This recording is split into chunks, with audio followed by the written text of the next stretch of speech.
Hello, this is a guy who likes fanfiction and is too lazy to read, so here is Gladiator in audio form. Check the description for the links to the author.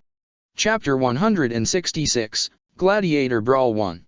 Angela smiled when the head sage took his seat across her in his private office, setting down a tray on the small table between them. Again, her pride rebuked her for finding any sort of enjoyment in tea, rather than merely drinking it for pleasantries or because she had no other choice. But indeed, she had sunk this low, and she had no choice but to accept her new, tea-drinking reality for the shameful practice it was. "It's been quite some time since your last visit, Princess," said the head sage, smiling warmly at her. "It's always wonderful to see you." "Thank you for your hospitality," Angela said, bowing her head towards him. "It's good to be back, though, as you must suspect, I've come to ask a few questions, as usual." "Ah, I hope I have answers, then," he said, smiling weakly. "Regrettably, I feel like I have seldom been of any help to you." "Really?" Angela said, raising her eyebrows. The head sage laughed softly.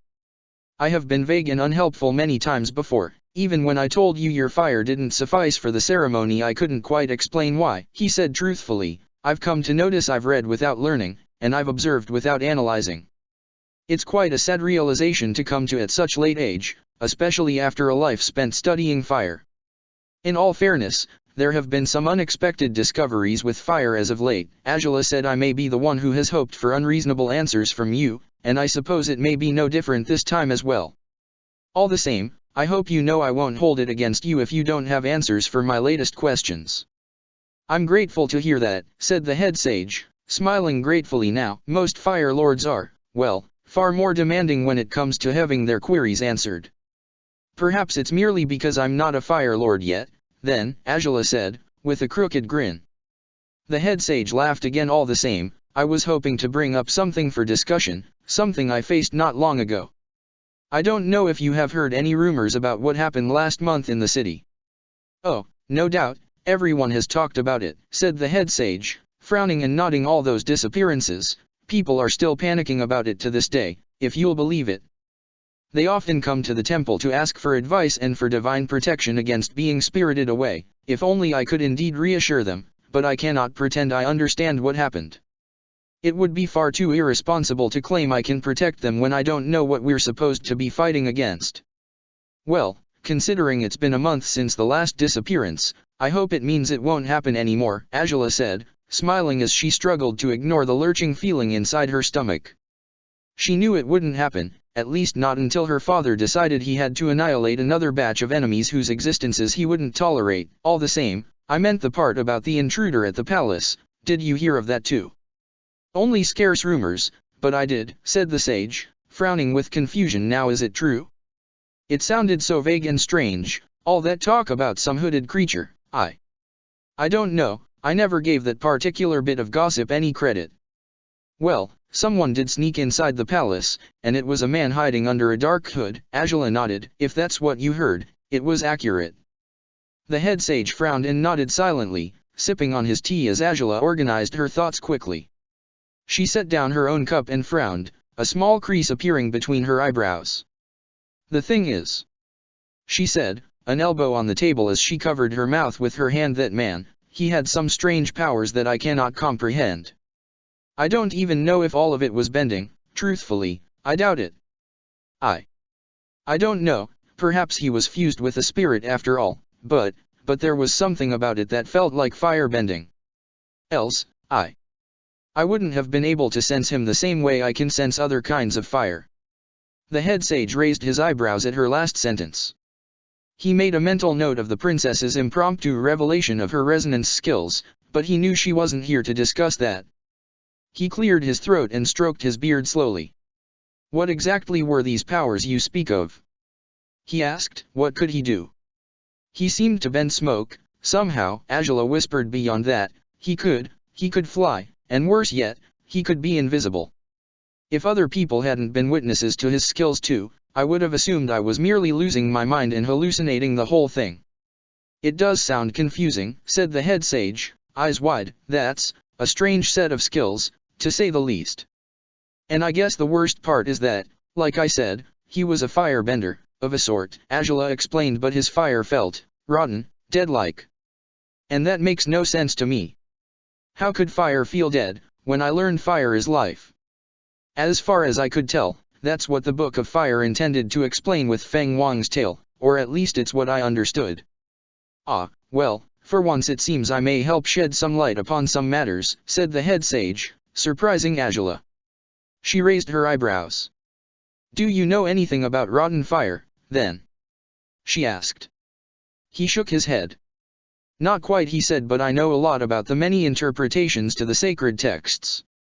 Ours is an ancestral culture, princess, as you well know, and centuries provide people with the opportunity to develop countless theories. I doubt I know about them all, but I know about a certain interpretation that, while wildly unpopular in its time, may just serve to help you understand what you faced. What is it? Angela asked, frowning as she lifted her teacup to her lips. As you well know, fire burns, said the head sage, lifting a hand and conjuring a flame. He stood up, walking towards one of his desks and picking up a discarded piece of paper he had left on it, and the result of said burning is. He lifted the paper to the flames in his hand, and it was charred into black cinders quickly. Angela frowned as the head sage shook off the lingering ashes from his hands. Feng Huang brought fire to us, princess, and he brought it in its every aspect. He explained fire is, indeed, life. But it's also destruction, and the text may not be too explicit about it, but. The head sage reached for his copy of the Book of Fire, spreading it open on its first pages. Angela looked at him in anticipation as she waited for him to find the passage he was seeking. Ah, here it is, he said, before clearing his throat. As per the Book of Fire, the light of Feng Huang gave life to the world, but the phoenix's glow was short-lived. As it came, it also faded into nothingness. Its flames were all-powerful, and even Feng Huang couldn't withstand their might forever. Feng Huang collapsed into ashes, and, again, the world was covered in shadows. Angela's frown was tinged with understanding, even if she was reluctant to embrace those words. The head sage set the book back into place before returning to sit before her. As you can see, Feng Huang's flames destroyed him, said the sage. Angela's eyes widened. Fire is light, fire is life, but fire also creates darkness. Fire also leads to death. When fire burns, it leaves darkness in its wake, in the form of ashes or smoke. The sun burns all across the sky through the day, and then the world sinks into darkness every night. According to the theory I read, the stars and even the moon were Feng Huang's remaining embers, those that would bring him back to life once darkness had run its course. Life can come from fire, no doubt, but so can death, princess. And seeing how much death we've dealt to the world through the 100-Year War. It should have been obvious, yes, Angela muttered, chastising herself mentally for her oversight still. I can't quite comprehend how he could do whatever he was doing. We've killed countless people, and no doubt fire can be used for destructive purposes, but the way he was doing it, it was almost like it was a different kind of fire bending altogether. My gold fire is still fire, as is my blue. What he was doing was inexplicable for me. I suppose this is yet another theory, the sage said, frowning and tapping his chin, and it's a dark theory, no doubt. But perhaps he isn't a firebender quite like the rest of us. Perhaps he is a firebender of a different kind, perhaps his is one of the most fearsome bending arts in history. What do you mean? Angela asked, raising an eyebrow. Well, you see. Feng Huang's appearance in the world provided it with light, remember? Said the head sage, fire is, by its essence, a source of light. He lifted another small burst of flames, and as was natural, its radiance cast shadows across the room. Angela eyed it with confusion as the head sage bit his lip. And there was a time when some could bend not the flames, but the light that was part of them, he finished. Angela's eyes widened. Why, you mean, he's a light bender? Angela asked, almost breathless upon hearing this new possibility. How, though? I have seldom read anything about them. I only know that they existed, and they were wiped out, I believe, but as far as I've been able to theorize, according to what little information has been recorded about them, they were capable of performing a variant of fire bending, said the head sage, biting his lip. They could isolate both components of fire, you see, the light and the destruction. They were best known for bending and manipulating light, yes, but I believe they may have been able to control the destructive power of firebending just the same. Destruction and light, said Angela, rubbing her furrowed brow with her fingertips. Would light manipulation serve to make them invisible, then? Quite likely, said the head sage, nodding. It's not only fire's light that they can control, of course. Light can come from sources different from fire. There are glowing crystals, there are certain animals with glowing properties, even substances in nature. And, presumably, a light bender could bend all of it.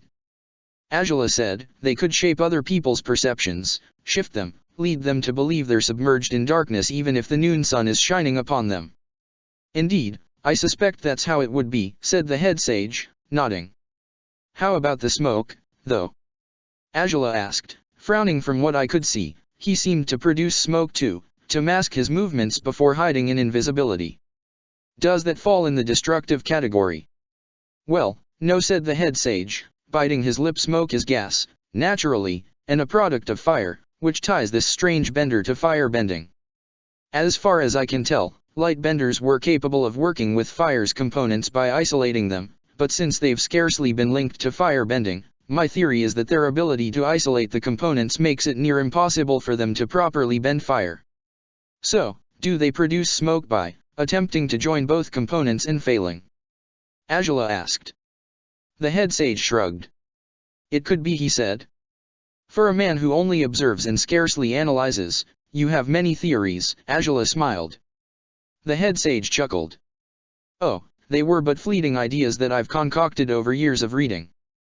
I never thought any of it could be proven true, but it's certainly interesting to discover I may have been onto something, said the head sage, beaming.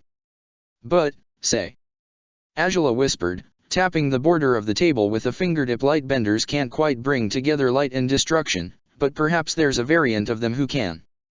I mean, combustion bending is certainly the most destructive variation of fire I've seen, even if what I saw from this light bender was quite impressive too.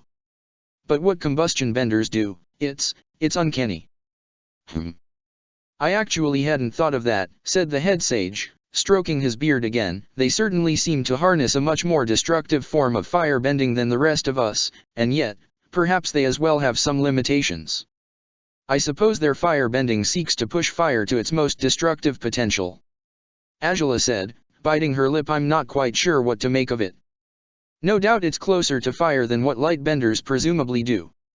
Indeed, though it's different from our fire bending too, said the head sage. I wonder if they can bend fire just as we can, or if they're limited the same way light benders are. I suppose Admiral Zhao's Gladiator could answer those questions. Angela smiled. Perhaps I'll ask him once I see him again. That should be enlightening. To be sure, though, amongst many rumors, I've heard that you are, well, no longer living in the royal palace, said the head sage. Angela raised an eyebrow. Where did you hear that? She asked, curtly. The head sage sighed. Well, in truth, I heard it from your father, he said, surprising Angela. You did? She asked. Why, pardon me for being so blunt, but since when does he share his family's conflicts with you? Oh, he didn't intend to share them, the sage laughed softly. He merely asked me if you might have come visit me over the last month. He was here for his meditation session, and he asked just before leaving. When I mentioned you don't drop by here too often, he confessed you don't stop by the palace often either these days, and, well, I figured something had to be amiss. Is it you feel unsafe because of that hooded rogue's infiltration of the palace? Could anyone blame me if I did? Angela said, with a dry grin. To think the hooded rogue wasn't as disturbing for her as her father was, at this point. Oh, of course not, said the sage, sighing. It was a terrible security breach. But you do intend to return eventually, don't you? Angela frowned. The thought had crossed her mind, of course, but upon every urge to go home, she'd also felt a much stronger urge to flee from her father and his personal assassin. She didn't want to face him as she was, for with each passing day she grew more certain that he had crossed lines no one ever should have. That he was working increasingly hard towards becoming a worse Fire Lord than even Agelan could have ever been. I don't know, she answered, truthfully. Her words took the sage aback. Did my father ask you to beg me to come home, by any chance? Well, No, said the sage, and Angela wanted to chastise herself for feeling her stomach sink upon that answer. Why would she want her father to beg her to come home? What on earth was wrong with her? Craving his acceptance and love had been a fine motivator in life up until he had proven to be a much worse man than what she had always thought he was. She wasn't all that naive, of course she wasn't. She had never believed her father was a good man, by any standards, and yet the weight of his latest crimes still hung upon her shoulders, an eternal reminder that what he'd done to his people was just as unforgivable as what he'd done to his enemies. It's only, well, said the sage, crossing his arms over his chest, I do not know what may have happened between you and your father, but it certainly sounds like you've had a falling out of some sort. If that were the case, you're not required to help us amend our differences, Angela said, curtly. The head sage swallowed hard. I do not wish to be so harsh, but I don't expect you to amend any differences with your father, he said. Angela eyed him warily. If anything, oh, goodness, whatever he's done to earn your disapproval must have been quite severe, I imagine. Your father has committed no shortage of unforgivable mistakes. Angela raised an eyebrow now, uncertain of what the sage was getting at. The memory of how he might have some relation with the White Lotus sprung to mind again, but, suddenly it seemed less likely that he'd be one of them, seeing how Cephas had killed so many of their members without taking out the head sage. And the man spoke of disappearances, only, as though he didn't know they were dead. Just as the majority of the city didn't know the true nature of her father's secret hunt. Still, selfish as it may be of me to say so, I do believe you must return home, even if you don't wish to reconcile with your father, he said. Angela looked at him in disbelief. Why would you want me to return without reconciling with him? She said, nearly scoffing. The head sage lowered his head. Of all royals I've met, and I've met my fair share of them, he said, eyes darting towards her before he lowered them again, none has seemed worthier of the throne than you, princess. Her eyes widened, a burst of unexpected pride born in her chest upon hearing those words. The head sage's support was indeed welcome, and it was what Jose had encouraged her to obtain since years ago. This seemed to indicate she had succeeded at that endeavor. But what did it matter at this point, truly, if she fulfilled her father's missions or not? And, well, others worthier than your father have also lost their right to rule. Some relinquished it, others were robbed of it. Said the head sage, closing his eyes. The Fire Nation has never been stronger, and it has never been weaker. We are leading the world, but crumbling from within. Whatever displays of bravado Fire Lord Jose may show, his leadership is flawed and faulty. But you could correct the course of this nation, princess. You've already proven as much so many times, and ever since I saw your gold fire, your fully realized flames, I knew you were different. I knew you were chosen. Touched by fire in a way that no one has been in dynasties, at the very least. I have seen many lose their right to rule, and I've abided by it without protest, but when I saw your fire, I thought perhaps you were the true reason why so many others could not rule. So that, when your time came, you would be able to right so many wrongs. That's quite a lot of treasonous things you've said over the last minute of our conversation, Angela said, with a weak grin. The head sage chortled. Well, at this point in my life, I count myself lucky your father hasn't had me executed for worse, he smiled. Angela raised her eyebrows, startled. What on earth had the man done to Jose that her father might want to execute him for? I don't expect you to run to him with the tale of what I've said, or will you? I won't. Angela smiled, but she bit her lip. So, you believe I have to go home for the sake of the Fire Nation?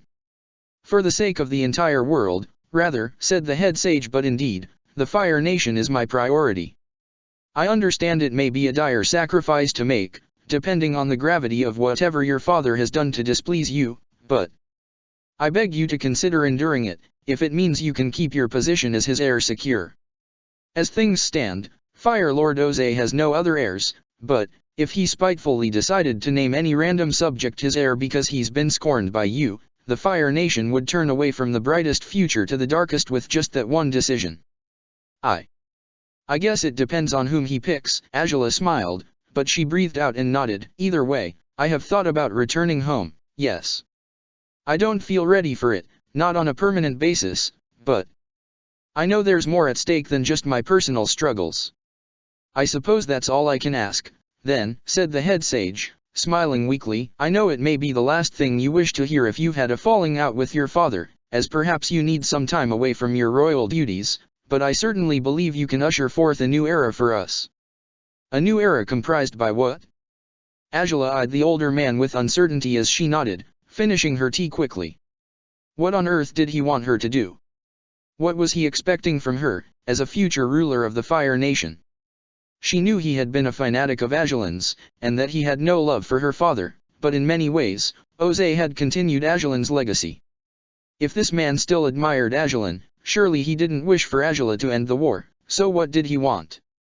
Why was he so hopeful for a brighter future, and why was he so determined to see Angela leading their nation towards it? Was her assessment wrong? Was he part of the White Lotus after all, and just as Sokka had been a pawn for Piandao, she was one for this man? It wouldn't be too far-fetched, considering how the mysterious society worked, but, could that truly be the case?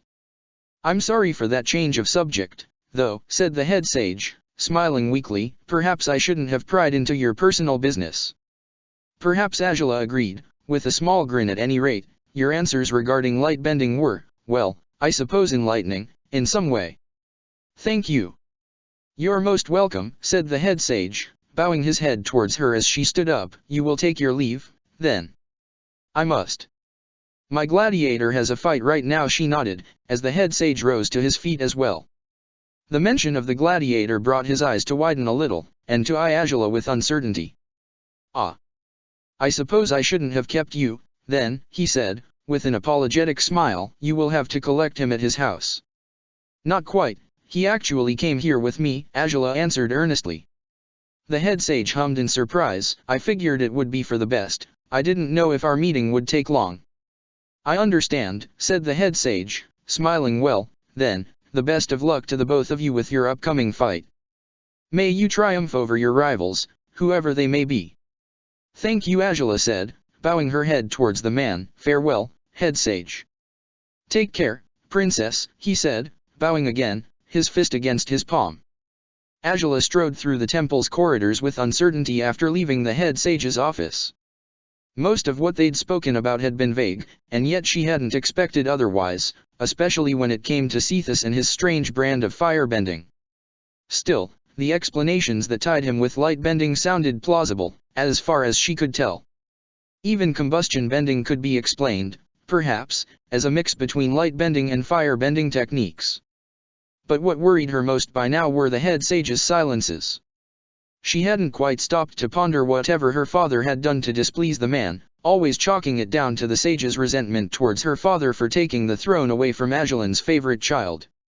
Did the man have stronger reasons than that, though? Only today had she considered that possibility. Only after the man had opened up, perhaps more than he should have, about his hostility towards Ose. Only after he had spoken about the apparently unforgivable mistakes her father had made. Was the sage aware of things Angela could barely imagine? Did he know secrets of Ose's that she had craved to discover since her youngest years? Was he perhaps one of the few people who knew what had happened to Agelin, and by extension, to Ursa? Thinking back on how the sage refused to honor Ursa properly during the festivals, and considering that Ose hadn't used his influence as Fire Lord to threaten the head sage into making a proper shrine for her, Angela breathed deeply and strode faster towards the main halls of the temple. The more thought she gave these matters, the more likely she was to develop a headache. Discovering Ose's secrets was not a good pastime to partake in. She had learned as much the hard way only a month ago. She knew she had to go home, though, and not just for the Fire Nation's sake as a whole. Ty Lee and Haru were still adapting to having Ran living with them, and Angela and Sokka weren't making matters much easier. Granted, the princess and her gladiator spent most their days at Sokka's place, but they returned to Ty Lee's house without fail, always doing the best they could to protect their relationship by pretending Angela wasn't sleeping with Sokka every night, except that, by all means, she was. Her back was often sore these days and she was starting to fear Ty Lee's cushions would be flattened entirely at this rate, but she still went downstairs every night and slept beside Sokka, indulging in the only perk that had resulted from her current estrangement from her father. Being away from Ose had only brought her closer to her lover, if that was even possible. They spent nearly every moment in each other's company, and the notions of spending their whole lives together only grew more appealing with every day that went by.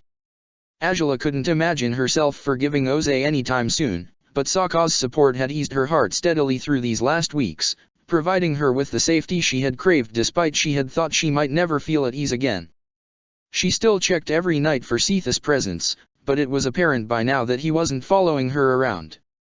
If he had been tasked to do so, he was certainly doing an unbelievably poor job of tracking down Angela so far. For she had unpredictably visited the temple today, but she had dropped by at the Grand Royal Dome consistently, on a weekly basis. She had hoped Sokka's frequent fights would help bring back the Gladiator League's popularity, but it wasn't likely to happen just yet. Many people were still uneasy over the disappearance of sponsors, and word was starting to spread about how haunted the Grand Royal Dome was. Even Yang's story, chronicling the investigation of the disappearances, hadn't been enough to revive the Gladiator League's glory. People were quite intrigued by the tale, yes, but until the writer published some triumphant and embellished conclusion for his story, it seemed that most the common folk planned to stay away from the regal building. As Angela had kept up with her responsibilities, she had visited Yang and Hien and provided them with their salaries and the allotted money they were to devote to taking care of their many charges now, all taken from her own savings. As of late, 4 of their tenants were attending school, 2 others had picked up apprenticeships and the last one, shy as he was, had stayed at the house to help Hien with the chores.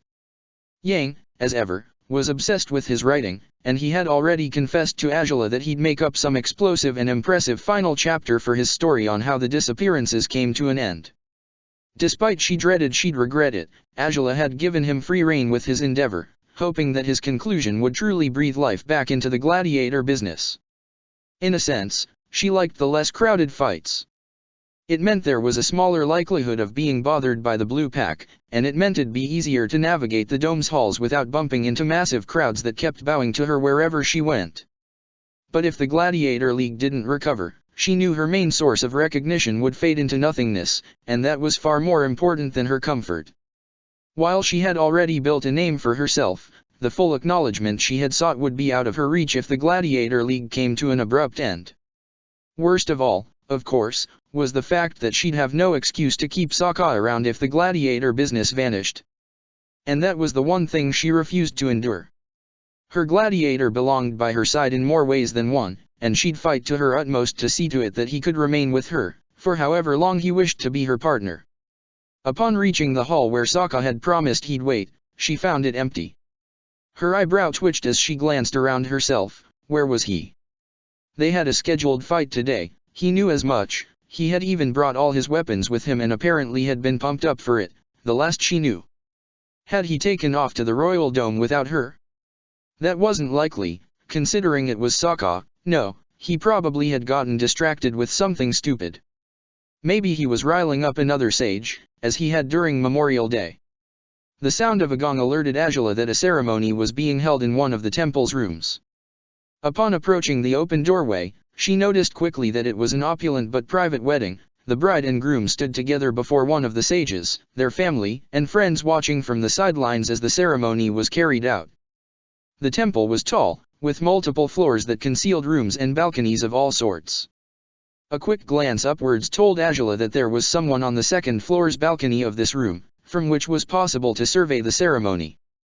She raised an eyebrow upon realizing that, of course, the onlooker was Sokka. He sat cross-legged, watching the ceremony with such interest that he hadn't even noticed Angela standing by the door on the lower floor. Knowing she would do best not to draw attention to herself, she rolled her eyes and walked to the nearest set of stairs. Within moments she had come back to the same room, but up at the second floor. As expected, Sokka hadn't moved an inch, arms propped on the balcony's railing as he took in all the details from the Fire Nation wedding. "Having fun?" Angela asked him. She smirked when he jumped lightly. "Goodness, Angela." He pouted, looking at her in disbelief as she knelt beside him. "I was just watching the wedding. I had no idea how long you'd take with the head sage." "Well, as you can see, I'm done now," she said, smiling dryly. "We need to go to the Grand Royal Dome, remember?" I know. Sokka bit his lip, turning his head towards the ceremony again. "It's just, well, It's kind of interesting, isn't it? What is? The wedding rites. Angela asked. If you're waiting for them to cut their palms open, well. Of course I'm not, Sokka smirked, looking at her in disbelief. They're going to light a candle together, though, aren't they? Yeah, Angela said, watching as the bride spoke her vows. Now it's the last part of the ceremony, it shouldn't be long before they do it. If they're firebenders, they'll use their own fire.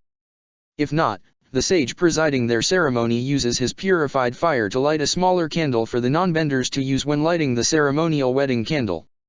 Sounds like a long-winded way to light a candle, Sokka smirked, biting his lip. Say, do those wedding candles have the same properties as the beacon you lit up in your ceremony? They might. I honestly have no idea, Angela smiled a little. Why? Oh, just thinking, wouldn't it be neat if I had a candle with your blue fire, and then you used your gold fire, and together we lit up the wedding candle to make it into the multicolor fire? Sokka smiled somewhat innocently as he suggested that, and Angela smiled fondly at him. I guess that'd be a nice way to do it. Yes, she said, reaching out to caress his hand gently, though, if we must perform our ceremonies in a unique sort of way, I recommend that we're very careful when slicing our palms open with space sword. Wadash. We wouldn't have to do it with space sword, Sokka pouted, as Angela laughed softly and pulled him up to his feet. Come on. We'll be late if we dawdle much longer, she said, smiling warmly at him and intertwining their fingers briefly as she led him back downstairs. They had taken up the habit of walking through the city, rather than asking Xian Long to ferry them everywhere. On one hand, they enjoyed the chance to go sightseeing together, even if it meant they couldn't be as intimate as they preferred to be, but on the other hand, they did it because Angela was still somewhat paranoid about letting her father know where she was. It wouldn't be that hard for Ozai to track her down if he wished to, though seeing as he hadn't tried to force her back home for a month, chances were he wouldn't do that at all. It seemed that he was certain that Angela was throwing a tantrum, that her protests against his methods had been nothing but a whim on her part. But Angela had no intentions of returning to her father's side as diligently as she always did, not this time. She had set her foot down, even if that sort of stubbornness wasn't bound to be wise. Nevertheless, the opportunities she had acquired by turning her back on Ozai were far more interesting than she had expected them to be. Not only could she indulge in spending most the day, if not all of it, by Sokka's side, but she felt freer, even when they were as limited as they were. Wandering the streets with him had been quite enjoyable up to date, and some reckless, impulsive side of herself wished to continue doing as much, for as long as she could get away with it. They couldn't walk holding hands, but it was pleasant enough to keep each other company all the time. If anything, this felt like a taste of all which they had always longed for. While they couldn't wake up together properly, for Angela always had to scramble upstairs to her assigned room at Ty Lee's house before Ran woke up, the perks of being together without that many sacrifices were such that it was easy to overlook the occasional problems. Both of them had even indulged in wondering if, perhaps, it was a mere glimpse of what their lives might be like once they were married at last. Those were dreams they probably shouldn't indulge in just yet, but they helped ease the burden of everything they had discovered over the course of the last months. Often Angela would frown unprompted, in that way Sokka knew meant she was pondering her situation with her father all over again. And sometimes Angela would catch Sokka sitting somewhere alone, his gaze lost in the horizon as he wondered if Roan would take up a better path from now on. The only solace and escape they had from both their concerns was each other. Their tight bond continued to prove itself indestructible, whether as lovers, as companions, or as partners in the Gladiator League. Sokka had aced all his recent fights, both because most his opponents weren't too strong lately, and because his daily training did wonders for him, as it ever did. Often he left his sponsor in awe at the power he was proving to have. He had always been a clever fighter, but his physical prowess was quite impressive lately. By now she wondered if he was taking it easy on her when they sparred, for she was starting to suspect her non-bending gladiator was capable of much more than just keeping up with her in the training grounds. It was why she had very little concerns today, as they approached the Grand Royal Dome. Angela breathed deeply upon entering the building. After Sokka gallantly pushed the door open for her, people were returning, but not with the same enthusiasm as before. Where large crowds had used to gather in the corridors and vestibules of the Grand Royal Dome, there were only small groups and even solitary people this time. Shoji's counter was empty except for the promotional flyers he distributed to whoever wanted to take them. "Hey," Shoji Saka greeted the young man, smiling. Shoji grinned back. "Hi. Ready to fight today, Blue Wolf?" he asked. Saka nodded promptly as Shoji worked on their sign-in sheet. "If I weren't, my dear sponsor here would give me a beating to remember," Saka said, sighing dramatically while Angela fixed him with a disbelieving leer. "I ought to give you one just for giving me bad press," she declared. Saka failed to bite back a cheeky grin, and Shoji chuckled as well before asking Saka what weapons he wished to use today. Angela glanced up at the board, fleetingly wondering if there would only be small fights today. Hoping for it, rather, if today was one of the better days this place had seen, the Gladiator business was definitely in trouble. And she was quick to conclude that was the case when she read which fight would follow theirs. "Angela," Saka called her, noticing her stiff stance. She huffed. "How did that happen?" she asked Shoji, pointing at the board and surprising him. "I thought the Millennium Dragon wouldn't come to the capital as of late. Did Aonu change his policies recently?" Oh, yeah, I guess," said Shoji, with an awkward grin. "I'm not upset about it, myself. I've wanted to see a rematch between him and Combustion Man for ages." Saka hadn't paid the board too much attention until he heard that. He blinked before doing a double take and staring at the board in disbelief. "Whoa. Combustion Man against the Millennium Dragon," he repeated, eyes wide. Shoji nodded. "That's a really important fight," Angela muttered, between gritted teeth, and going by the droves of people who have come to watch it.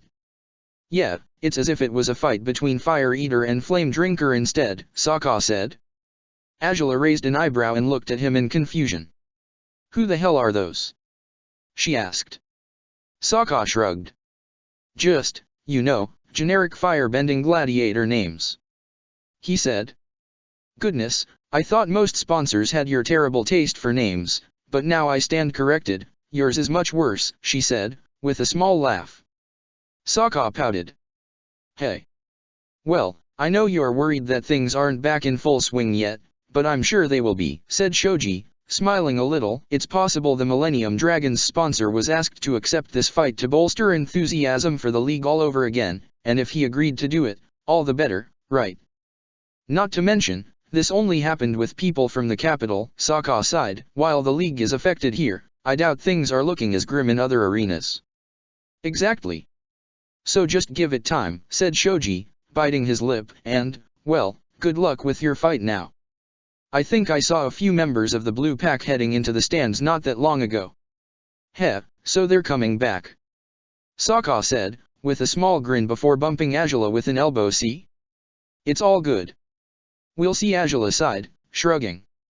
"I do think the league needs to be revitalized, somehow," Shoji mused, biting his lip before reaching for one of his leaflets. "I've always thought events are the best way to go about that, but for some reason the local board refuses to hold good events in the dome." Angela raised an eyebrow and took the leaflet Shoji was offering her. She sighed upon reading the details written across the paper. "Gladiator Brawl, again?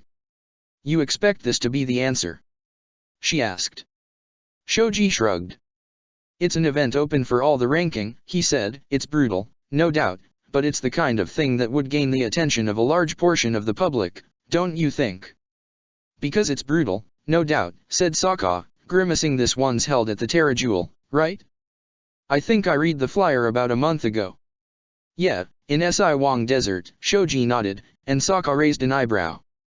"Truth be told, I wouldn't mind traveling again for something like that," he said, smiling. Angela looked at him with a raised eyebrow. "Shoji was showing this to us as an example of what he wants to see in the dome, remember?" "I know, but joining this could be fun." "We'd said it was a possibility, didn't we?" Saka chuckled, and Angela sighed. "You're only thinking that because the leaflet said you'd gain 1,500 points if you're amongst the last 5 standing," Angela declared.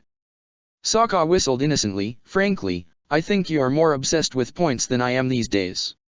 "Wouldn't be, if rising in the ranking weren't such a bother as of late." "Either way, is the Wraith here yet?" Angela said, sighing as she pocketed the flyer for Gladiator Brawl all the same.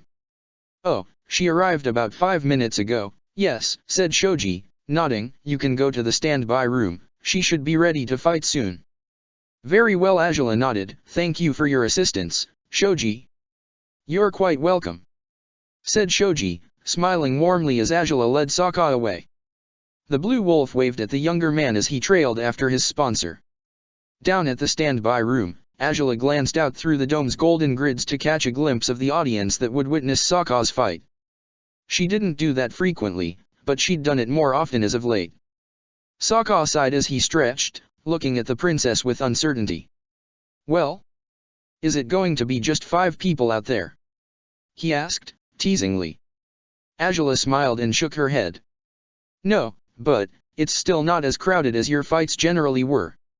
I hate that people are still so frightened, and that they still believe the disappearances are only related to the Gladiator League. And yet it's for the best that they continue to think that, Sokka sighed. The mood grew invariably heavy when they spoke of the many deaths that Angela's father had dealt to his own city. Before knowing their fate for certain, speaking about the victims had been much easier. By now, Angela ached with the painful awareness of how fleeting life could be, how quickly people could forget about others and move on with their lives. It hadn't bothered her before, but it certainly did now. She wasn't prepared to go home as it was, but would she ever be?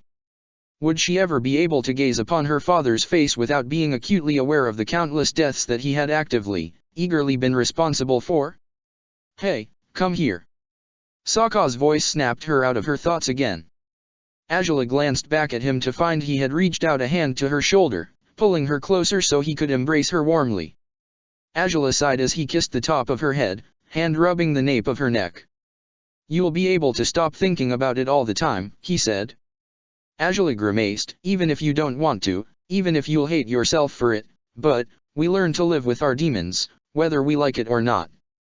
I take it you speak from experience, Angela said, caressing what little exposed skin of his arm she could reach. Sokka gritted his teeth. If I allowed myself to think about the amateur arena all the time, I'd be caught in such crippling depression over all the men I killed that I'd be unable to get anything done altogether. Angela gritted her teeth before raising her head and cupping his face. He offered her a small smile, and she kissed it off his lips quickly. I'm sorry, she whispered, for the umpteenth time. Sokka smiled and shook his head. It really doesn't matter to you how many times I say I don't hold it against you, does it? You'll always apologize again. You always apologize about having hurt me eons ago, so I think it's fair for me to do the same, Angela declared stubbornly. Sokka laughed softly and kissed her forehead. You shouldn't be allowed to be so cute, he said. She huffed as he embraced her. Just hold on tight to whatever gives your life meaning, Angela. Grab onto that, and clutch at it as hard as you can whenever you're being overwhelmed by everything else. I can't say for sure that it will help you heal, but I know that worked for me. Well, she said, before shrugging. He was startled when she wrapped her arms around him tightly, their armors clinking together, her face pressed to his neck. He patted her back, and she smiled.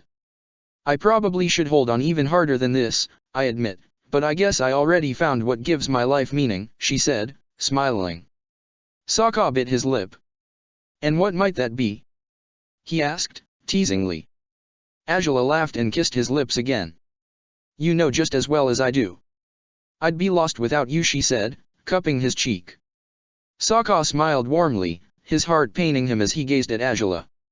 It saddened him to recognize the vacant expression on Angela's face, for it was one he'd worn on his face often, even if he'd actively done his best to stop dwelling on his misery. For so long, Angela had remained innocent, untainted in ways she hadn't quite understood. But that look on her face told him she understood his inner demons better than ever by now. I'm the one who'd be lost, though, he said, with a sad grin. You've saved me so many times, in just about every way a man could be saved. I honestly don't know how you're not bored of doing it yet. Bored? Angela asked, with a disbelieving smile. Yeah, you know, it's one of my biggest fears. That the next time I get into trouble you might just shrug it off and say I should deal with it myself because you're tired of bailing me out of nonsense, he laughed. Angela shook her head. If only my mind worked that way when it comes to you, she said, caressing his armored chest. I love you too much to leave you to fight your battles alone. Even when I can't really fight them with you. You do, though, even if not physically, Sokka said, smiling warmly and kissing her lips again. You watch over me, you support me, and since I know you believe in me, I feel invigorated and I fight to the very best of my ability. Good, Azula said, beaming, then I must be doing something right as your sponsor, huh? I'm pretty sure we've established you're the single greatest sponsor there is, Sokka smirked, before sweeping her into a tighter hug to kiss her deeply as he held her. Azula closed her eyes and gave herself fully to their exchange, heart racing as she relished in yet another of their glorious, stolen moments together. It was easy to conclude he was the one good part of her life right now, especially when he seemed to do no wrong lately. Azula watched over him as promised 10 minutes later, a proud grin on her face as he delivered blow after blow to his earthbending rival. Not only was he always there for Azula, supporting her when she was at her lowest points, but he was also fighting the Wraith with such power, such relentless strength that the older woman kept stumbling back in fear of the Blue Wolf's deadly weapons. He had won without fail for well over a year now. Roan had been the last to defeat Sokka, and the Blue Wolf's fighting prowess had only improved since then. His reflexes were sharper than ever, his muscles strong and steady, his wit unmatched by that of any of his rivals. As soon as he stood in the fighting pit, he was ready to deliver absolute defeat to his opponents. She was proud, beyond proud, and yet there was something in her chest, eating away at her, that told her this streak couldn't last. Sokka was a wonderful man, and a brilliant fighter, she knew that by heart, but his luck was fickle and it always ran out fast. She wasn't an optimist, never had been, and thus it was easy to imagine that, sooner than later, a more threatening opponent would rise against Sokka. There were plenty of highly ranked gladiators in the league, and they were bound to start picking fights with Sokka as he rose higher and higher in the ranking. But she wanted to believe they were better than any challenges they might face. Sokka had already proved he could take on highly ranked fighters before, and she had no doubts he would do it again. She would check with Shoji if any such fighters had sent them challenges, if not, she'd have to start choosing them herself. Perhaps it was time to stop playing it safe, or else they'd never be amongst the top 100 fighters of the ranking. The Wraith struggled when bending with only one functional arm. Sokka had successfully chi-blocked the other one, and she was overwhelmed by the stream of attacks pouring from her opponent. He had cast a stench bomb, rendering the Wraith as good as helpless when she could barely stand to breathe, and he had been attacking relentlessly with his sword and his boomerang, constantly switching between the two depending on whether he wanted to fight at close quarters or at a distance. Either way, the Wraith was rendered helpless. She wasn't remotely as strong as many earthbenders Sokka had faced, especially not as strong as Toph. She couldn't defeat him if this was the full extent of her power. Sokka rushed forward and tripped the disoriented woman, making her stumble and fall on the sand, coughing violently under the putrid smell. Sokka was as good as an expert on holding his breath, but even he had his limits. Limits he'd reach quite soon unless he ended the fight here and now. His tolerance for stench bombs was clearly not as good as his tolerance for smoke bombs just yet. So he stepped forward and struck the woman's head with the hilt of his blade. Once she fell unconscious, he took to dragging her away from his empty bombshell, knowing both himself and his rival would benefit from fresh air. The winner is the blue.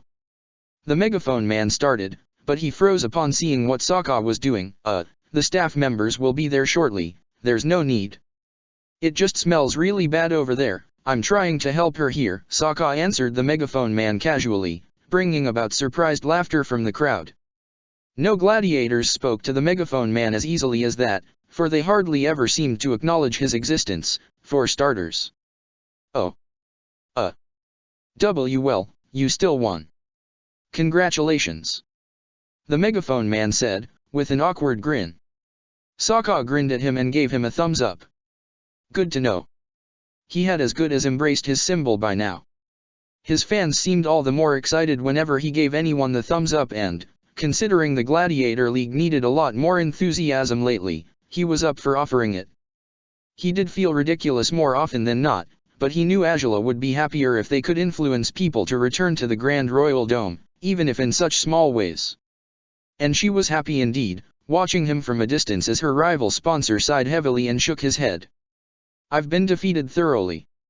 Not that I expected any less, said the sponsor, huffing but smiling at Azula. Thank you for accepting my challenge, Princess Azula. Thank you for sending it, Azula said, nodding in his direction as he bowed and offered her the bid's money. "May you and your gladiator continue to succeed," said the man, smiling as he stood up and made his way to leave the balcony. Angela smiled still as she watched Sokka filing towards the standby room again. She was on her feet within a moment, eager to congratulate her favorite warrior on his successful fight, so joyful she felt she could forget everything that had plagued her recently. "Oh, excuse me," she heard the Wraith's sponsor's voice behind her again, and she raised her eyebrow upon wondering who he was talking to. "I was just leaving." "Please do," said another voice, one that rung a bell for Angela, but she couldn't place it right away. She should have kept in mind that Combustion Man and the Millennium Dragon were fighting next. Her fist clenched when she glimpsed Aonu by the door, as he glared judgmentally at the Wraith's sponsor. The sponsor slipped past Aonu quickly, glancing at him over his shoulder, confused by Aonu's frigid behavior. He hadn't changed much since Angela had last seen him. If anything, his green eyes were colder than they'd been when they'd met at the slate, and he strode purposefully towards the assigned chairs for the sponsors without being daunted by Angela's glare. "I was surprised to know you'd attend a fight in the Grand Royal Dome," she said, wasting no time with pleasantries. Aonu wouldn't care for them, no doubt. Surely he only wanted her to get out of the balcony immediately, but her curiosity about his presence in the dome was getting the better of her. "I'm quite sure you haven't been here in a while, or had you?" "Indeed, I hadn't visited the capital in the last 5 years," Aonu responded, folding his arms over his chest, "but I had reason to do so now." "Did they ask you to come so you'd help revive the League?" Angela asked. Aonu scoffed. "I have no need to revive anything. The League is as strong as ever in the Golden Eye," he said. "Whatever problems the capital may face are the least of my concern." "Then why did you accept this challenge? Or, perhaps, were you the one to send it?" Angela asked, raising her eyebrows. Aonu shrugged. "I'm free to travel where I will," he said. Angela's unwillingness to trust him only increased the more he spoke. He should have sent her away as soon as he entered the balcony, unless he actually had meant to talk to her. He hadn't taken such a long trip, engineered such a dangerous and important challenge between his gladiator and Combustion Man, just to hold a simple conversation with Angela, or had he? Knowing now that his intentions weren't bound to be quite as pure-hearted as she had hoped gave Angela pause, though. That he hadn't told her to leave yet, that he would visit a city he had avoided for half a decade. "And I'm also free to challenge whoever I please, be it Admiral Zhao, or you," he said, and Angela frowned. "If you intended to send me a challenge you could have done it the normal way." "The same way you sent the one for the slate," Angela said. Aonu closed his eyes and shook his head. "I do intend to challenge you, but it won't be a normal challenge." "Not this time," he said, calmly. "I believe it's necessary for me to make my intentions known immediately, else you might feel inclined to reject my challenge when, from what I understand, you can't afford to do so." Angela frowned heavily before asking the question he was waiting to hear. She already felt she knew the answer, but just in case she was being too paranoid, maybe. "And why can't I?" she said. Aonu opened his eyes, leering at her dangerously. "Because I intend to request your hand in marriage." It had to happen, she knew as much. Just as she'd found stability, just as she felt she could endure whatever obstacles came her way, someone would turn up and crush her hopes of peace into nothingness. And it had to happen with Aonu, no less. His gladiator was superior to most, and she had no expectations that Sokka would prove capable of defeating him a second time. Not if their fight took place in normal circumstances, which was, no doubt, what Aonu was betting on. She gritted her teeth, knowing why Aonu was cornering her this way. Understanding, rather quickly, why he had taken the time to travel all the way here, because it wasn't about a fight against Combustion Man. It was about avenging his failure at the slate, and about annulling Angela as a political figure by taking over all her hard-earned prestige once he became her husband. "You do realize my father won't approve of this," Angela said. Aonu smirked. "I suppose he might not, and yet I can't see how he'd refuse once my gladiator defeats yours.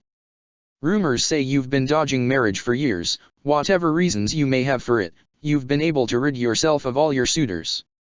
You know, though, that I won't be so easily defeated."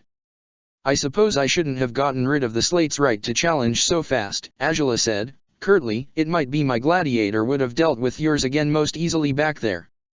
"Unlikely," said Aonu, narrowing his eyes. "He is stronger than he used to be," Angela warned him, "and you are aware of the kind of swords he can use. I guess it's entirely possible, yes, that you'll successfully defeat us, but the playing field is a lot more even than you want to admit." "Or perhaps that's what you want to believe," said Aonu, raising an eyebrow. "Your gladiator cannot expect to successfully overpower mine in different circumstances than the slate. The Blue Wolf won by a technicality alone." "Oh, no doubt, technicalities allowed him to survive and hold his own against the second-best gladiator of the league for nearly an hour." Angela smiled, shaking her head and walking away with confidence she wasn't truly feeling right now. "At any rate, I suppose you came here in hopes I'd take up your challenge sometime soon." "I can spend a month here, if need be," he said, though his eyes narrowed. Perhaps his funds weren't unlimited, Angela thought. "Only 1 month? That's a shame," then she said, sighing dramatically. Aonu frowned in confusion. "What is? Do you mean to refuse my challenge? I can just as easily inform your father and—" "No, it's not that I intend to refuse it, but unless you can stay for a little longer than that, I doubt I'll have room for your fight in my very hectic schedule." "Hectic schedule?" Aonu repeated, looking at her in disbelief. "As much as you may have a few matters to deal with, I'm certain you'll be able to spare an hour or two at some point through the next month." "Oh, I will, no doubt. Only, I won't be sparing them here," Angela said, with a dry grin. "I'll be traveling soon, myself, and it may take a little over 3 weeks. My current week is going to be quite busy already, so I can't make time for you by then." "It's a pity, I'm sure, but—" "Really, now?" said Aonu, glaring at her sharply. "Perhaps you can challenge me to visit you at the Golden Eye." "I won't snub you if you do," Angela offered, with a shrug, before reaching the doorway. Aonu would have said something else, perhaps ask if Angela was merely making excuses, but he couldn't do so when Angela nearly walked into Aonu's opponent. Zhao nearly jumped when he saw Angela in the balcony. "Princess!" he exclaimed, eyes wide. Angela froze before taking a few steps back. "Why, long time no see." "That, indeed, Admiral," Angela said, her stomach sinking. She hadn't given Zhao too much thought over the last months, not even upon reading Combustion Man would be fighting today, or even after bringing him up in her conversation with the head sage earlier. Upon standing face to face with him, she found herself wondering if Zhao knew anything about Ose's dark secret, or if he was just as ignorant about it as Angela herself had been for most her life. "I've visited the palace a few times, but you're never home," said Zhao, smiling a little. "I suppose that's how busy you've been." Indeed, she lied as convincingly as she could, smiling back. "It's been a difficult month. Either way, good luck with your fight." "Thank you, Princess." "Congratulations on your victory," said Zhao, bowing his head curtly in her direction. She nodded. "Thanks. Farewell, then, Admiral," she said, grinning still as she moved towards the door again.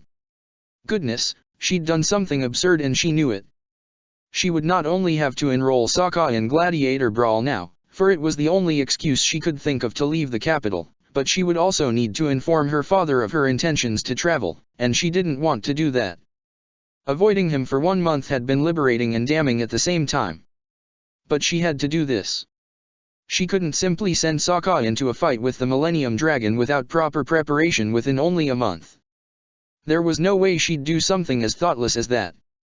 Perhaps a fight against the Firebender wouldn't prove so overwhelming outside of the slate, but there was a strong chance that it would. He wasn't the second highest ranked gladiator in the league for nothing. She strode quickly to the waiting rooms, glancing inside them in hopes to find Sokka quickly. As the dome was emptier than usual, she came across him relatively quickly. The physicians were done inspecting him, and he was good to go already. His proud grin waned when he saw Angela's anxious expression. "What? Did I do something wrong?" he asked, but Angela shook her head promptly. "Not you, I'm sorry, good work today." "You were amazing," she said, her eyes unfocused. Sokka grimaced, confused by her many mixed signals. "Okay," he said, glancing at the door with uncertainty just to be sure that the last physician out had closed the door behind him. It gave Sokka the freedom to place his hands on her shoulders. Azula, what's wrong? Aonu is. Aonu, the bastard made his move, Azula growled, gritting her teeth. That's what he was here for, Sokka. That's why he just wanted to challenge me. Combustion Man was an excuse, the dome's state doesn't concern him in the least, he's just... What? Sokka asked again, confused. Why does he want to challenge us? Is it he wants revenge for the slate, or... He wants to marry me, Azula finally blurted out. Sokka's eyes widened with genuine fear. Azula glanced at him when he stayed silent, her heart sinking upon registering how desperate, hopeless Sokka looked. He had been determined to defeat the spawn of the volcano, and blast of death, but this time he was petrified. He was terrified, not only of the prospect of facing the Millennium Dragon on the fighting pit again, but of the much scarier notion of losing Azula to someone unworthy of her. And no, he said, shaking his head. His grip on her shoulders grew stronger, his fingertips tight around the metal of her armor. No. I can't. I can't beat him. Azula. You won't have to. Not just yet, anyways, Azula said, closing her eyes. I plan on stalling, even if it's not going to come easy. But we'll be prepared by the time I finally accept his challenge. He wanted to catch me by surprise, but he failed. Do you think you can avoid him? Sokka asked, curious and worried on equal amounts. I do. I've already told him I'll be busy and he said he can only stay in the capital for a month, Azula said, shrugging. Sokka raised an eyebrow. Busy? For the whole month? He asked. Azula swallowed hard. Despite my reservations, it seems that we'll join Gladiator Brawl after all, she said. Sokka blinked blankly. Yes, it's bound to be dangerous, but it's safer than accepting a challenge for you to fight the Millennium Dragon just like that. Training for the brawl could also help you prepare for fighting him, I'd hope. But I will have to fight him eventually. This isn't the kind of challenge we can just dismiss, Sokka said, gritting his teeth and shaking his head as he dropped his hands from her shoulders. Curses, if they want to marry you so badly, they ought to get in line. I asked you first. Sokka. Azula said, with a weak grin, but he wrapped her into a tight embrace and pressed a kiss to the side of her head. He's not going to beat me. I don't know what I'll do, but we'll be ready, he said, closing his eyes tightly. I'll be ready. No one's going to break us apart as long as we have a say upon the matter.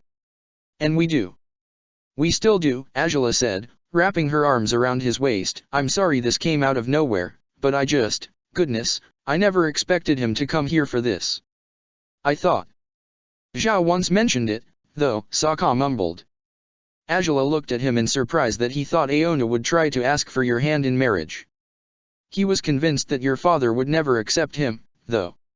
And I was, too, but things aren't smooth between me and my father right now, Azula said, gritting her teeth. I can't say for certain that he'll refuse to let Aonu marry me if the Millennium Dragon becomes the first and only fighter to defeat you under this accursed courtship clause I came up with.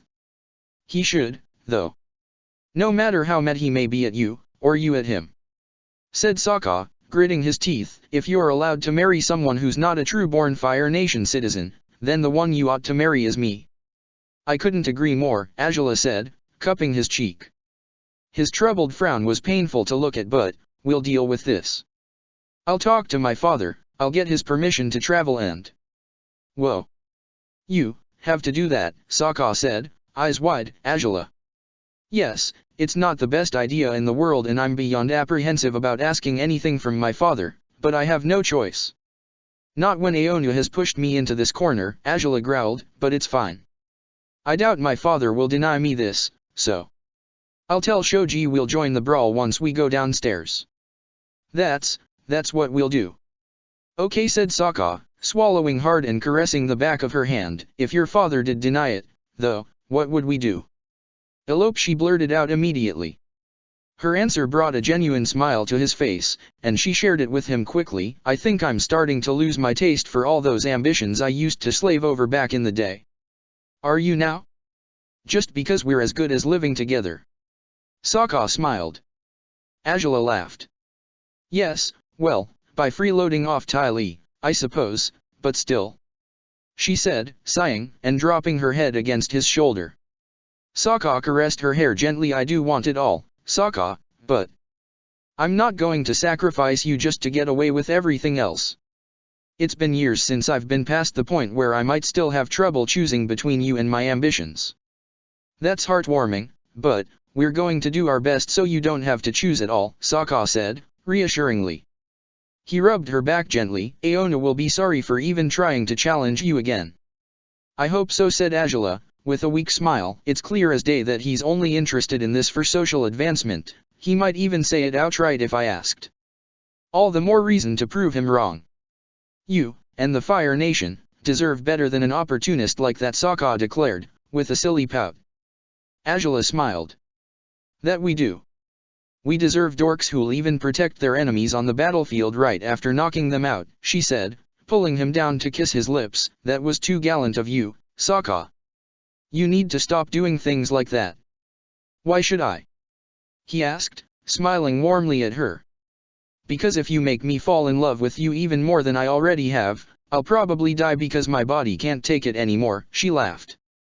Sokka chuckled and shook his head, hugging her tightly.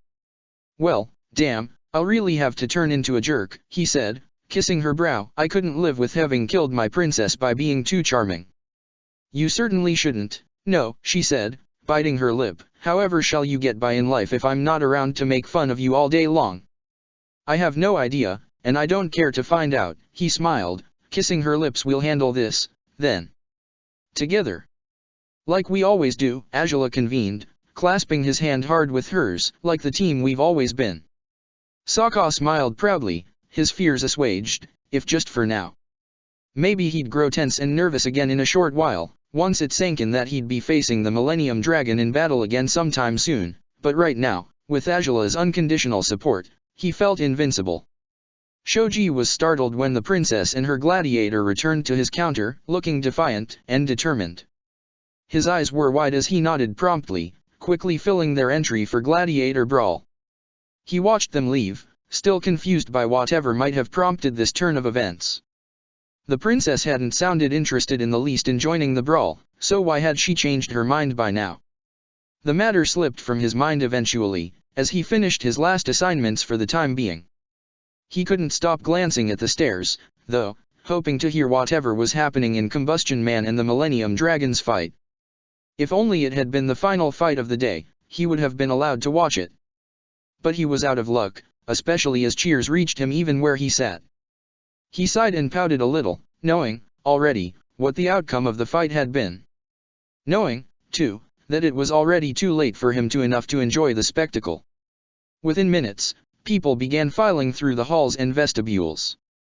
The public was leaving, though a lot of them went to the bets counter, happy to cash out their money. Shoji waited patiently where he sat for the staff member who would convey the fight's result. Within a few minutes, a man barely a few years older than Shoji himself turned up beside him. Record a new victory for Combustion Man, a loss for the Millennium Dragon, he indicated. Shoji nodded as he did as he was told. Take off 60 points from Combustion Man for destruction of obstacles, 20 from the Millennium Dragon. Sounds like it was a fierce fight, said Shoji, with a weak grin. The staff member shrugged. About what you'd expect from those two, he said. Anyways, I'll be back after the next fight. See you in a bit, Yao, said Shoji, waving his co-worker goodbye. Shoji was about to get to work with sorting the recently arrived challenges when a tall figure appeared before his counter. Distracted as he'd been by picking up the challenges from a cabinet he'd sort them into, he nearly yelped when he realized the man towering before his desk was none other than the Millennium Dragon. "Ah! Hi!" he exclaimed, immediately nervous. The Millennium Dragon smiled and bowed his head curtly towards Shoji. "A good day to you too," he said. He was barely wounded, something unthinkable for any other combatant who fought against Combustion Man. But, aside from a few light burns on his skin, the Millennium Dragon appeared unharmed. It wasn't the Millennium Dragon who had wanted to approach Shoji, though. His sponsor stood next to him, the stern scowl on his face ever daunting for Shoji. "I believe you are in charge of receiving all entries for events, aren't you?" he asked. Shoji swallowed hard. "That's correct."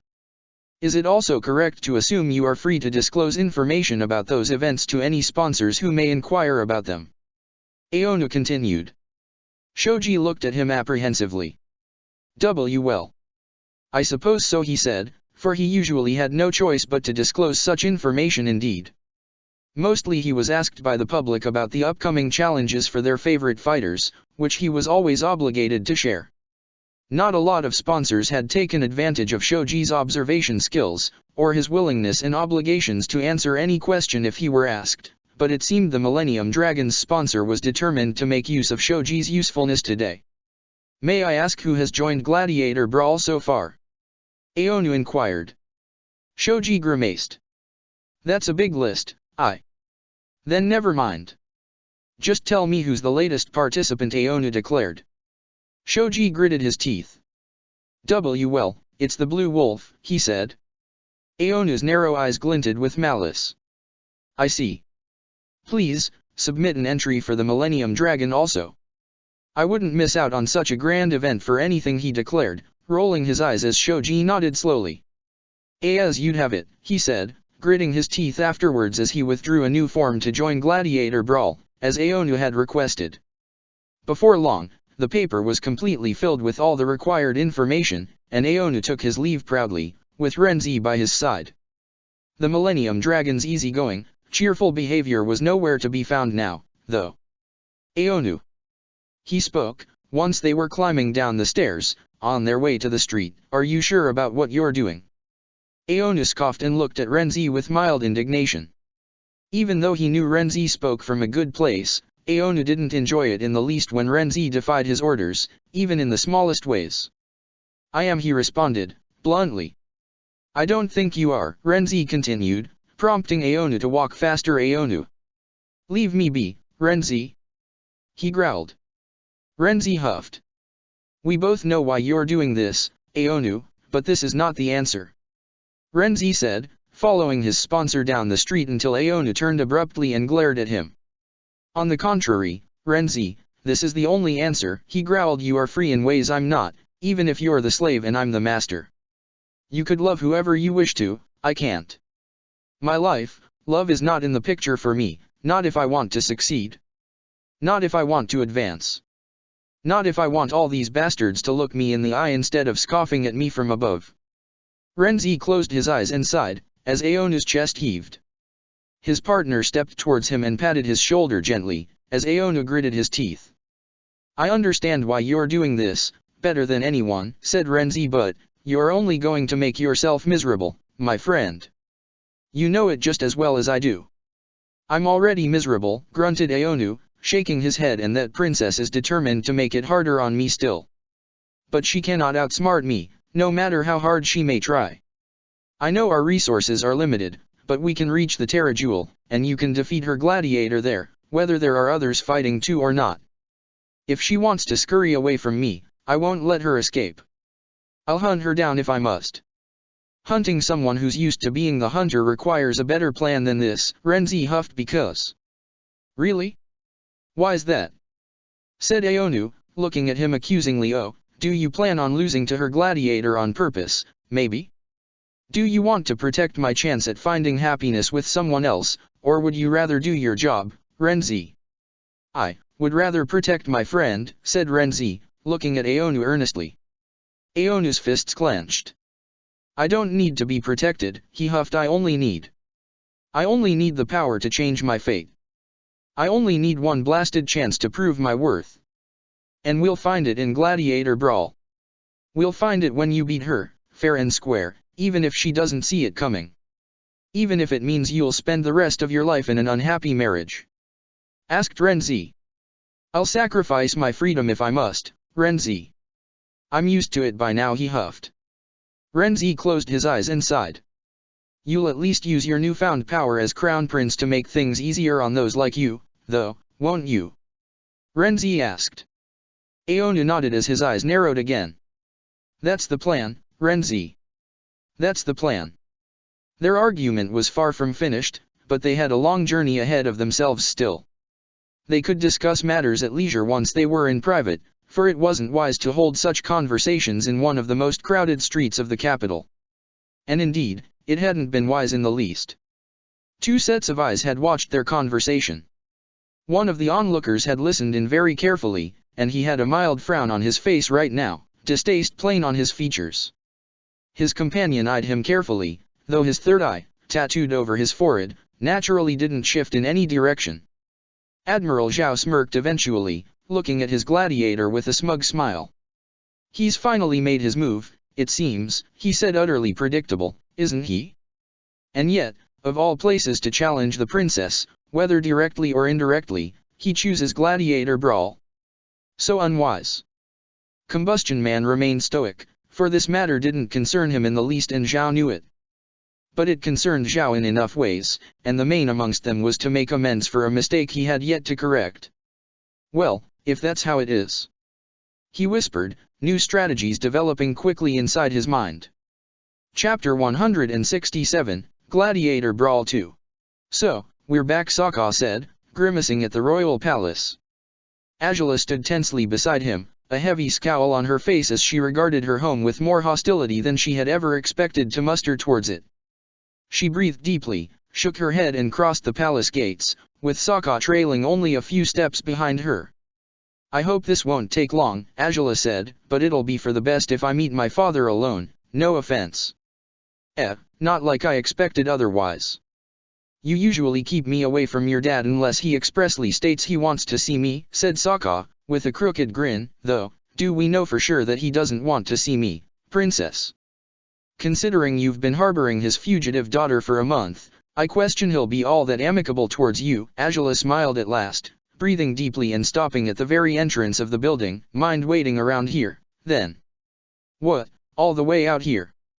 Does this mean you don't want your father to know you came with me altogether?" He smirked, raising his eyebrows as he regarded her with fake indignation. Now, are you ashamed of me, Azula?" "Beyond ashamed, you cannot possibly imagine how much," Azula said, sarcastically, as Sokka chuckled. "You know why, Sokka? Just, don't cause any trouble. Or too much trouble, as the case may be. I'll be right here, princess. Unless I find something more interesting to do other than standing here, of course." A skeptical glare by his lover brought Sokka to smile guiltily at her. She returned the grin eventually, shaking her head and waving towards him as she restarted her way to her father's office. Not only was it easy to guess Oze would be there, but she confirmed it with her resonance too. Cephas was nowhere to be found. She didn't know if that was reassuring or worrisome. Sokka watched her as she walked away. She could feel his gaze upon her. Just for the fun of it, she swayed her hips more noticeably for a few steps before glancing back at him. The dumbstruck blush on his face was priceless, and a very nice distraction from her upcoming ordeal, if just for a few moments. The palace was ever her home, even now. Her heart churned upon realizing she had missed the dark, majestic corridors, the marble flooring, the sensation of greatness that filled her completely once she was here. It wouldn't be impossible for her to discard all the luxuries if need be, but the feeling of belonging in this palace was difficult to shake off after a month of living nomadically between Sokka and Ty Lee's houses. Two Imperial guards stood before Oze's office when she arrived. One of them used to be a member of her royal guards. He reacted quickly upon noticing Azula, and after a deep bow he announced her arrival immediately to the Fire Lord. Oze allowed her inside his study without any ado. Azula nodded in acknowledgement at Jianghuo before entering the room, coldness spreading inside her body when she finally laid eyes upon her father again. She was nervous, but she was apprehensive, most of all.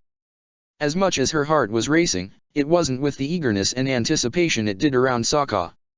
If anything, she wanted nothing but to put as much distance between herself and Oze again as soon as possible. The guard closed the door behind him, leaving Azula and Oze with a little more privacy. She didn't take her seat, and Oze noticed it.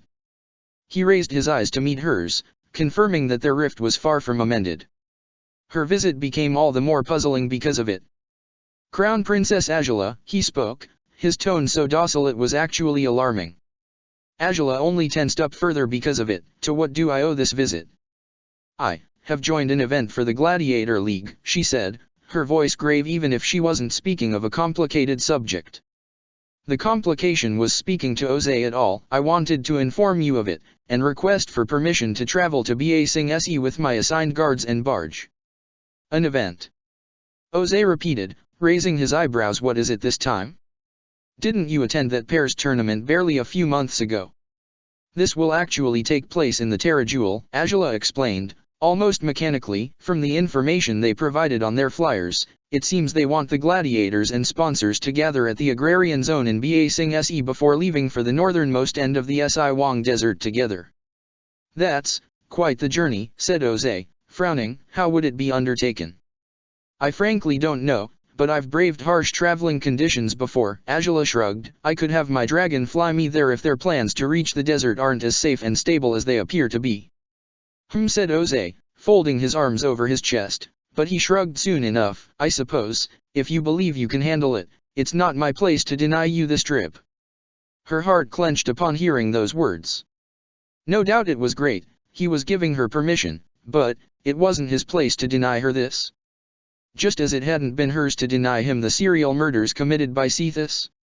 Thank you, Father, she said, closing her eyes and bowing her head towards him. I'll inform Captain Faley myself. Angela. He called her, upon noticing she was about to leave. The princess froze, most unwillingly. You do realize that, regardless of whatever conflicts we may have, this is still your home, don't you? She glanced at her father, her emotions betraying her now.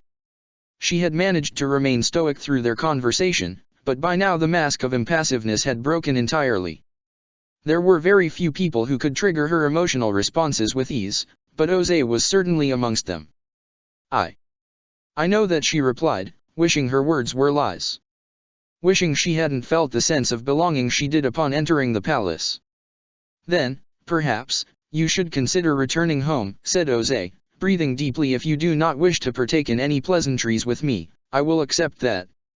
But, all things considered, I'm not ready yet, Angela blurted out. Jose frowned. I can't stop thinking about him. I can't stop resonating to make sure he's not near me. Cephas won't harm you, Angela, Jose interrupted her. He is not a violent man by nature. He merely does what I ask him to. And if you fear I would ask him to hurt you, torment you, be that as it may, then perhaps it is time for you to remember, child, that I am not just your Fire Lord. I am your father, too. I do not wish harm upon you. I remember as much, Father, Angela said, gritting her teeth. I never thought you did. I can't feel at ease when I know he could be lurking anywhere. He's the one who doesn't feel at ease around you, from what I understand, said Jose, with a small smile. Angela raised an eyebrow. You're the first person who can counter his fire completely, to the point of nullifying it. He's, quite possibly, scared of you. I question that, Angela said, lowering her eyes, but I suppose if you're right I'll try to make the most of that. He won't seek you out unless I ask him to. And I see no reason to do such a thing, Jose stated, simply. Angela nodded. I suppose you'll be going on that trip now, so even if you came home now it would be briefly, but perhaps you can consider returning to your chambers once you're back. Perhaps, Angela said, nodding cautiously. I'll think about it, if nothing else. It's all I can ask, Jose said, before waving his hand in her direction. Off you go, then. Wherever it is you go to these days. Angela bowed her head carefully towards Jose before turning on her heels and leaving without another word. No doubt Jose wouldn't be pleased by her behavior, especially after he had shown himself so complacent and understanding. The thought gave her pause. Her father was many things, but eager to please others? Certainly not. He had lived his life without abiding by anyone's wishes but his own, always refusing to face the consequences for his actions. Why would he be any different when it came to Angela, especially considering he had been so adamant and set in his ways back when she had confronted him in the throne room? His words echoed in her mind again. He wasn't just her Fire Lord, he was her father. What on earth did that mean? Her fists trembled ever so slightly as she pondered the possibilities. The likeliest one was that he sought to manipulate her, thoroughly. The unlikeliest, of course, was that he genuinely cared for her and wanted to breathe new life into their bond by extending a friendly hand towards her. But if that was the case, she had no intention of taking it. She had been lost in her thoughts, allowing her feet to guide her on their own accord, when she found Sokka in the same corridor she'd left him in. Only, he wasn't alone anymore. "Admiral!" she called Zhao, surprising the man as he spoke with Sokka. Azula frowned upon noticing Sokka didn't look half as upbeat as before, which was strange. She had known all along that he was forcing himself to be cheerful in hopes to lighten Azula's burdens. It was easy to assume Zhao was responsible for the radical change. "Why, though?" "Ah, Princess. Your gladiator here was telling me you were requesting your father's permission to attend Gladiator Brawl," he asked. There was a tinge of anxiety in the Admiral's countenance. "I was indeed," she said, nodding. "How did it go?" Sokka asked, looking at her apprehensively. The chagrin in his face was unsettling. What on earth had Zhao said that might upset him so much? "He's allowed it. We'll be headed to the Earth Kingdom within a few days," she answered earnestly. Zhao breathed deeply, and Sokka closed his eyes, fists clenched. Azula watched the two of them with confusion, wondering if they'd say something on their own, determined to make them talk if they didn't. "Well? Why are you asking, if I may, Admiral?" Azula blurted out, "And why are you both reacting like these are terrible news?" "I overheard Aona yesterday, after he left the Grand Royal Dome, arguing with his gladiator, about how he'd join Gladiator Brawl too," said Zhao. Azula's eyes widened. "Wait, what?" she said. "I returned to the dome to check if he had signed up for it, and I found he had," Zhao finished. "I take it he's finally trying his luck at courting you, then?" "His persistence seems to indicate as much." He was, but I told him to wait until after the brawl," Azula snarled, fury filling her gradually but powerfully. "What on earth is wrong with him? That bastard, he.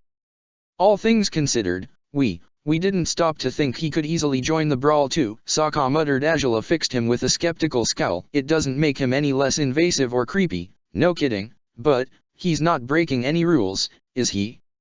"No, he's merely going to take advantage of the confusion in the brawl to defeat you before you can so much as make out your bearings," Azula snapped. "He's not breaking any rules, sure, he's only proving he's utterly dishonorable, and yes, I dodged his initial challenge, so perhaps I'm dishonorable too, but this is—" "I can understand your outrage, Princess," said Zhao, raising a hand with his palm towards her. Azula glared at him in disbelief. "But I think you can turn this to your advantage. I realize it may seem impossible right now, but how could it be advantageous for us?" Azula asked, looking at Zhao in disbelief. "I have no idea how many fighters will be there. I already expected the brawl to be one of the toughest events we've joined so far, and now the second best gladiator of the league will join it too." "Indeed, he shall. And so shall the first," Zhao declared. His words gave both Azula and Sokka pause. The gladiator had kept his head low, despair gnawing away at him faster than a drill tearing into a rock at full speed. But he gazed up at Zhao in utter confusion now, discovering his sponsor bore the same flabbergasted look on her face. "What did you just say?" Azula said, her voice small now as the magnitude of Zhao's decision seemed to crush her. The Admiral smirked, "Though, if Aona won't play fair, you needn't do it either," Zhao declared. "I will, of course, stay out of it if you wish for it, but as I've told you, I'm involved in the Gladiator League out of duty. I seek to protect your father's best interests through my gladiator's prowess, and I certainly need to protect them when it comes to this. As Gladiator Brawl has presented me with the perfect chance to run interference between you and Aonu, why shouldn't I do as much?" Azula was genuinely speechless by now. Sokka blinked blankly, glancing between both Azula and Zhao as he wondered what the princess would say. Her expression was unreadable. "Would it work, though?" Sokka asked. "If Combustion Man were to beat the Millennium Dragon, wouldn't we just circle back to square one? Aonu might say it doesn't count as being defeated by me, so what about if Combustion Man overwhelms the Millennium Dragon, but you sweep in to deliver the finishing blow?" Zhao asked, raising his eyebrows. "Yes, it's sneaky and underhanded, but clearly, so is Aonu. I see no problem with this course of action." "Aonu doesn't have much authority over anything," Azula muttered. Zhao and Sokka turned their attention towards her now. All things considered, snubbing him may be an underhanded, lowly thing to do, but, of all my potential suitors, he's the only one who might not pose much of a problem for my father if we offend him in any way. Whoa, really? Sokka said, looking at Azula in surprise. Azula. Sokka, I can't afford to wind up engaged to Aonu, she said, sternly. Sokka gulped, the steel in her voice and glare giving him pause. And whatever I may have to do to get rid of him, I will. Even if it's as wild as joining forces with Combustion Man, of all people. Of all people. Zhao repeated, with a weak grin, you'd think I'm the worst potential partner you could ever find. Considering your gladiator most likely blew up both his arm and his leg with his wild skills, is it really that strange that I'd feel apprehensive about sending my very much not fireproof gladiator to fight side by side with him? Azula said, raising her eyebrows. Zhao chuckled. Well, admittedly, he's a hazard to most people, but he does have his skills under control by now. His arm and leg were merely accidents from childhood, he said, dismissively. Azula grimaced. So he really did blow them up himself. I always had imagined as much, but... He's not much of a talker, but he's told me as much. Yes, said Zhao. It was reassuring, to a fault. If he hasn't blown up any other limbs since then, it means he has learned to direct his explosive powers correctly. No doubt, said Azula, with a skeptical smile. So, we're really doing this? Sokka asked, biting his lip. I mean, it sounds like a good plan, but we need to remember it's not going to be just 3 fighters in the brawl. Indeed, said Zhao. Do you expect he won't be able to help you much if others try to engage him in battle? I guess I was thinking we could help each other, Sokka sighed, shaking his head. If I could deal with some of the weaker gladiators, maybe he can do his sparky boom thing and blow the rest of them away. Azula stared at him in utter disbelief. Sokka blinked blankly upon noticing it, and he shrugged. What? Sparky Boom Man would hardly be the worst name I've brought up so far, he smiled at last, and Azula's eyes widened as she covered her mouth with a hand. Zhao merely stared at Sokka with a raised eyebrow. No wonder she always looks so exasperated with your antics, Zhao smiled now, shaking his head. Sokka smiled awkwardly. All right, leaving aside all matters of gladiator names worthy of a 5-year-old. Azula said, her voice thin and sarcastic. Hey. Sokka pouted, but Azula ignored him as she stared at Zhao. Is there something you want in return for this? She asked. The Admiral raised his eyebrows. Why, if anything, I thought I was the one who was making amends for my past mistakes, he said, with an earnest smile. I caused you such unnecessary trouble when I misunderstood your relationship with your guard. I figured I might be able to atone for it by helping you protect your freedom instead of finding the right husband for you. Or would you rather I? No, thank you. I prefer this method of atoning, by far, Azula said, with a dry smile that became more genuine after a few moments. This is actually the best way for you to atone, as far as I can tell. Thank you, Admiral. We're not going to be allies for long, I know as much, he smiled. One day you'll be drawing plans to have your gladiator take down mine, but until such day arrives. Until then? Azula asked, when he paused. Zhao smiled. Until then I'd like to support you, rather than hinder you, on your path to greatness, he said. Who knows? Maybe it'd be best if you took over the League, when the time comes.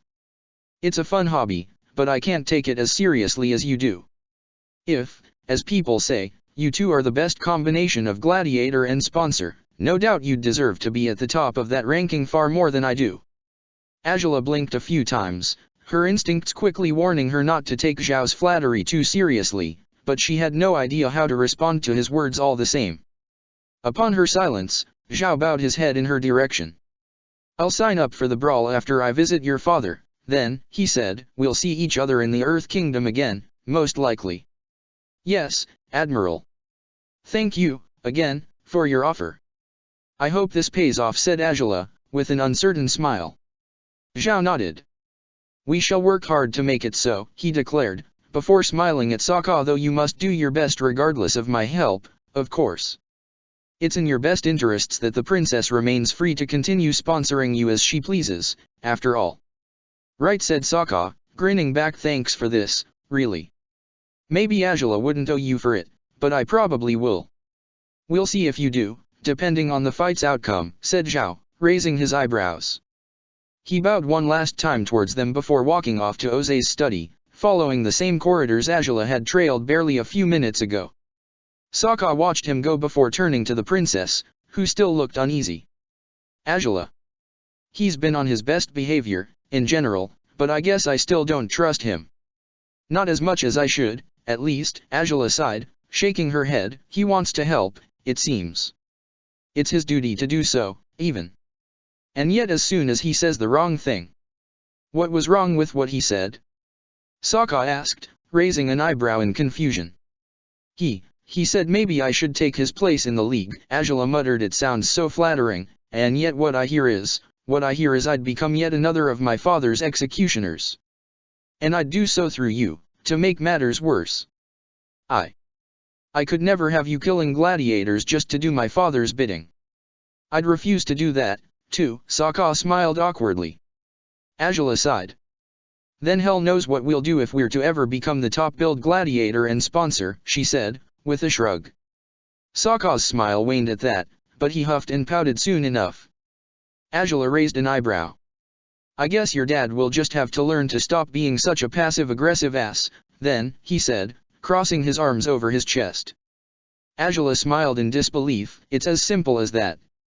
It's not simple at all, but it's no surprise you'd think of it that way, she laughed, before urging him to walk with her out of the palace's premises again. Sokka did as much, still stubbornly angry at Jose as he strode through the marble halls with Angela. Daylight greeted them brightly as they stepped back into the open walkway outside.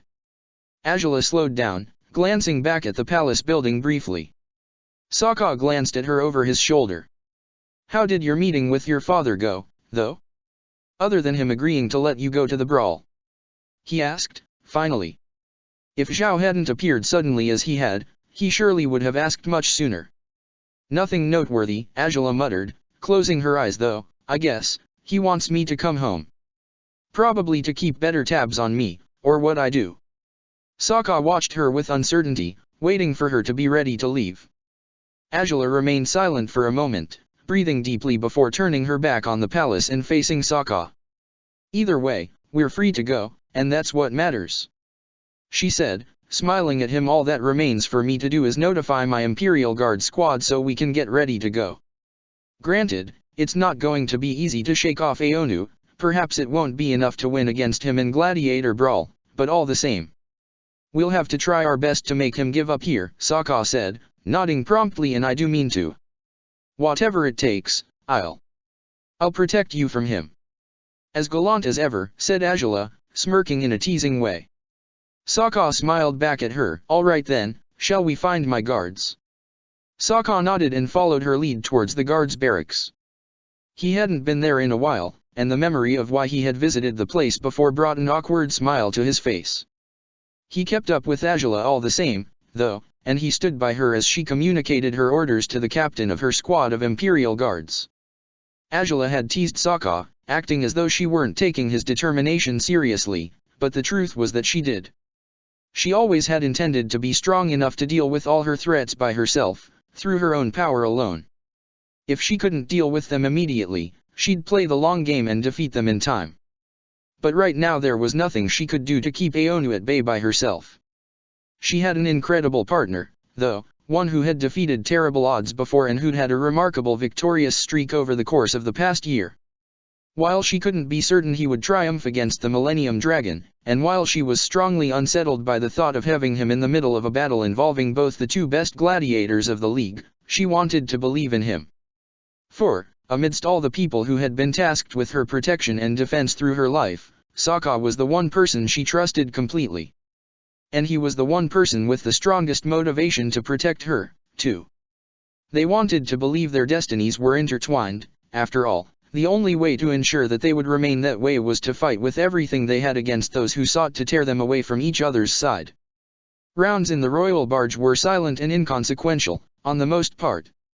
Ruishi had to commend Sokka and Angela for their stealth, seeing as he had never really caught them in the act, not that he had ever intended to, considering how uncomfortable he was by most of what concerned the intimacy of their relationship.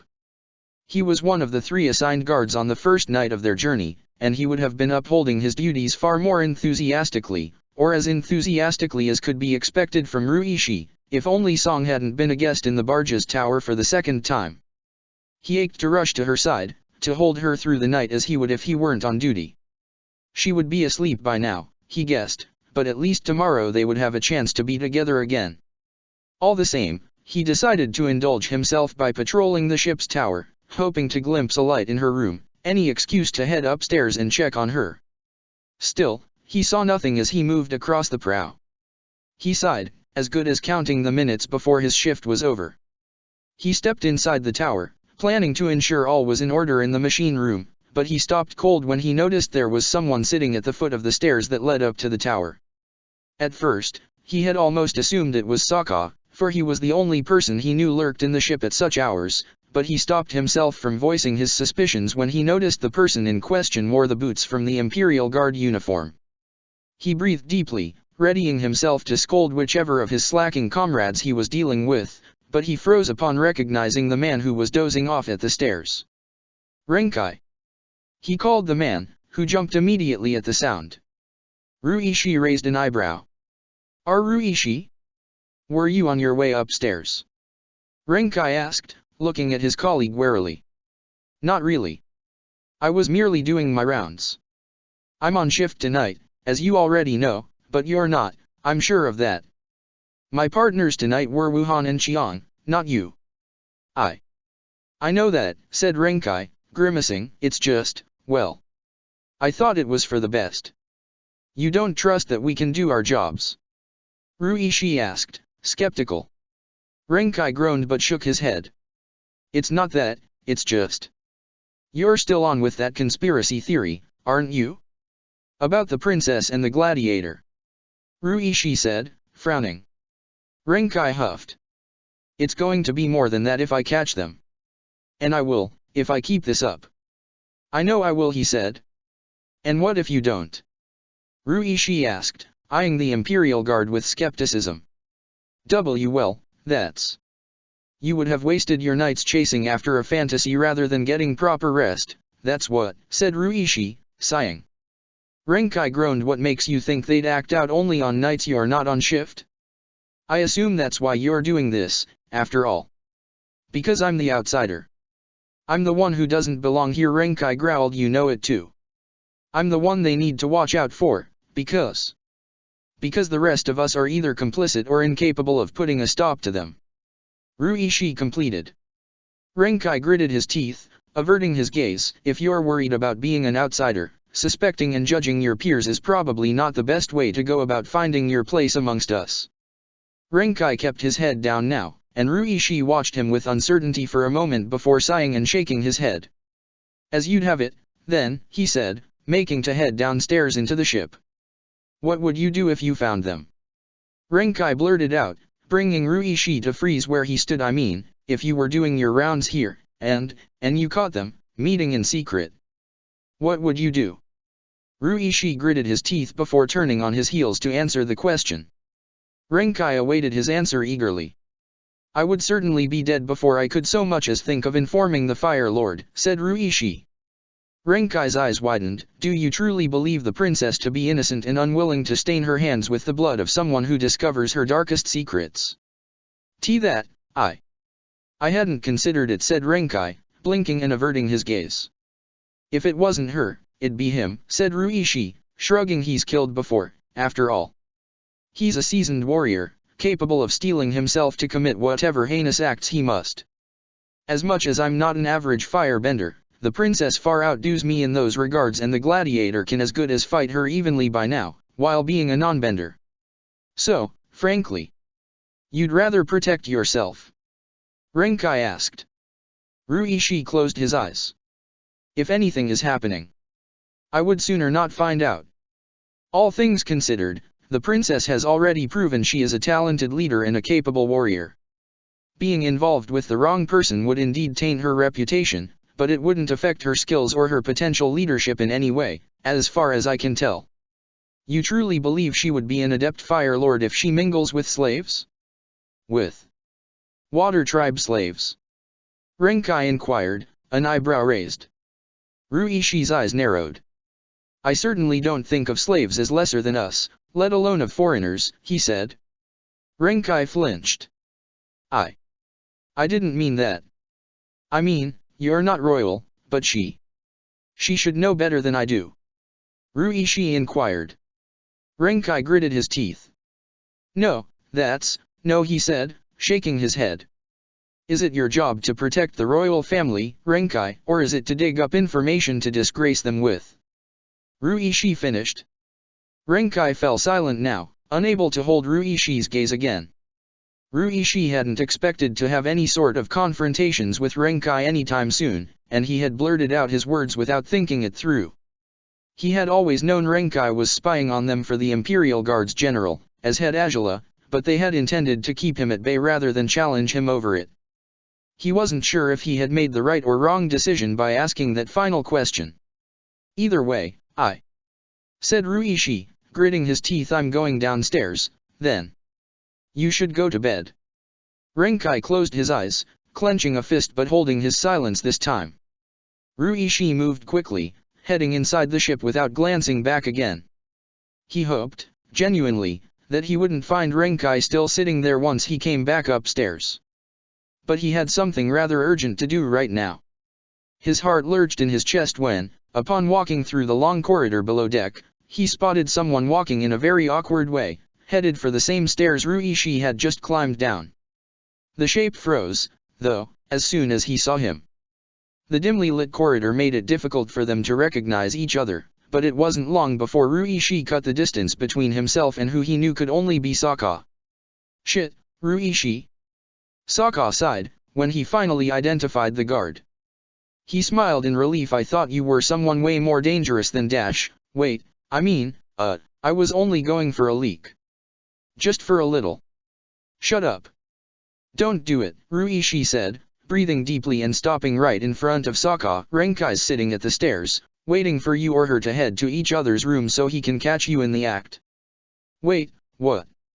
Sokka said, eyes wide. Okay, I knew he had been snooping about, but he's getting bolder, and much more dangerous both for you and the princess, Ruishi said, closing his eyes. For all the love you profess for her, please don't do this.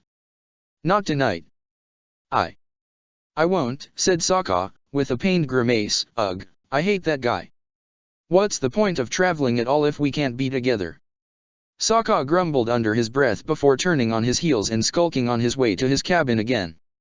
Ruishi sighed as he watched him go, knowing both Sokka and Azula would be grateful for it, if they genuinely understood the danger Renkai posed for them. Lying to save the princess and her illicit relationship wasn't something Ruishi had thought he'd have to do for a living. If anything, if Renkai had been lurking about back when Ruishi had first caught the princess and Sokka kissing on that roof, he probably would have told Renkai everything, both to vent and because he couldn't truly see their relationship as anything but a whim. But time had proved how wrong his original misconceptions were, and his role as the princess's protector had become much more complex than it used to be over the past year. He was completely loyal to her, no matter his rank, no matter what guard squad he was assigned to. And that loyalty meant more than just keeping the princess safe. He trusted her fully, and he would do whatever was necessary to protect everything she found valuable, too. Sokka was moody even when he discovered he'd have Azula's company during breakfast. After their first shared meal in the dining deck, Azula had taken the habit of joining him for meals at least once a day there. Seeing as he hadn't visited her at night, the princess had been waiting in the dining deck since early in the morning, when not many sailors or guards were ready to eat yet. She had been eager to see Sokka again, hoping to inquire as to why he hadn't showed up in her cabin, but where she had hoped he was simply too tired to head upstairs, she found a completely different and far less appealing explanation when he took his seat before her. He has some nerve, Azula growled, shaking her head as Sokka sighed. His head hung after finishing his explanation. I ought to punish him for this, on some measure. For spreading such false accusations and disrupting other guards' duties, if nothing else. You shouldn't, Sokka muttered. That'd seem too defensive on your part, which would only make things more suspicious. I know. It's why I said I ought to, but I know I can't act as I please either way, she huffed, glaring at her half-finished breakfast. She had lost her appetite by now, and acting upon this would reveal Ruishi conveyed the information to us right away. Which, again, would be too suspicious. If we weren't hiding anything, he wouldn't have felt the need to tell us that someone was snooping around after us, Sokka said, with a dry grin before groaning in defeat. So? What are we going to do? Nothing, I suppose. Resent him, inevitably. Azula smiled a little, shrugging. Sokka sighed in defeat. And of course, we'll try to behave ourselves and not do anything stupid for the rest of the trip. He finished. Azula closed her eyes, remaining silent at his question. That sounds incredibly boring. We have weeks of traveling ahead of us. I know. But it'd be the last time we'll travel at all if he ever finds the evidence he's looking for, Azula said, curtly, so, as we would like to avoid that. Yeah, I know. Sokka pouted a little, averting his gaze from her. All things considered, we've been worse off, said Azula, smiling weakly at him. At least we did spend a whole month together, right? It's still a waste, no matter how you may look at it. It's always a waste not to spend as much time with you as possible, Sokka mumbled, quickly reaching to touch her hand over the table. The contact didn't linger for long, startled as they were by the sounds of frying pans and boiling pots in the kitchen. All the same, Azula smiled at him, if remorsefully, but knowing, as ever, that they would do what was best. If she had to live without him by her side at all hours for a short time, she'd manage somehow. There was nothing else to be done about it. It didn't mean, though, that they couldn't be together at all through this journey. And Azula had already come up with an idea on what they'd occupy their time with over the next few weeks before Gladiator Brawl arrived. Whoa, you're not serious, are you? Sokka asked, eyes wide as he stood on deck, fully furnished with his armor and weapons. He was staring at Azula in disbelief, but she wasn't alone. Sokka stood at the center of a circle, surrounded by Azula and 6 of her guards. The chosen firebenders were off duty today, and as traveling across the sea could be quite boring often, they had welcomed Azula's invitation to join her in training her gladiator. Wuhan, Shuren, Taro, Han, Chiang, and Tai Wei had been warming up on deck when Sokka walked leisurely towards Azula, blissfully unaware of the intense training session she had concocted for his benefit until she finally explained her intentions. How would I possibly not be serious? Azula smirked, waving her sword in circles, a plum of blue fire dancing on her hand. You do realize you might just have to fend off multiple, simultaneous enemies in Gladiator Brawl. You've never trained properly for that kind of situation, and there's no better assortment of firebenders to prepare you for that than us. The guards chosen to train with him had taken off their helmets, as they often did these days when traveling with Azula. Ever since she had become more lenient with their uniform, they all appeared much happier and more comfortable.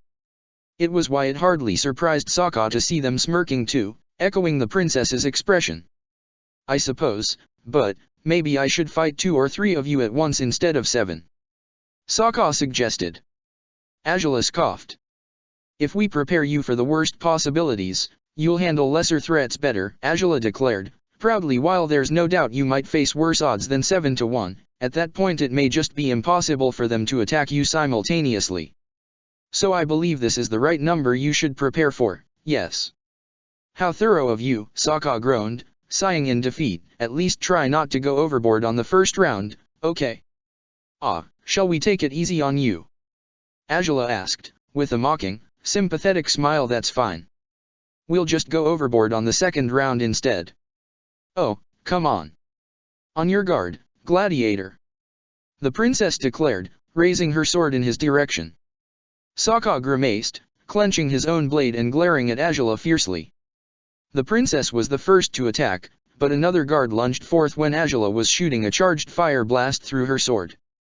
Sokka jumped out of the way, narrowly avoiding the blue fireball, and nearly falling directly into Chiang's waiting attack, too.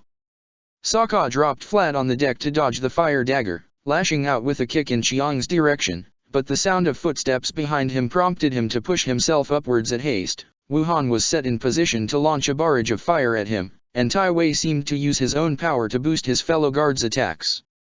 There wasn't anything Sokka could do other than release an undignified shout as he covered his face with his arm guards and dropped on the deck again. He rolled into a small ball, as though expecting fire to rain on him regardless of his helplessness. I guess he's given up, said Han, blinking as he eyed Sokka with uncertainty. Sad. I didn't even get to attack him yet. All right, Perhaps we did go overboard, Azula smiled, walking towards Sokka and dropping Wolfsbane beside him. He had remained curled in his frame, making himself as small as possible, but he unfurled quickly at the sight of the white blade. Come on, come on. Pick it up and let's go again. Wait, so I get to use Wolfsbane? Sokka asked, eyes alight with hope. Azula sighed and shrugged. Considering you are going to use it in combat either way, it seems a little over the top for me to use it in training instead of you, she said, with a weak grin, but that doesn't mean you're going to do that much better, I warn you. Hey, at least it's one way to keep some fire at bay, Sokka smiled, picking up the sword after all. The sun was setting when Renkai climbed up to the deck. He had been resting properly, for he did have a shift tonight. But where he had expected to find an empty deck, he came across the exact opposite sight.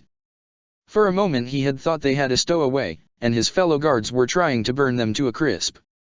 The sight of a relentless attack of orange fire was unexpected, though blasts of blue poured through the orange at times. All those flames were attacking the same spot with such resilience it was impossible to see who stood at the center of that inferno. At least, it was impossible at first.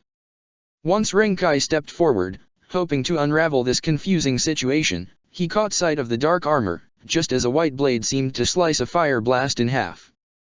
His eyes widened when he took in the Gladiator, cutting through the flames with terrifying expertise. He managed to come close enough to one of the guards to tackle him to the floor, before blocking another barrage of fire that washed against him mercilessly. Okay, that's one down. Sokka shouted, smiling proudly, but not for long. A blue fireball flew so fast at him that he fell back on the floor, near the same firebender he had tackled moments ago. Hell, Azula. The princess ought to have scolded the Gladiator for addressing her in such fashion, or perhaps smirked arrogantly over what she'd done to him. Instead, though, she laughed earnestly, watching as her Gladiator rolled away from the guard beside him, avoiding the firebender's fire-coated punch. The blue wolf pouted and lunged for the princess, but even before the rest of the guards could chime in to help her, the princess had blocked the sword with condensed gold fire. The thickness of the barrier was such that the black sword couldn't cut across it, while the white one struggled with bending the flames out of the way as it always did. Oh, now, you were doing so well. Azula taunted him, her eyes glinting with malice as she unfolded an array of gold fire that Sokka could barely fend off. No one in Gladiator Brawl will have gold fire. He cried out, attacking foolishly with Wolfsbane while Azula only continued to unleash her unique flames on him. This is uncalled for. This is unethical. Or maybe this is just fun. Azula suggested, before exchanging a glance with her guards, standing by as they were. They were quick to make their move upon her silent command. Fun for you, you'll mean, because I... Hey! Sokka exclaimed, noticing a little too late that he was surrounded. The firebenders had spread out around the struggling pair, and they were ready to strike at Sokka. Azula stopped her barrage of gold when Sokka had to defend himself from her guards. He swiped most the fire away with Wolfsbane, but he couldn't seem to get all of it. Sparks reached his fireproof clothes, and he tried to evade them by twisting his body away from the flames, only to wind up with a familiar hand on the nape of his neck. How he longed to feel her touch, skin against skin, just, not in such a manner. She tripped him easily, pinning him face down on the deck, a pleased smirk on her face. Without fail, her guards cheered after yet another successful victory for their group. Sokka groaned, face planted on the deck as he was. While he certainly enjoyed supplying Azula with any excuse to touch him, the humiliation was quite awkward all the same. And that's the 10th round, is it? She said, smirking. At least you almost disabled one guard at one point, huh? I could have gotten to him. I could have. Sokka pouted, glaring at her over his shoulder after she let go of his neck. She couldn't help but laugh. I think we should be grateful you won't face enemies who are as highly trained to fight as a team as my guards are, Azula said, standing upright before extending a hand towards Sokka. He took it while still pouting in her direction. No guards batted an eyelash over the camaraderie and partnership displayed by the princess and her Gladiator. No one seemed to care that any physical contact between them should be frowned upon, even if it wasn't outright intimate, and yet Renkai thought whatever he was witnessing between them contained more intimacy than any bold gestures of affection.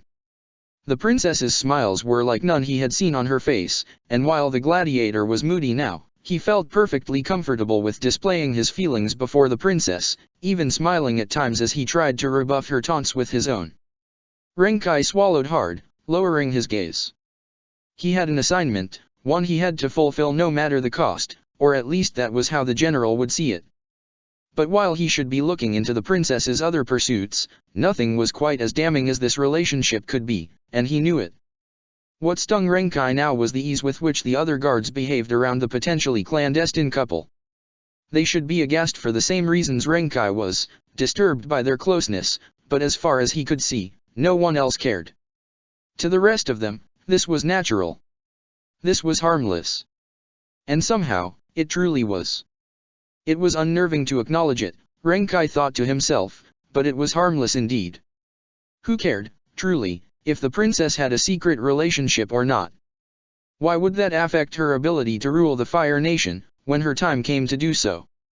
He couldn't bring himself to muster loyalty towards her, not as he was, not after how she had treated him so far, but for now he would withhold his judgment rather than rushing to determine if the princess was a transgressor of the traditional laws that controlled women and their behavior in their society. At the very least, he would make sure he wasn't misreading the circumstances as he tried to determine the truth in that relationship, and that also included figuring out whether his fellow guards were complicit in it or not. It would certainly take longer than the general wanted it to, but if the general had wanted quick results, he should have thought twice before kicking Renkai out of his office when he had. The training sessions were recurrent over the course of their trip to Ba Sing Se. By the second afternoon, Song had joined them on deck merely to look after Sokka if the firebenders went overboard. As hard as he fought, and as much as he developed his reflexes as best as he could, Sokka's training bouts with the guards weren't a matter of whether he could triumph over them or not, but rather, of how many firebenders he could take down before they defeated him. While Angela was frequently amused by Sokka's frustration at being unable to win against the guards, she reassured him all the same, whenever they had their meals together, that it was no fault of his that he couldn't seem to overpower the extraordinary teamwork between all the firebenders. Her guards had been training together for years, learning how to fight alongside each other and how to develop countless techniques and strategies to enact when crossing paths with dangerous enemies. If he could defeat them easily, Angela would have been tempted to fire them. All the same, Sokka didn't stop trying his hardest, and he could finally take down around 4 guards before being defeated on their last night on the barge. As Song inspected the superficial wounds on the defeated firebenders, though, a new contender stepped forward to take the place of one of his fallen comrades. "Oh? You want to join in?" Sokka asked Renkai, surprised to spot the firebender standing beside Taro. "The lineup keeps changing depending on who's on duty each day, right?" Renkai said, raising his eyebrows. "I'm off duty today, so I figured I could give this a shot." Sokka blinked blankly before shrugging and smiling. He was still far from trusting of Renkai, but he guessed there was no harm in letting the man be part of their training exercise. If he tried anything underhanded, Sokka had no doubts Angela would take action against him immediately. Though he wondered if she planned on taking action right away, truthfully. She had been talking to Ruishi, who was currently part of the guard team in the training exercises, and her eyes had narrowed upon noticing Renkai approaching her gladiator. He had never joined them before, and she had been more than pleased for it. Was he trying to intrude, or was there no ill intent from the man for once? He was different from the rest of the firebenders, they noticed it immediately. Not only because his teamwork with the rest was faulty, to say the least, but his firebending was agile, in quick bursts, rather than large formations of fire. While Sokka had faced many different firebenders in his life, he found Renkai to hold a surprisingly unique firebending style. His flames were no different in quality from the rest of them, but Sokka guessed this was why he had been an Imperial Guard longer than Angela's former squad, without being significantly older or more experienced than the rest of them. Angela wasn't certain the group would get used to Renkai's aggressive and agile fighting techniques, but within a few rounds, she and her guards had devised ways to work with Renkai all the same. It surprised Renkai that they would adapt so quickly to his firebending method, especially that they would devise the best ways to exploit it to their favor, and to Sokka's disadvantage, too. Despite the time spent figuring out Renkai's style, Sokka hadn't been able to defeat more than 2 of them by now. His exhaustion was getting the better of him, and he certainly could use a break as it was. All things considered. I don't think anything I find in Gladiator Brawl will be worse than this, Sokka said, with a dry grin as he sat on deck, with his elbows on his knees. Azula smiled back, watching over him as dusk settled around them. The guards were chatting amongst themselves now, tired and ready to rest just as much as Sokka was. That was the idea, she said, proudly. While the Millennium Dragon is a remarkable firebender, he's not quite as remarkable as a fully trained firebending squad like my guards. Or like you, Sokka said, smiling a little. Your condensed gold fire is way worse than his. Naturally, declared Azula, with a smirk. So, all things considered, you're as sharp and ready as you'll ever be for this, perhaps. Oh, I don't know. I would have rather liked it if I could have taken out more of you guys. Sokka pouted. Maybe a few more weeks of training and I could have done it. Doubtful, said Azula, smiling awkwardly, but it's good you're ambitious, as always. You need your rest now, though. Sure, but dinner first, Sokka pouted. Azula shook her head, but she still smiled fondly. If the stomach calls, Sokka listens. She teased. He smiled proudly and nodded, following her to the dining deck as he ever did. Azula glanced back before going downstairs, though, noticing her guards were happily chatting with Renkai now. He had been as good as a pariah so far, even when he had attempted to get along with the group when he had first been assigned with them, but it seemed his decision to join their training might have made him a few new friends, despite it all. Whether that was for the best or not, it remained to be seen. The whole group ended up in the dining deck before long, and while they usually preferred to enjoy their meals by themselves, Azula and Sokka welcomed their guards to join them all the same, not only because Renkai was amongst them, but because there would be little intimacy to be enjoyed over dinner when the place was so crowded. The men joked, laughed, and chatted happily amongst themselves, creating an atmosphere most unlike what could be found from the majority of the military squads in the Fire Nation. To anyone who didn't know them, it would seem they were merely friends enjoying a good meal. Don't get used to the cheeriness, though, Haoran told Renkai, a short time after they'd finished their food. We're a lot broodier on most our meals. We were on our best behavior today. Not true. Fei pouted. We're always like this if we eat with the princess, it's true. Ah, and why's that? Azula asked, amused, arms folded over her chest as she eyed the captain with curiosity. Fei cleared his throat. Well, we would never want to make your meal uncomfortable, or give you indigestion by being boring and lame, right? He said, grinning. Azula smirked. How thoughtful of you. Thank you, she said, a hint of sarcasm in her voice, as the others laughed. Renkai smiled a little, despite himself, and he nodded gratefully when Tai Wei and Jianghuo picked up the many empty plates on the table and made their way to the kitchen with them. Who's on duty tonight? Asked Haoran, looking at Fei hopelessly. Can I sleep in, or? You shouldn't be so lazy, Haoran. Fei said, proudly. Says the laziest of us all, Haoran retorted, prompting others to chuckle while Fei scowled. I should give you a shift for that. Oh, well, Taro, Shuren, Jianghuo and me, I guess, he said, shrugging. Haoran finally smiled, relieved. The rest of you, off to bed. Away with you. Even me? Azula asked, smirking. Fei froze. Well, no, I would never presume to give you orders, and no. If only Ruishi had been as submissive as that. Azula sighed dramatically. Ruishi was sitting at the next table with Song, and he raised his eyebrows in acknowledgement. I can't remember giving you any orders, he smiled, looking at her in disbelief. Not for a lack of trying, Azula smirked. They weren't orders merely because I always ignored you.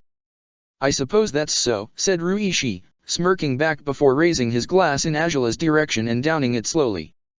Everyone was amused by their exchange all the same. One by one, the guards left until only the ones on duty remained on the dining deck. The fact surprised Azula, for she had expected Renkai to lag behind to keep an eye on Azula and Sokka, as he had through the whole trip. Still, she didn't bother getting her hopes up. Her stolen moments with Sokka would have to wait until they returned home, she assumed. Ruishi would have accompanied Song to her cabin right away, seeing as he wasn't on duty that night either, but upon noticing Renkai leaving with the others, he told her to go ahead without him.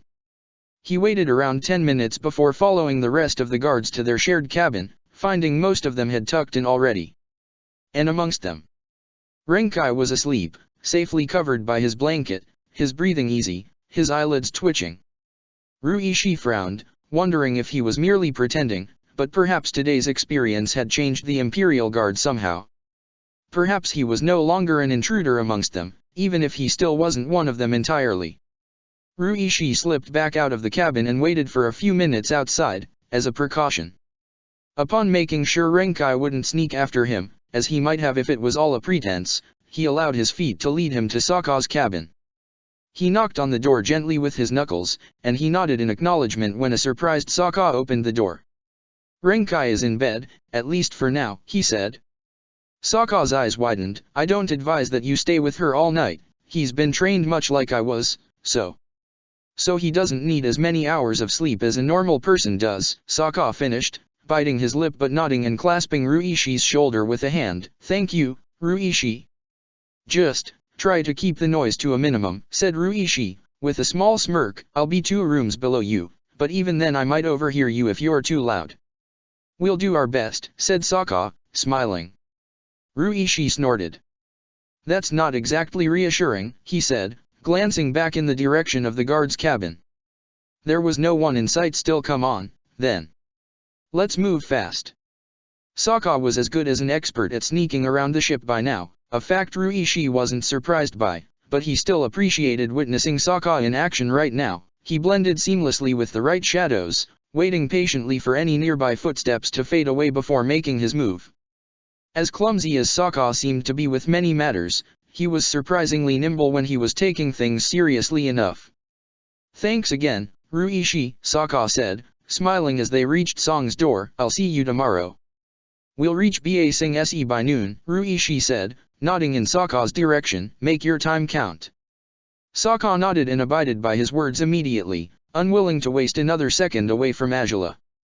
Hopefully she wouldn't be asleep yet, and that way they would enjoy at least one last night before. He didn't want to think about that. He didn't even want to consider things might change for the worse after Gladiator Brawl, but it wasn't easy to escape those concerns after they had been gnawing away at him for weeks as it was. He knocked on the door promptly, itching to jump inside her room and bed as soon as possible.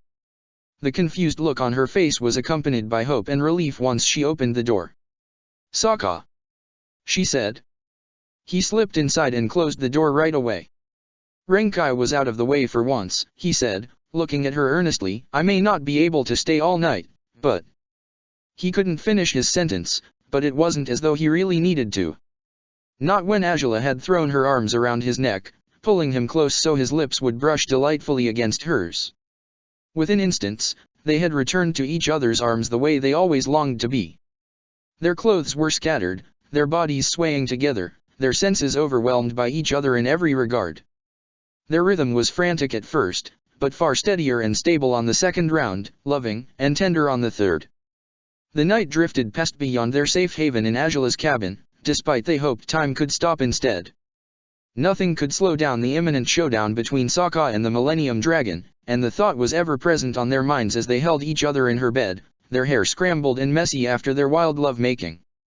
Azula's forehead rested against Sokka's, one of his hands traveling over her flank, up to her ribs and down to her thigh. "I really didn't think we'd have another chance for this," Azula said, with a weak grin. "I truly hope Renkai wasn't setting us up somehow." "I hope so too," said Sokka, with a sad grin, "though, if that's the price to pay for one more night with you, I'll endure it." "That's nonsense," said Azula, smiling too. "There's no price to it, or at least, there shouldn't be. I know I'm certainly not going to charge you for it." "You never have, after all," Sokka said, prodding her nose with his own. "And you certainly take advantage of that, huh?" said Azula, looking at him tenderly, her fingertips trailing over his cheek. Sokka kissed her again, heartily, devoting himself fully to the exchange and forsaking all the words he had hoped to say to her, if just for now. There was so much they should talk about, so much worth discussing, but all Sokka could think to do right now was to cherish their time together, to give himself to her in heart, body, and soul until there was nothing left of him to give. Fear was cutting away at him, in the worst of ways, The mere thought of losing Angela produced vertigo in him, as though he'd lose his footing, his purpose, even his will to live if she was taken away from him the way Aonu hoped to steal her. The morbid thoughts turned his kiss fragile, weak at the end. Angela pulled away to look at him earnestly, finding his fears plain across his face. He swallowed hard. Angela. The last time you fought the Millennium Dragon, we thought you might die, she said, holding off his words for now. He fell silent, far more interested in hearing what she had to say than speaking for himself. We'd just done some unthinkable things to each other on the way to the slate, and you wanted to say something important to me, just before the fight. I told you not to, as you might recall. You didn't want to hear it, Sokka said, smiling a little. You were so mad. I was, but most of all I guess I was sexually frustrated. Angela smiled too, averting her gaze. I was only that upset because of how much I wanted you, and how aware I was of the reasons why I should never have given myself to you. But I was scared, too, of losing you. Stopping you from telling me everything you had left to say. It felt like I was giving you a reason to hope for whatever might come after the fight, rather than only focusing on the fight, without seeing beyond it. Yeah, it made sense, Sokka smiled, pressing his forehead to hers. I don't know what you may want to say to me now, she admitted, her hand seeking his, but I don't want to stop you from saying whatever it is. Just. Yeah. This isn't going to be the end for us, Sokka, she said, looking at him with determination. I don't know if it's irresponsible to say so, but it might be just as irresponsible as it was to accept your marriage proposal, to make all sorts of plans with you when we can't be certain we'll ever turn them into reality. But I refuse to believe this is the end for us. We have so much to do, so many promises we've always meant to fulfill, that I can't even imagine this could be over. I can't. Angela closed her eyes just as Sokka embraced her tightly. He breathed in as he rubbed her back gently with his hands, hoping to comfort her somehow. I've done my best not to let you down for quite some time now. Strangely, I've succeeded at it as of late, Sokka whispered, so maybe I will again this time. Maybe.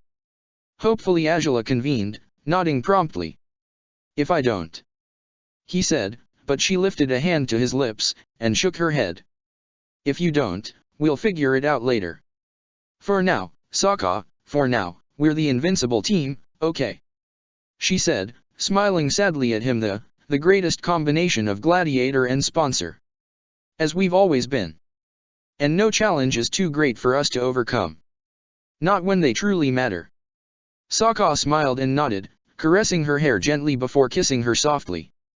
Angela responded, her chest aching as she tried to convey her profound love for him with just the brush of their lips, and the sway of her body against his. But all the time in the world felt like nothing when faced with the dangerous prospect of losing the man she loved. It didn't matter how powerful she was, how talented a bender she could be, how grand a leader she imagined she'd become, all of it paled and withered into nothingness if she lacked the power to keep Sokka by her side. They were both terrified of what might happen in the Terra Jewel, it was clear. But all they could do to console themselves was fall into each other's arms, hoping the future would be brighter than it promised to be. Hoping no opportunists like Aona would be able to break the bond they had fought so hard to protect for all these years. Chapter 168, Gladiator Brawl 3. The agrarian zone brought back bittersweet memories to Sokka and Angela, as they walked down the stairs of the inner wall, which would lead them to the large fields. Somewhere in this area was the small, abandoned house they'd taken refuge in with Iroh and Toph so long ago, where they'd shared a bed for the second time, where Angela had been torn up inside by her own insecurities during a fragile night. Had they been somewhere more private, she might have taken his hand in hers, pleased to think of how things had changed since then.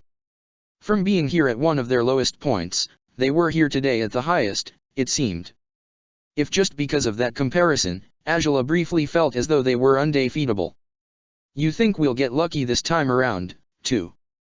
Sokka asked Angela, as they made their way downstairs. Song's already happy with her mom in the palace, and we're on our way to a, hopefully, properly controlled and organized event for the Gladiator League.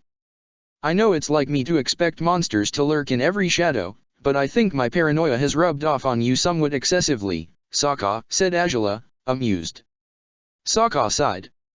It's what happens after you spend too much time with someone, After all, he said, their paranoia gets contagious, as does their bending. Oh. Angela said, glancing at him upon reaching the ground. Sokka snickered. Forgot our indirect bending mishap already? It wasn't even that long ago. He said. Angela bit her lip and smirked. You know, we ought to do that again sometime, she said. Sokka grimaced, just as an experiment. To see just how far this skill can go, how it's triggered, exactly. Well, if it requires the kind of thing we were doing half an hour before you bent through my arm, I'll agree to it, if only because of that, Sokka declared, proudly. Angela laughed as they walked together by the large wall. The indications for Gladiator Brawl had been sent again to each contender's sponsor the day before the fight, for confirmation's sake. There still were no instructions to specify what they would gather in the agrarian zone for, such as that they'd take a private ferry and then a carriage all the way to the Terra Jewel. Instead, they were asked to wait at the large fields between Ba Sing Se's huge walls. Was it they wanted to gather all the sponsors and gladiators here for a briefing before the big event? Or? The explanation for their course of action became apparent within moments. Sokka frowned, for he caught sight of them first. He hadn't seen much of those blueprints, for the machinist had worked on those by himself, but he could recognize the pattern of the design all the same. He sped up his pace, surprising Angela. She struggled to keep up with him, up until she saw them too, 3 armored airships, fully functional and ready to carry the gladiators and sponsors all the way to the Terra Jewel. Angela could barely give her eyes credit, not even as she gazed at the Fire Nation emblem imprinted on the flanks of the ships. Had her father authorized this? Why would he? Weren't these airships meant for warfare, for more destruction and death? Why would they be used for something as trivial as ferrying people around like this? Well, they're uglier than the ones I designed, Sokka commented, offhandedly, bringing Angela out of her silent daze. Huh. Much bigger, too, she added. Sokka sighed. That's all the worse, really. One of these days I ought to take you for a ride on my hot air balloon, He said, just the two of us, floating in the sky, free to do unspeakable things on the balloon because, unlike Xin Long, it has no feelings and it won't scold us if we. Well, that's one very nice fantasy you've cooked up there, no lie, Angela said, smiling dryly and restarting their walk towards the airships, but we can talk about it some more when we get home, if you're serious about that. For now, we're riding large airships with big crowds and keeping our secrets to ourselves. Oh, joy, said Sokka, sighing. He had never had a problem with large groups of people, but over the past months he had grown accustomed to being alone with Angela more often than not. It was a habit he would break most unwillingly, even if he knew the circumstances demanded it of him.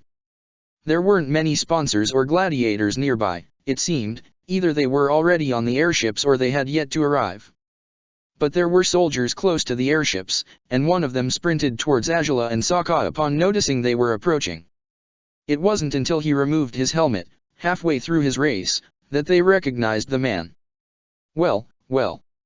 Captain Zhen, said Angela, smiling as she stopped before the soldier. Zhen was grinning wildly at them. It's been a while.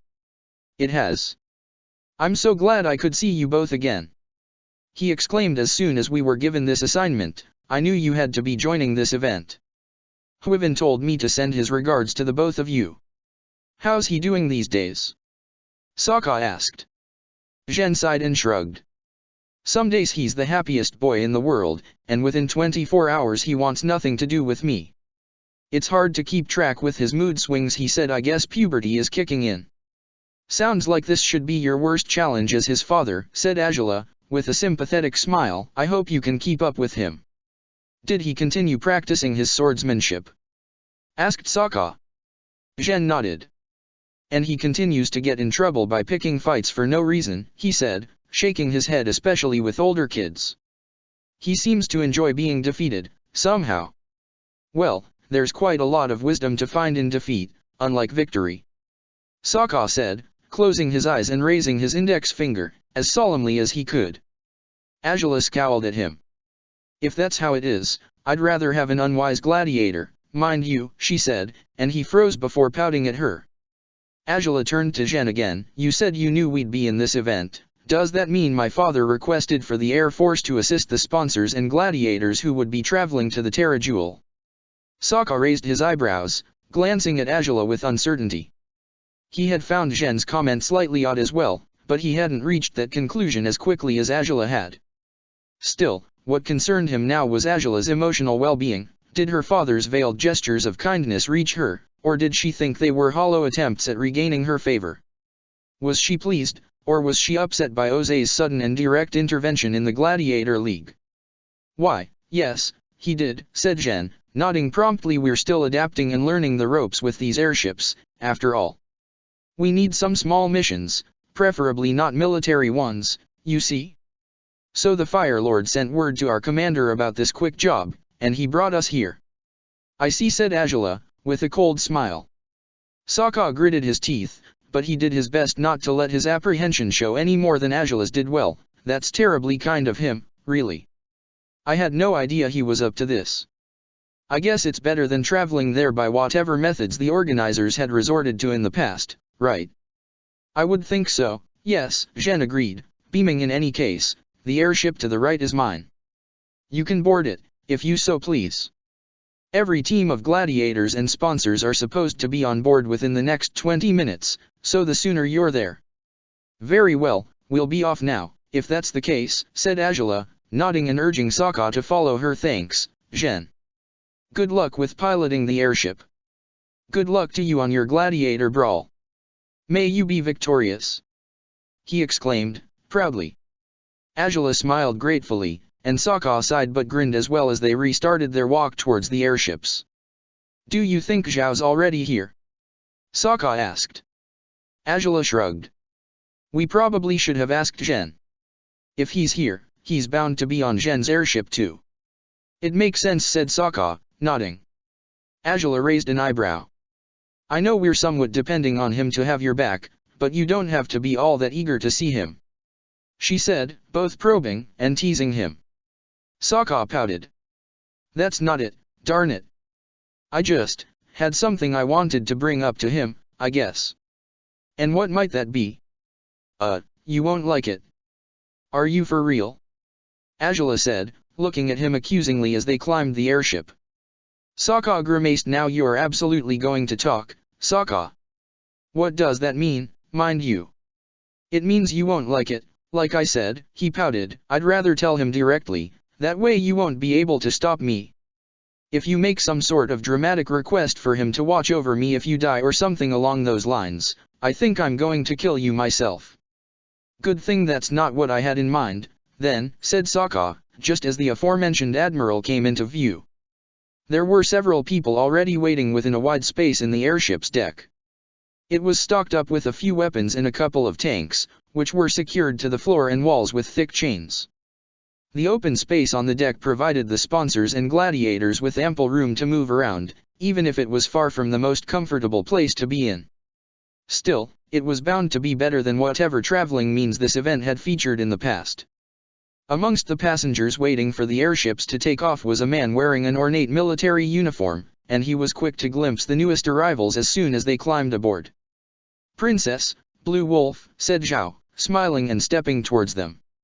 Sokka frowned, scanning his surroundings warily, assuming that Zhao's behemoth of a gladiator would be nearby, but he wasn't, it seemed. I'm glad you've made it safely, and on time, too. Thank you.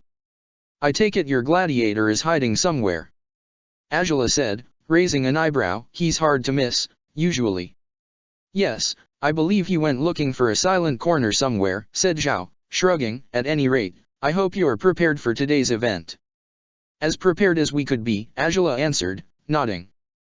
But Sokka cleared his throat. So now you'll talk. I did say I had something to tell the Admiral, so yes, now's when I talk, Sokka pouted, before breathing deeply and looking at Zhao somewhat sternly. You're here so your gladiator can help me prevent Aonu's attempt to court Azula, right? Well, yes. I thought that was what we'd agreed on, said Zhao. Sokka gulped and nodded.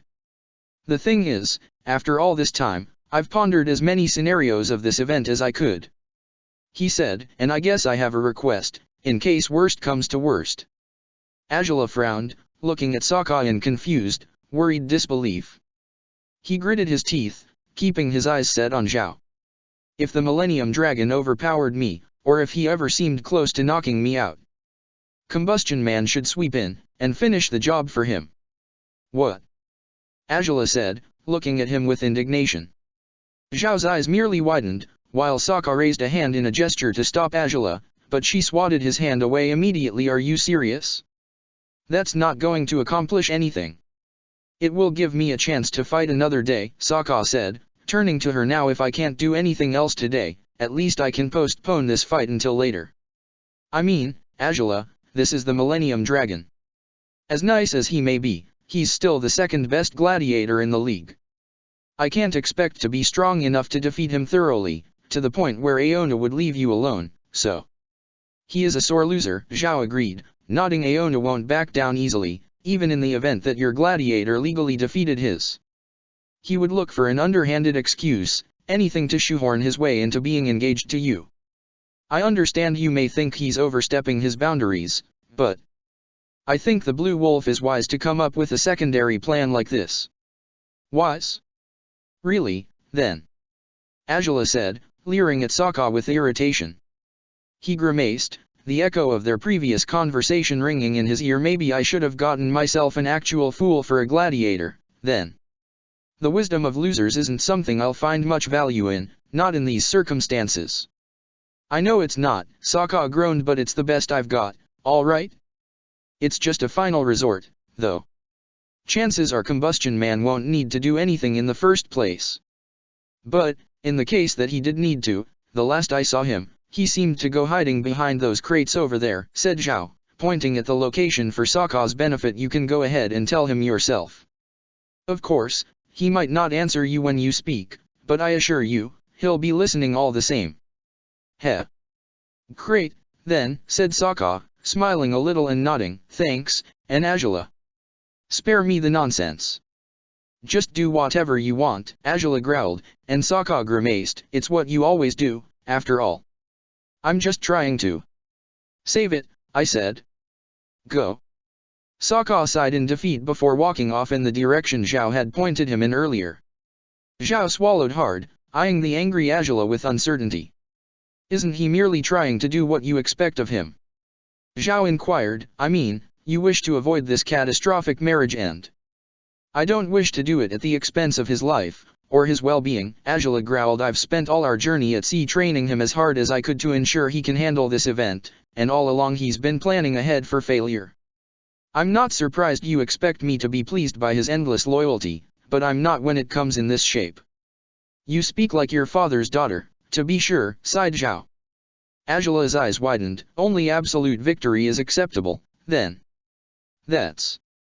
She was about to begin, but she held her tongue. Zhao couldn't know the true reason why she was as upset as she was. She couldn't care less for victory, all she cared about was Sokka's safety. Every single time he was wounded in battle, she longed to switch places with him and endure every torment she kept putting him through. She only pushed him so far with his training so he would overcome each challenge more easily, so he would be in less danger, so she would have less reason to worry about him in the fighting pit. But there was no denying that they were only just reaching the top of the ranking, and that was where the worst of their rivals would be found. As far as she had pushed Sokka up to date, she might have to push him further still. But that remained to be seen. Perhaps this day would bring a different outcome for them. Perhaps he would prove to be stronger than he ever realized he was. She had to hope he would, for if not, she would continue to struggle with every wound he took by fighting for her. Still, Zhao's wrong assessment was the ideal cover. And if there was something Angela could do with ease, it was spinning a lie with complete mastery. That's true, I suppose, in some way.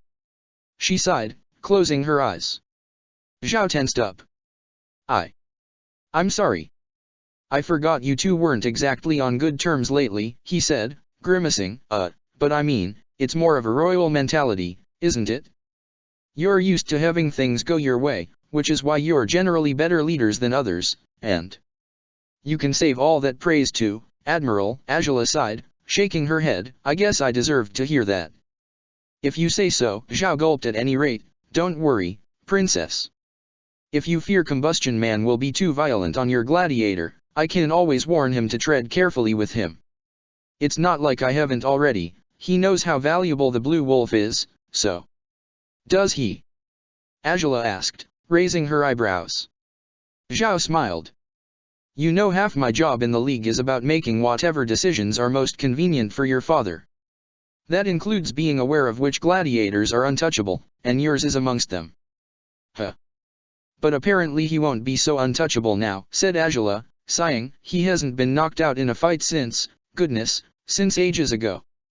To think he's outright asking for it. His loyalty is beyond reproach, said Zhao, shrugging. It's fortunate for you to have inspired him to be such an honorable companion. I can understand that you wouldn't want to push him too far, perhaps in fear that his loyalty might falter once he realizes he's genuinely putting his life on the line for you. Ah, that's where you're wrong, Admiral, said Angela, with a disbelieving scoff. He has no notions of self-preservation, not in the least. I have no reason to fear he'll ever stop to ponder if this is worth it, because he's reckless and so ready to die he might just jump off a tall cliff into solid spikes of rock if there's a chance he could save someone else by doing so. My problem is he's far more ready to die than to fight, looks like. And that. It outrages you, naturally, said Zhao, nodding. Well, whatever limits he may have, in terms of fighting skills, I'm sure my gladiator will make up for them today. It should be an interesting event to witness, if anything. I guess so, said Angela, trying to soothe her irritation somehow. She truly hoped Zhao hadn't seen the truth behind her anger. Going by his behavior, he hadn't so far. Still, Angela's displeasure took a backseat when two short people climbed aboard the airship next. She hadn't known they would be here, but she wasn't all that surprised to bump into them so coincidentally. And while she wasn't happy at all to see her uncle, which was only natural at this point, she couldn't hold back a grin at the sight of the barefooted earthbender by his side. Well, well. I suppose if someone was going to jump at the chance of joining a brawl, it'd be you, huh? Angela smirked, and Topha's eyes widened at the sound of her voice. Spicy? Are you kidding me? She exclaimed, beaming too before rushing up to her. There was no holding back when it came to Topha's bone-crushing hugs anymore, and she didn't seem to care about all the people who could see her embracing the Fire Nation princess right now. She merely cut the distance between them and wrapped her arms around Angela as soon as she reached her. Angela had no idea why she found it so easy to accept Topha's near-aggressive form of affection, but she did anyways. All she could do was chuckle and pat her back, glad to find her friend was still in one piece, and still cheerful, even after spending so long traveling alone with Iroh. I didn't expect to see you here, General, said Zhao, smiling at Iroh. I was under the impression your travels took precedence over the Gladiator League. These days, it feels like the League accompanies my travels just fine, Admiral, Iroh answered, sounding much like his usual self. Angela raised an eyebrow as Toph released her, wondering if Iroh was feeling better about his quest for Zuko these days.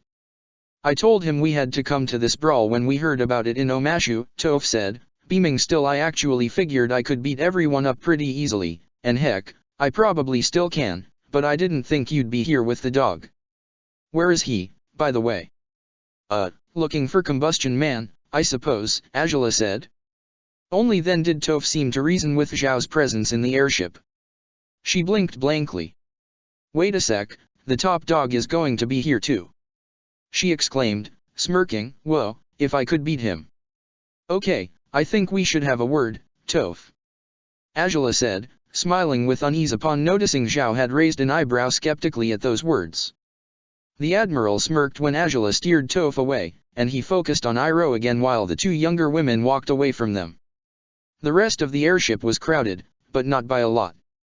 There were several metal corridors that no doubt they weren't supposed to be in, but Angela led Toph to one of them all the same. The earthbender reached a hand out to one of the walls, smirking as she felt the purified earth under her fingertips. You know, I can't see through metal quite as well as on Earth yet, she said, but knowing I can bend it now. I don't know, it just makes me giddy somehow.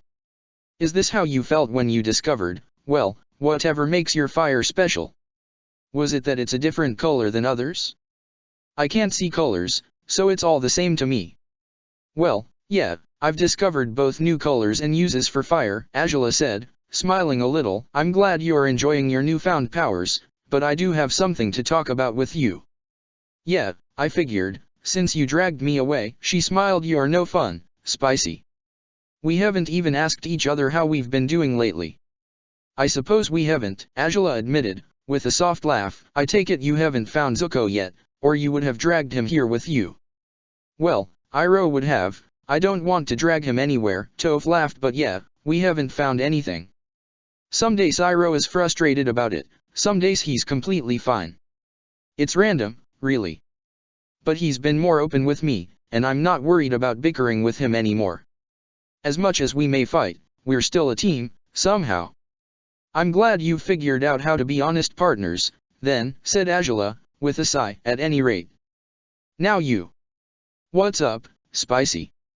Toph asked, grinning broadly. Angela's eyebrow twitched.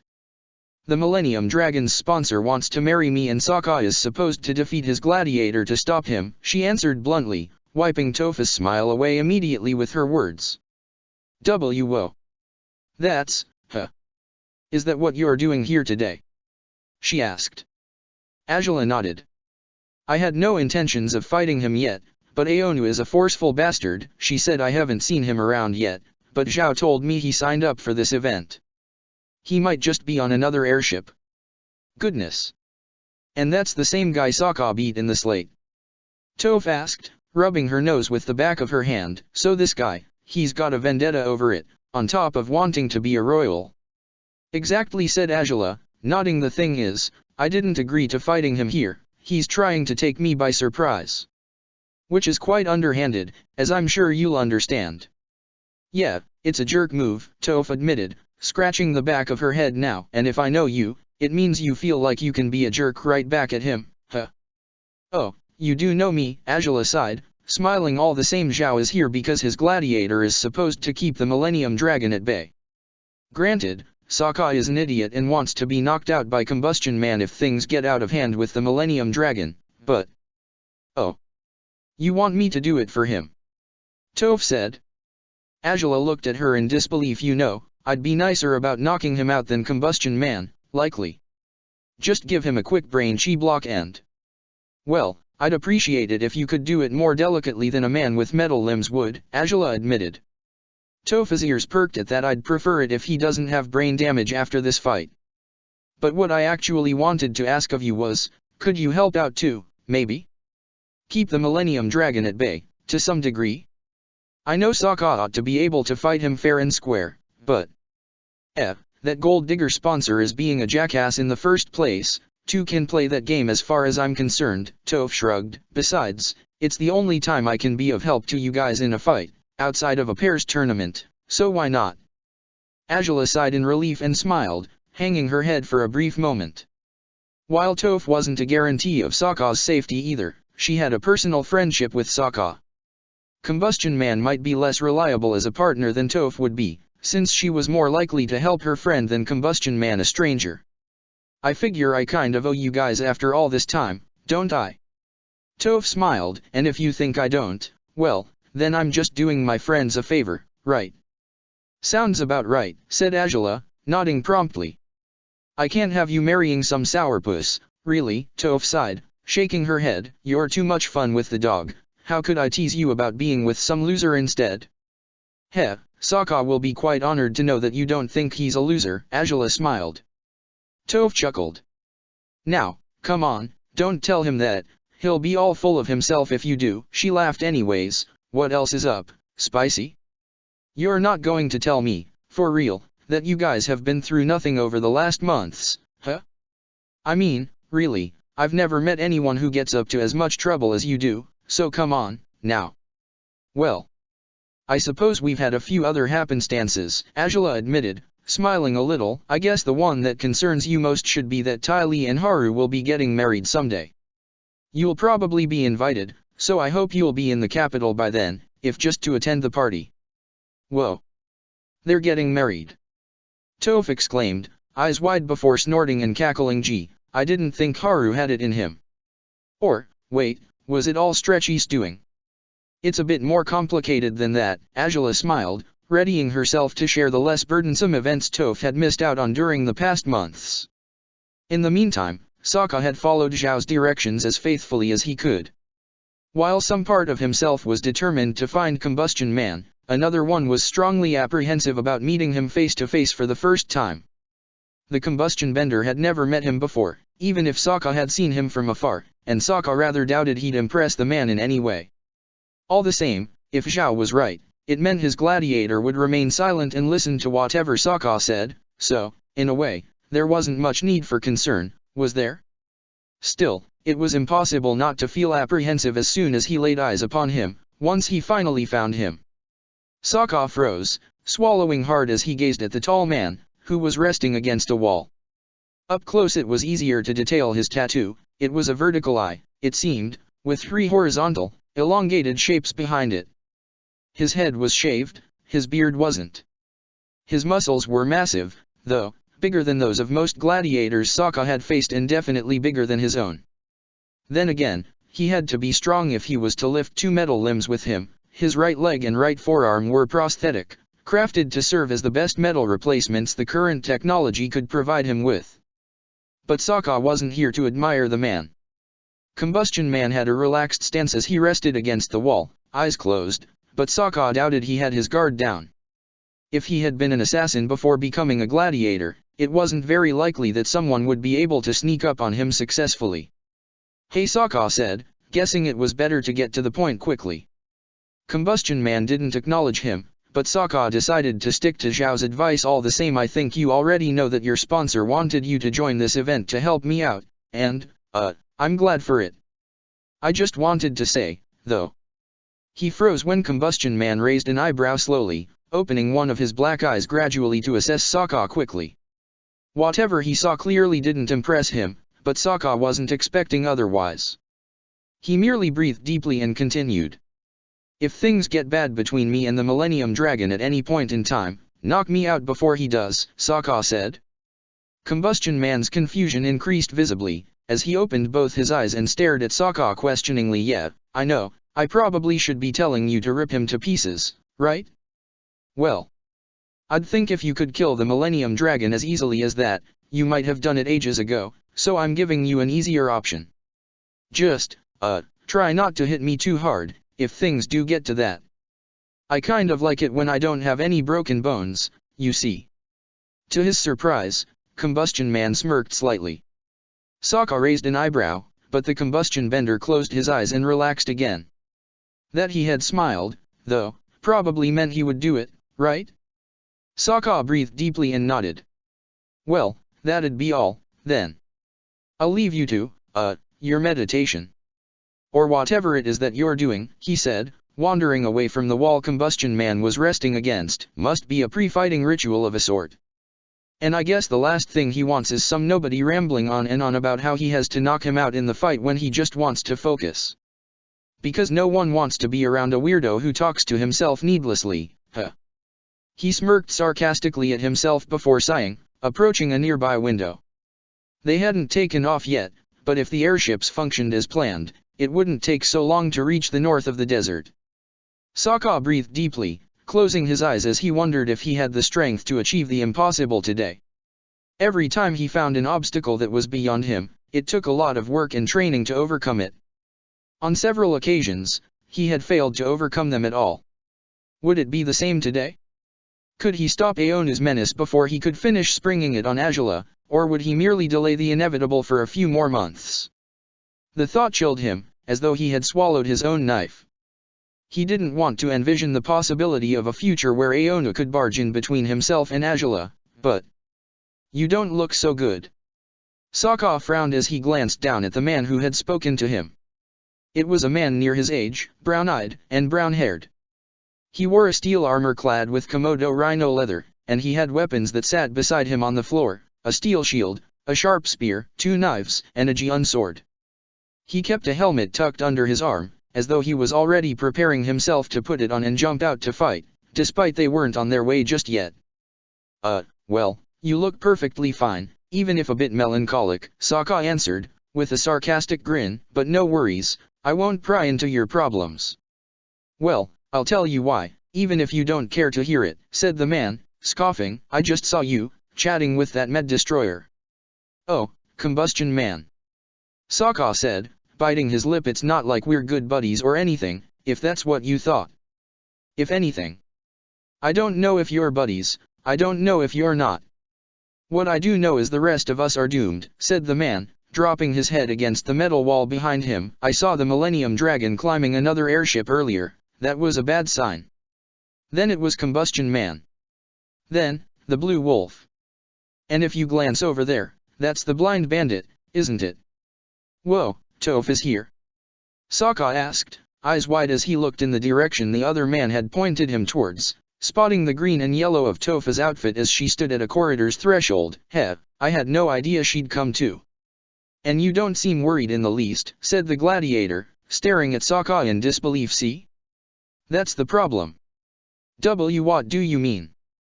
Said Sokka, glancing back at him with unease. I'm friends with Toph, sure, but she always wants to kick my ass.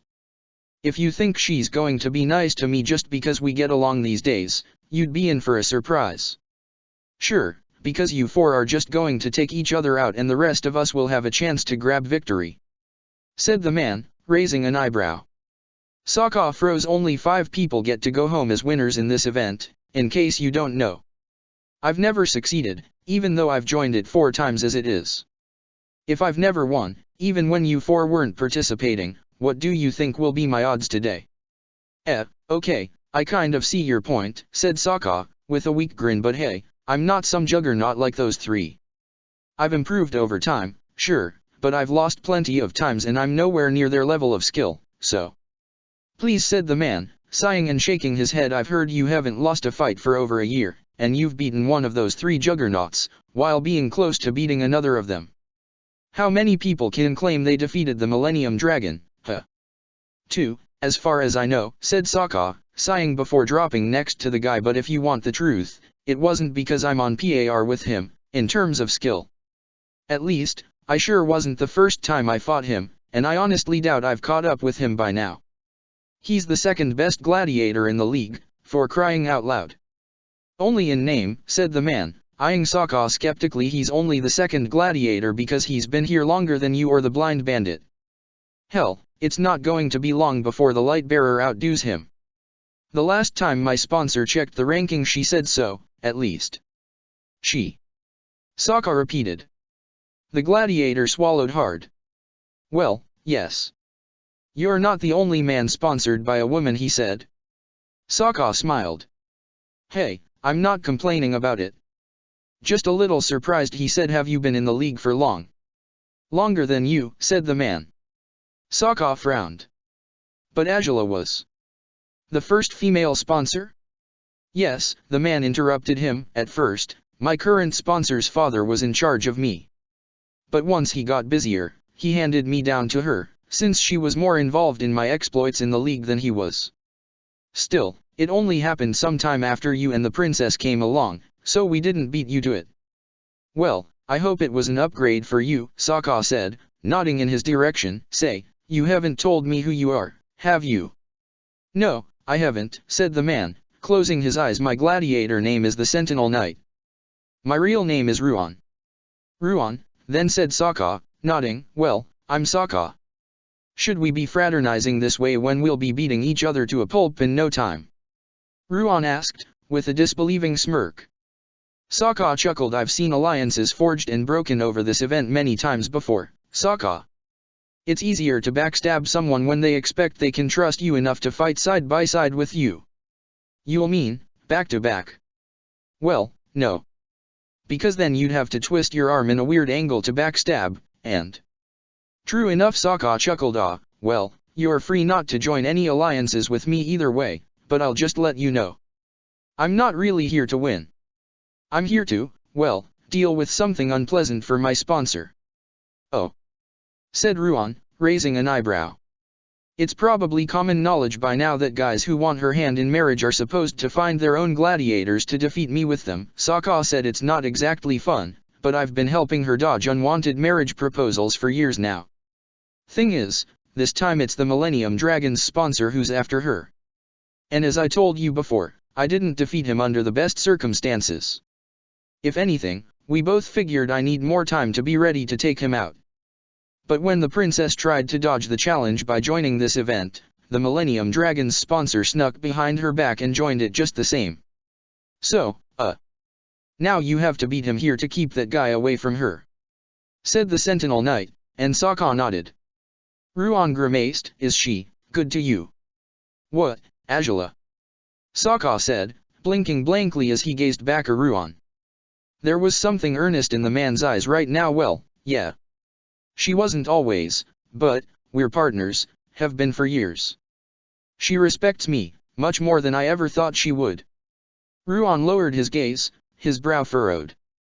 Sokka waited for a moment, wondering if Ruan was going to say something else, but after the silence lingered longer than expected, Sokka breathed deeply. Well, I'm just trying to let you know, you don't have a lot to fear from me, said Sokka, smiling weakly. The Millennium Dragon is my main concern, I won't be much of a threat for any dash. Do you want me to help you? Sokka froze. He blinked a few times before turning to look at Ruan, utterly confused. The earnest determination in those brown eyes was stronger now. I thought alliances weren't a good idea, Sokka said. Ruan swallowed hard. They usually aren't. But, well, if some unwanted bastard tried to marry my sponsor against her will, I wouldn't want to let them get away with it either. Then I figure she's good to you too? Sokka asked, with a small smile. Ruan sighed. Too good, compared with most, he said. So, well, if you want to protect your princess, I can try to help you, if just a bit. I doubt I'll be much help against the strongest fighters, but, considering this is Gladiator Brawl, maybe they won't be that much of a problem. Say what? Sokka raised an eyebrow, just as a loud, jarring sound creaked across the airship.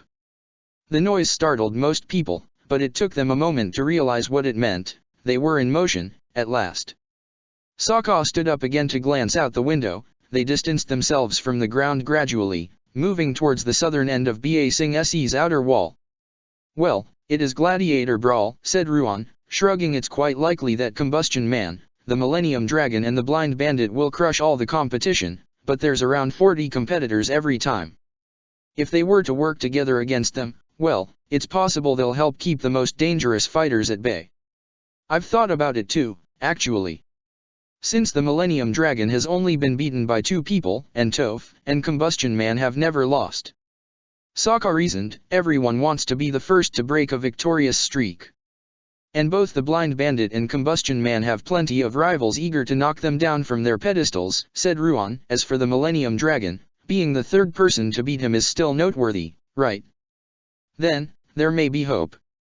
Maybe, Sokka said, breathing deeply. Ruan nodded.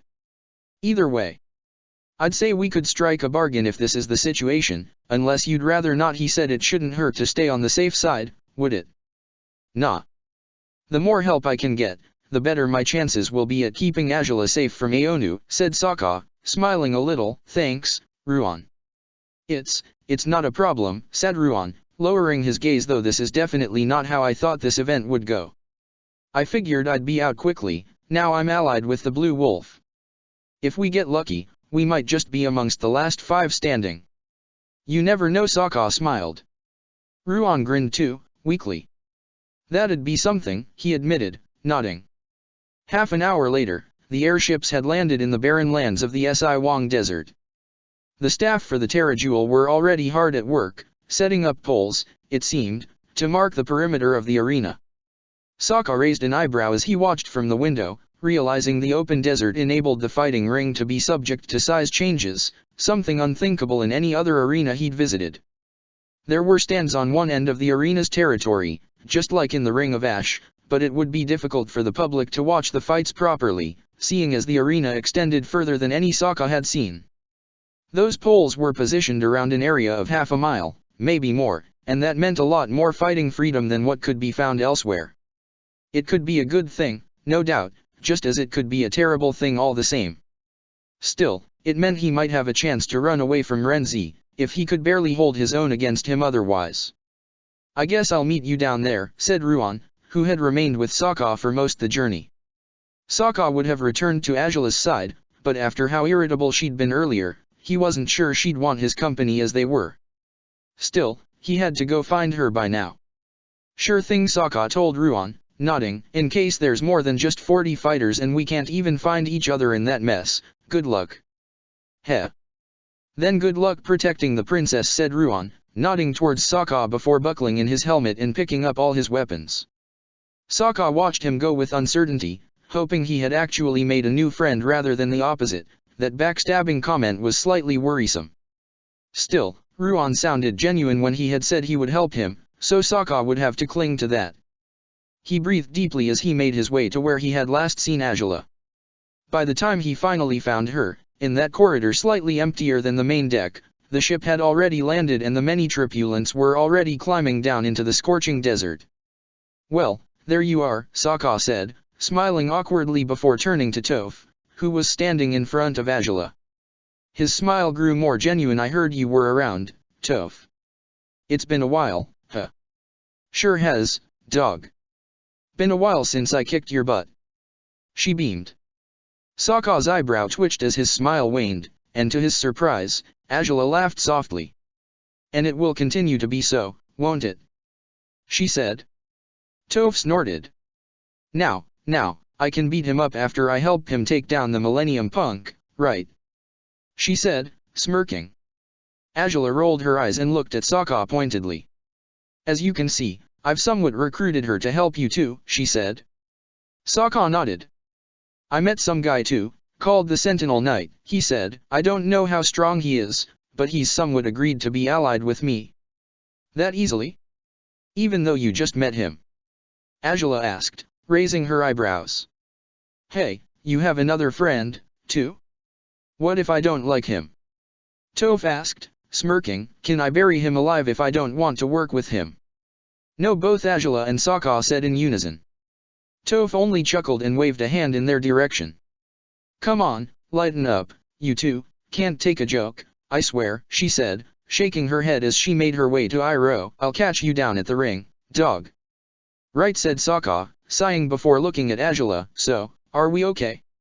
No, we're not, Azula said, and he grimaced. No doubt talking with Toph helped with my mood, but I'm not happy either way. I suppose it's good that you recruited some more help, but I can't say I'm comfortable with the idea of Combustion Man, Toph, this Sentinel Knight and the Millennium Dragon all vying to knock you out at the same time. Because that's what you told this new friend of yours to do, right? No. Azula, that's not what I expect to have happen immediately, Sokka sighed. She shook her head though, as she led him to the airship's ramp. You just never learn, she said. Sokka gritted his teeth. Why do you think I'm mad, Sokka?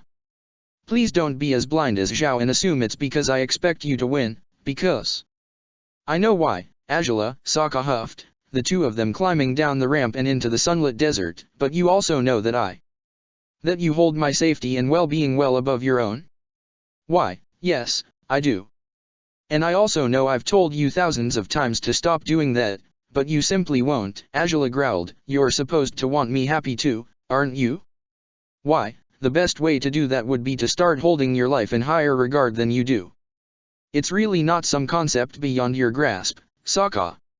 And it shouldn't be a concept beyond yours that I'd be willing to go to any ends to ensure that you won't be stuck in a disgusting marriage with someone you don't care for, Sokka said, looking at her sternly. Neither of us likes this situation, Azula. I get where you're coming from, but honestly, your priority should be whatever you think my priority should be. It clearly isn't that, Azula declared. It's more than apparent that we have very different priorities when it comes to, well, anything, really. And we both know that, as you're the one who has to handle the fights directly, your priorities will win over mine. So, Azula, just don't be an idiot, okay? Azula said, her voice softer now. His heart lurched at the sound of it. I'll get you patched back together if need be. But really, Sokka, I don't enjoy worrying about you, just as you don't enjoy worrying about me. We can agree on that, at the very least, right? We can, he finally said, gritting his teeth. I will do my best, Azula. What I asked of Zhao and Combustion Man, it's not going to happen unless I'm as good as defeated. And I'll do everything in my power to avoid that. You'd better, she said, glancing at him earnestly as they reached the border of the arena. The posts were in place, and most the gladiators were already inside the massive ring. Big fighters, small ones, heavily armored ones, lightly clad ones, firebenders, earthbenders, and non-benders alike, all were crowded together within the sand pit, regardless of their positions in the ranking. The one event where everyone would be equaled, fighting one another to prove their true might. Ruan had it right. Toph had long ways to go to reach the top of the ranking, but she could easily prove she belonged amongst the top-ranked fighters if she triumphed here today. Combustion Man would be in danger, though, as was apparent as soon as he stepped into the sand. Glares of all sorts were shot at him, for countless gladiators were eager to defeat him. Could any of them do it? Sokka doubted it.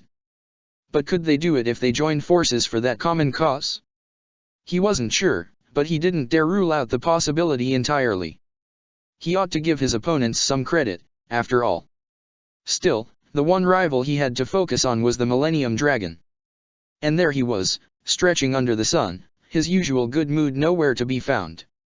Sokka swallowed hard at the sight of him, frowning in the firebender's direction. Azula sighed audibly beside him and prompted him to focus back on her. "Be careful," she whispered. "You're no use to me dead, as I've always told you. For all the reasons you already know." "I won't be in that much danger," Sokka said. I hope I've improved enough to avoid that kind of thing, at least." "I hope so too," Azula said, nodding in his direction. "Go, then. Try to make me proud, but if it means you have to." Yes, said Sokka, smiling a little. "I'll try not to make you too proud, then. No need to worry." "I hope so," Azula whispered, closing her eyes before moving to the stands. Sokka watched her with yearning before focusing anew. Whatever happened next, he intended to protect her from her enemies with everything he had. Sokka walked into the sand pit, where he was supposed to wait with the rest of the gladiators for the instructions on how the event would unfold. Azula kept an eye on him as she moved through the seats, up until she found a near-empty bench. The only person occupying it was the source of her current predicament. Despite herself, Azula actually found it fitting to take her seat beside him. Such an important event, held at a desert of all places. Azula said, sighing as she folded her arms over her chest. She sensed Aonu's tension, even when her eyes were set on the large ring before her. "Do you think your gladiator is better suited for this environment than a volcano? His track record when fighting in extreme heat isn't exactly the finest." "Your gladiator's is so much better, of course," Aonu huffed, glaring at her from the corners of his narrow eyes. "Seeing how he won out of technicalities against my gladiator in the slate, and afterwards you challenged some irrelevant non-bender who would hardly pose a threat for you. She was slightly more threatening than you'd expect. If she fought with a steel blade she'd probably kill more opponents than Combustion Man," Azula said, with a small smile. "But indeed, my gladiator's track record is better." "Do you truly believe it was wise to come here, Aonu? Why didn't you wait until the right time to challenge me on better terms?" "Because you'd refuse, over and over again, as many times as you could," Aonu growled. "You'd find whatever loopholes you could reach, twist reality as you pleased. Hell, you might have even traveled to a warfront just to avoid me, for all I know." Now, you may be inflating your importance, Aonu," said Azula, smirking. "There's not a lot of people I'd run away from in such a manner, and frankly, you're not one of them." "Then why did you sign up for this event after talking to me?" he asked. "After I challenged you." "Because I had already agreed with my gladiator that we'd sign up for it after that day's fight," Azula lied, shrugging. "It hardly needs to be more complex than that, Aonu. Honestly, not everything in the world is about you. Have you ever considered that?" Aonu scowled, turning his glare fully on her, but his irritation dwindled upon noticing two more people were going to join them at their bench. He swallowed hard at the sight of Admiral Zhao, but right in front of him walked General Iroh, who sat beside Azula with a joyful smile on his face. With just that, Azula's demeanor shifted quickly, if not too noticeably. "What a day for this event, eh?"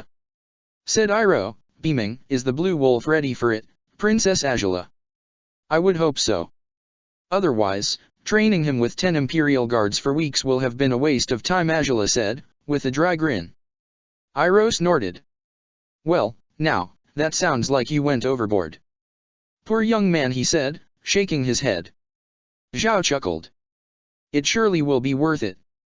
I have the feeling the Blue Wolf has a lot to show us today," he said. His words could have seemed poised to flatter Angela, but she knew they were actually a taunt aimed at Aonu.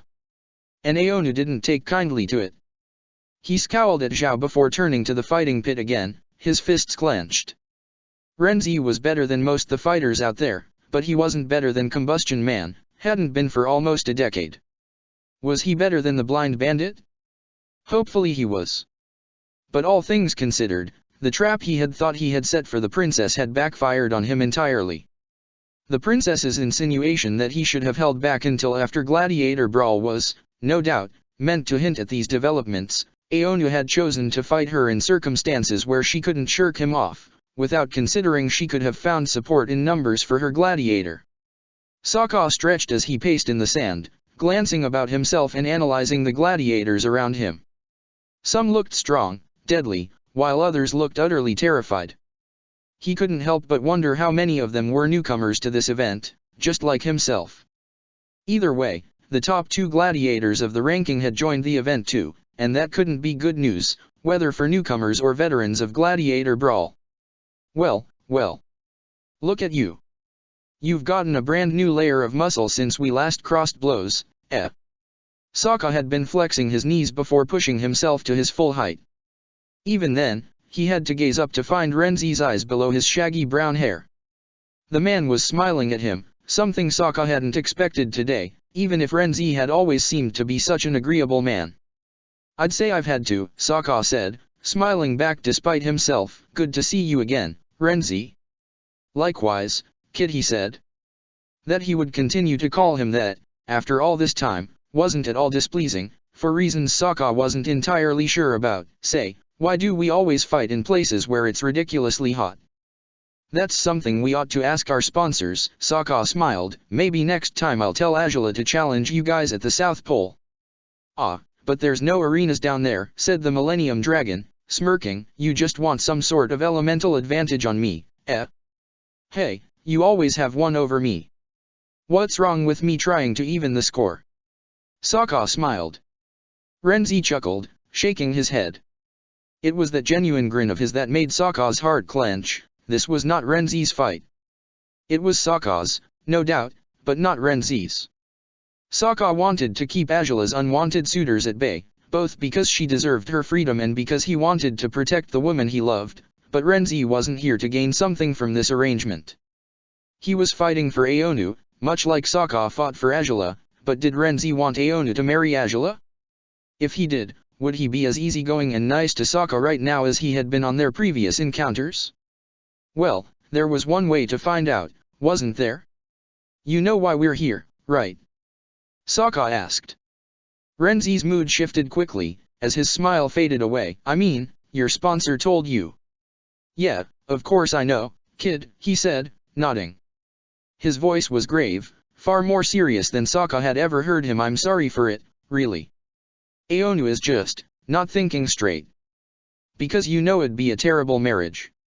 Sokka asked, swallowing hard. Renzi sighed. For more reasons than you'd know, said Renzi. Aonu wants people to see him as more than just his bending type and as his father's bastard, but this world was built to hate everything about him, you see. So, he'd rather hide who he really is, to pretend he's just like every Fire Nation noble, but that's not Aonu. People want acceptance, said Sokka, sighing. It's not that rare. We've all wanted to be acknowledged for one reason or the next, I guess. Angela isn't too different, she told me so herself. Yeah, well, she's a princess, said Renzi, shrugging. That's a little easier than being a noble's bastard boy. And hell, she's got to put up with people like Aonu, trying to marry her to advance in life. Have you talked about this with him? Sokka asked, frowning. Maybe if you reasoned with him. I've tried more times than you can imagine, kid. He's sure this is his only way out, said Renzi, shrugging. Sokka huffed. Why now, though? He said. I mean, I don't mind entirely, because I'm stronger than I would have been a year ago, but, why? He'd never made his move, and suddenly. I don't think it's my place to say, Renzi sighed, but, to put it simply, recently, Aonu understood something else about himself that would turn him into a pariah for good, if it was known. He's doing his best to bury that, like I said, and to find a new place in the world, even if it's a world he hates. And he's making it your job to help him find that place, said Sokka, sighing as well, even if you don't agree with what he's doing. It's not my job to agree with him, sad as it is, said Renzi, shaking his head. I'm here to fight for him, whether he deserves to win or not. And that's what I intend to do today. Well, I'm not going to take it easy either, said Sokka, gritting his teeth. Whatever Aonu may want from this apparent marriage really isn't my concern. Because my priority is your own sponsor. Yeah, said Renzi, finally smiling again. That's what I like about you, kid. You care about other people's battles, without losing sight of your own. Oh. Well, I guess that's true. Somehow Sokka smiled too, shrugging as an amplified voice rang through the arena. Welcome, welcome. All gladiators, gather near the stands, if you'd be so kind. Exclaimed the Terra Jewel's own megaphone man. It was some time before the group of gladiators gathered, and by the time they did, Sokka spotted Toph and slipped to stand beside her. She smirked upon recognizing his footsteps and she bumped into him with her shoulder lightly.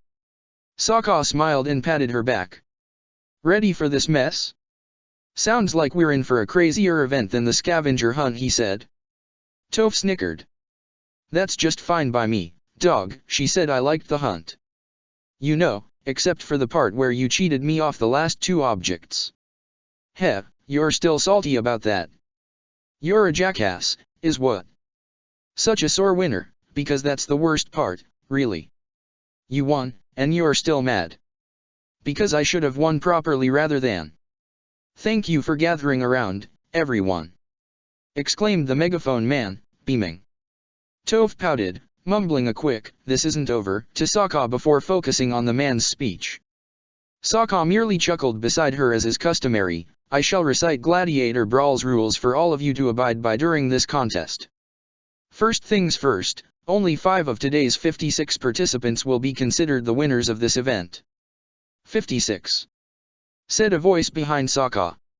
A quick glance told him it was the Sentinel Knight again. That's a record. Sokka smiled at the gladiator in the friendliest manner he could before turning to listen to the megaphone man again. He wasn't sure if a bigger number of participants would be good or bad news for his purposes.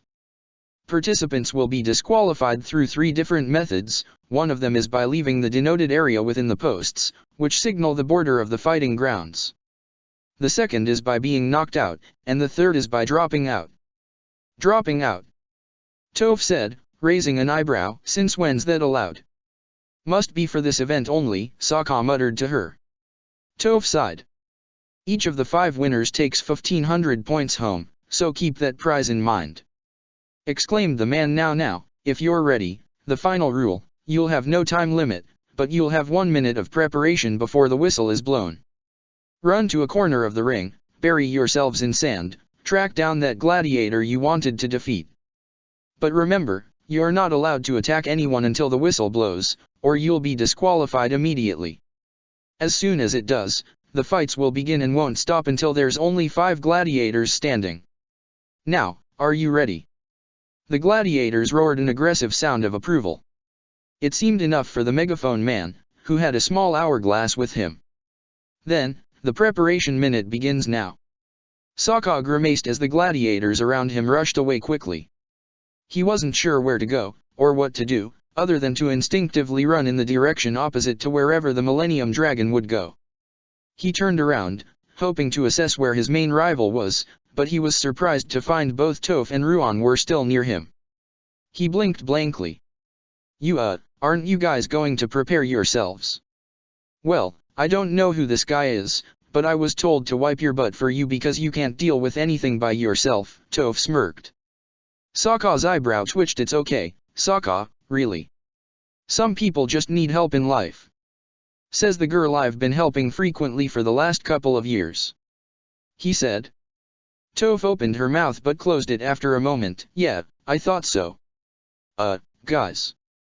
Said Ruan, his voice tone revealing something unpleasant was happening. Sokka frowned and raised his eyes. To find all 3 of them were surrounded. Sokka grimaced, instinctively withdrawing his 2 swords while Toph snorted. She was assessing the men and women standing opposite them with near contempt. There was only 5 of them, and they didn't look so strong. until there was 10. And then there was 15.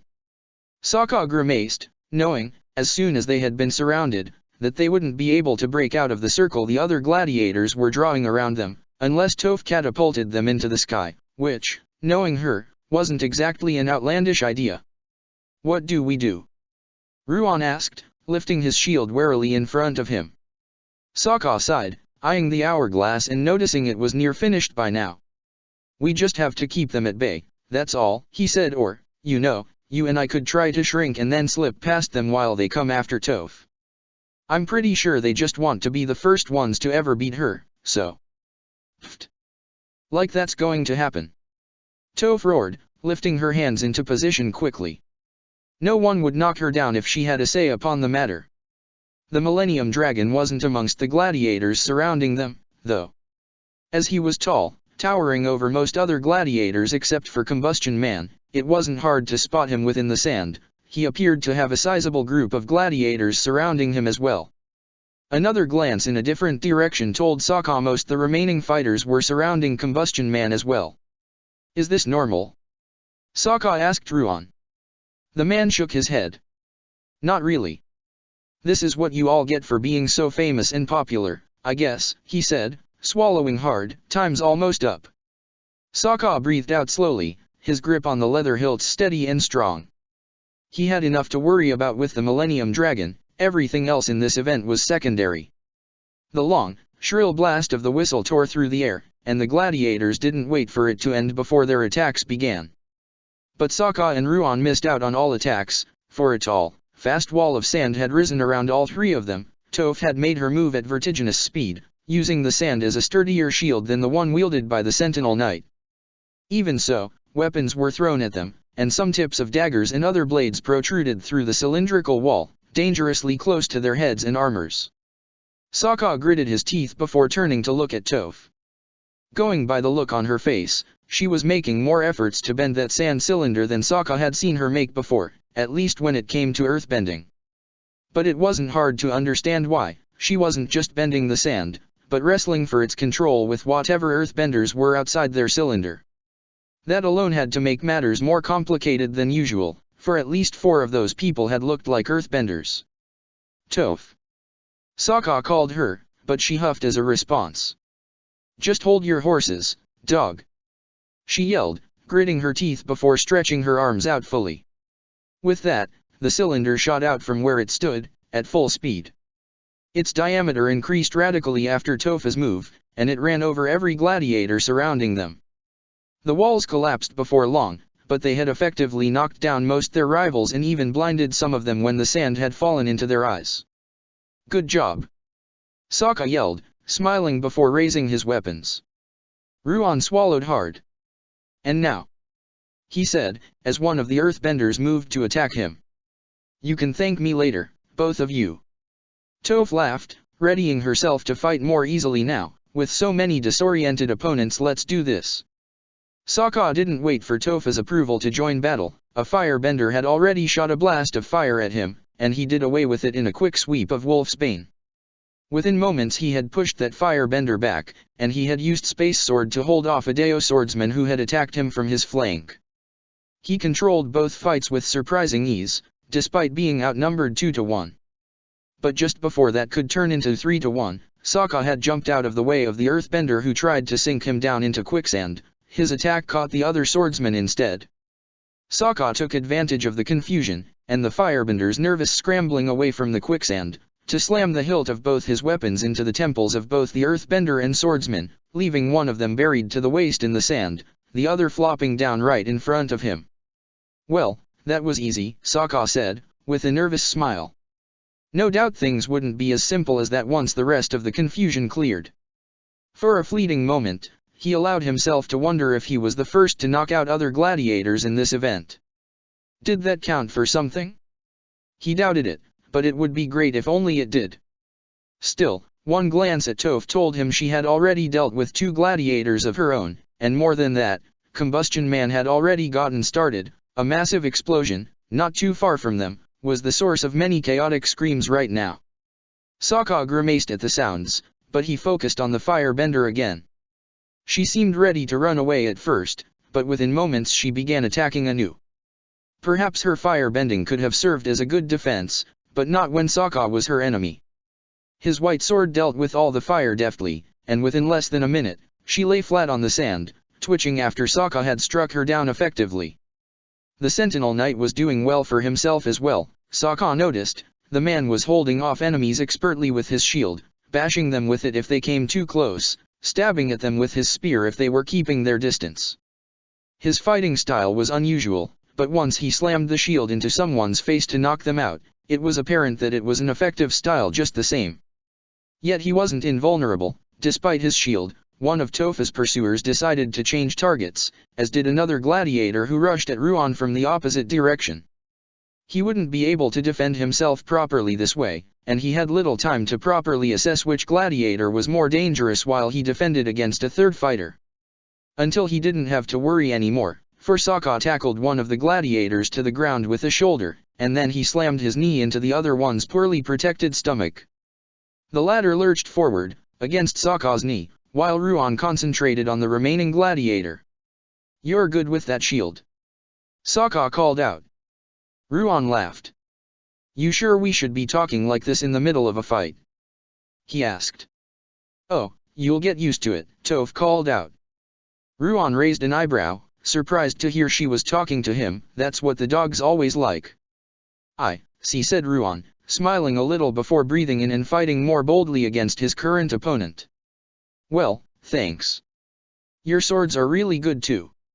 I kind of wanted a shield some time ago," Sokka called out, as Toph tossed an earthbender at him. The earthbender flopped before Sokka, attempting to toss dirt into his eyes, but Sokka jumped out of the way before attacking the rising earthbender again. "Well, the princess thought it was better for me to use her sword."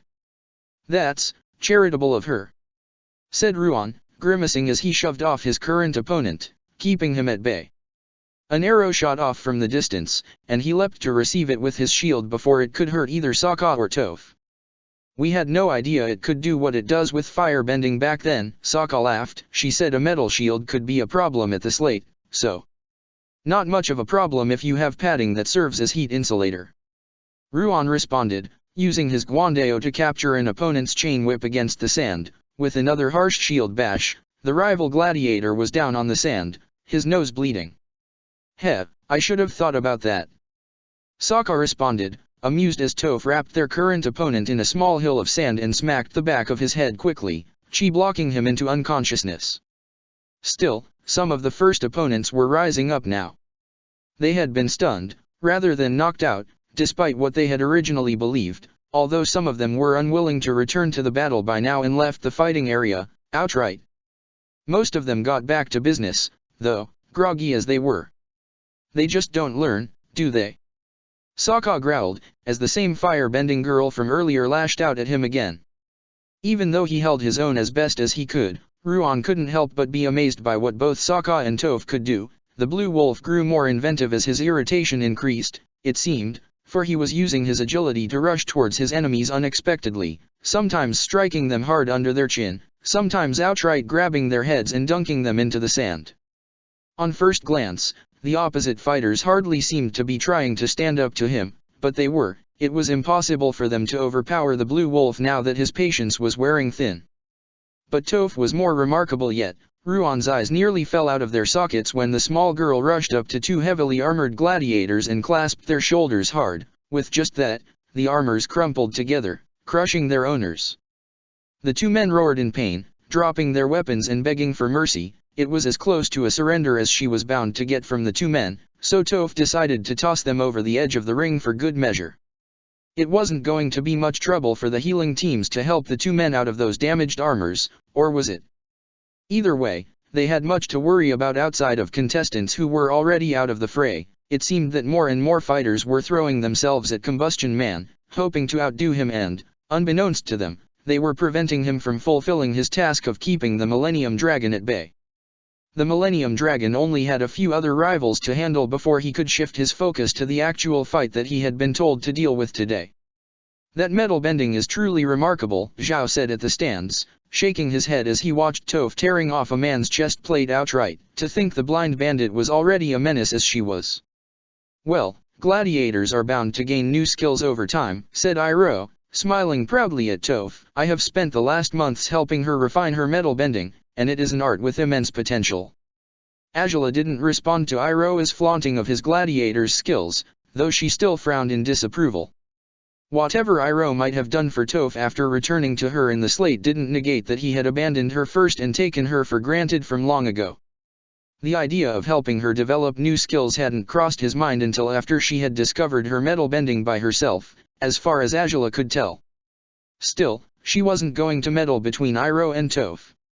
As much as she disliked her uncle and was displeased by how matters had unfolded between them, she didn't dare intrude in a bond between a gladiator and a sponsor, especially if the two of them had decided to preserve it. If others had known about all the times when she and Sokka had hurt each other in the past, they would have thought her relationship with him was beyond salvation. But she would have never wanted anyone to stick their noses in their personal and professional relationship, so she wouldn't do it to others either. And Toph's skills were impressive, no doubt, but Angela could only spare every other glance at her before focusing on her gladiator instead. Sokka was dealing with his every rival expertly, wielding his blades in a deadly whirlwind that always seemed to result in his opponents being knocked out by his hilts or flung out of the arena's territory, if possible. But while it was good that Sokka would be closer to being part of the final five, it wasn't remotely as important as dealing with the Millennium Dragon was. And the more Sokka tired himself with the other fighters, the less likely he was to overcome the second-best gladiator of the league. Toph was completely enraptured by the violent fighting eventually, especially once the more talented opponents stepped forward. Firebenders were keeping her on her toes, while other earthbenders seemed to work quite well as a team against her. The more they attacked her, though, the more they broke her away from Ruan and Sokka. Soon enough the two non-benders were as good as fighting back-to-back while Toph was halfway to where Combustion Man was unleashing his explosions. That isn't a good thing, Iroh said now, frowning at last. Zhao bit his lip, watching as Combustion Man flung a woman over his shoulder without a care in the world before attacking a man with a backhand from his metal prosthetic. Meanwhile, Toph was crafting another defensive cylinder expertly. I didn't instruct him to be too deadly today, if that eases your fears in any way. Zhao said, but your gladiator is talented, too. Surely she could. Zhao fell silent when Combustion Man aimed a blast straight at where Toph's scuffle was taking place. Iroh yelped, and Angela paled. As much as Sokka was her main concern, she didn't want any harm to come to Toph. The girl was her friend, and Zhao proved to be correct. All the fighters around Toph were either knocked out by the explosion or running around in panic, trying to muffle out their burning clothes. The man who had been too close to the explosion was screaming hysterically as he stared at his hand, which was missing several fingers now. Toph definitely didn't enjoy the noise and pandemonium around her, the screams as good as painful for her sensitive hearing. But the earthbender hadn't been genuinely damaged by the blast. She had crafted her earthen armor, as she had when fighting Angela. Upon sensing the incoming danger, she had repurposed the earth she had been bending into the armor she now sported, and even though her face was fully covered, it was easy to guess that she was smirking. I thought you were the biggest and baddest gladiator in the league. Toph said, allowing her armor to crumble slowly, revealing her face and small size to the behemoth before her. Combustion Man stared at her, even though he still was aware that a few fighters lingered in his area. But either those gladiators were too daunted by the firebender to keep attacking, or the combination of the two fearsome benders rightfully terrified them. But I've dealt with much hotter fire than that, big guy. She smirked again. Care to try it again? Might be you'll land a hit this time.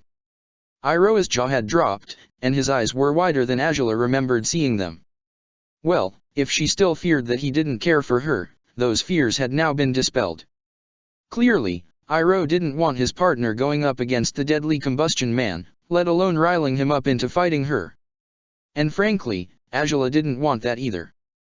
Her heart sank upon realizing that two of the fighters meant to back up Sokka were turning against each other instead. For Combustion Man didn't waste time attacking again, and Toph avoided the blow by catapulting herself forward with her bending. His explosion didn't reach her, for she was too fast. She zigzagged, in a way that echoed Sokka's evasive maneuvers, keeping Combustion Man on his toes until she reached him. And even then, his attempts to strike her with either of his metal limbs failed. He resorted to traditional fire bending instead, catching Toph with a fist of fire from his left hand.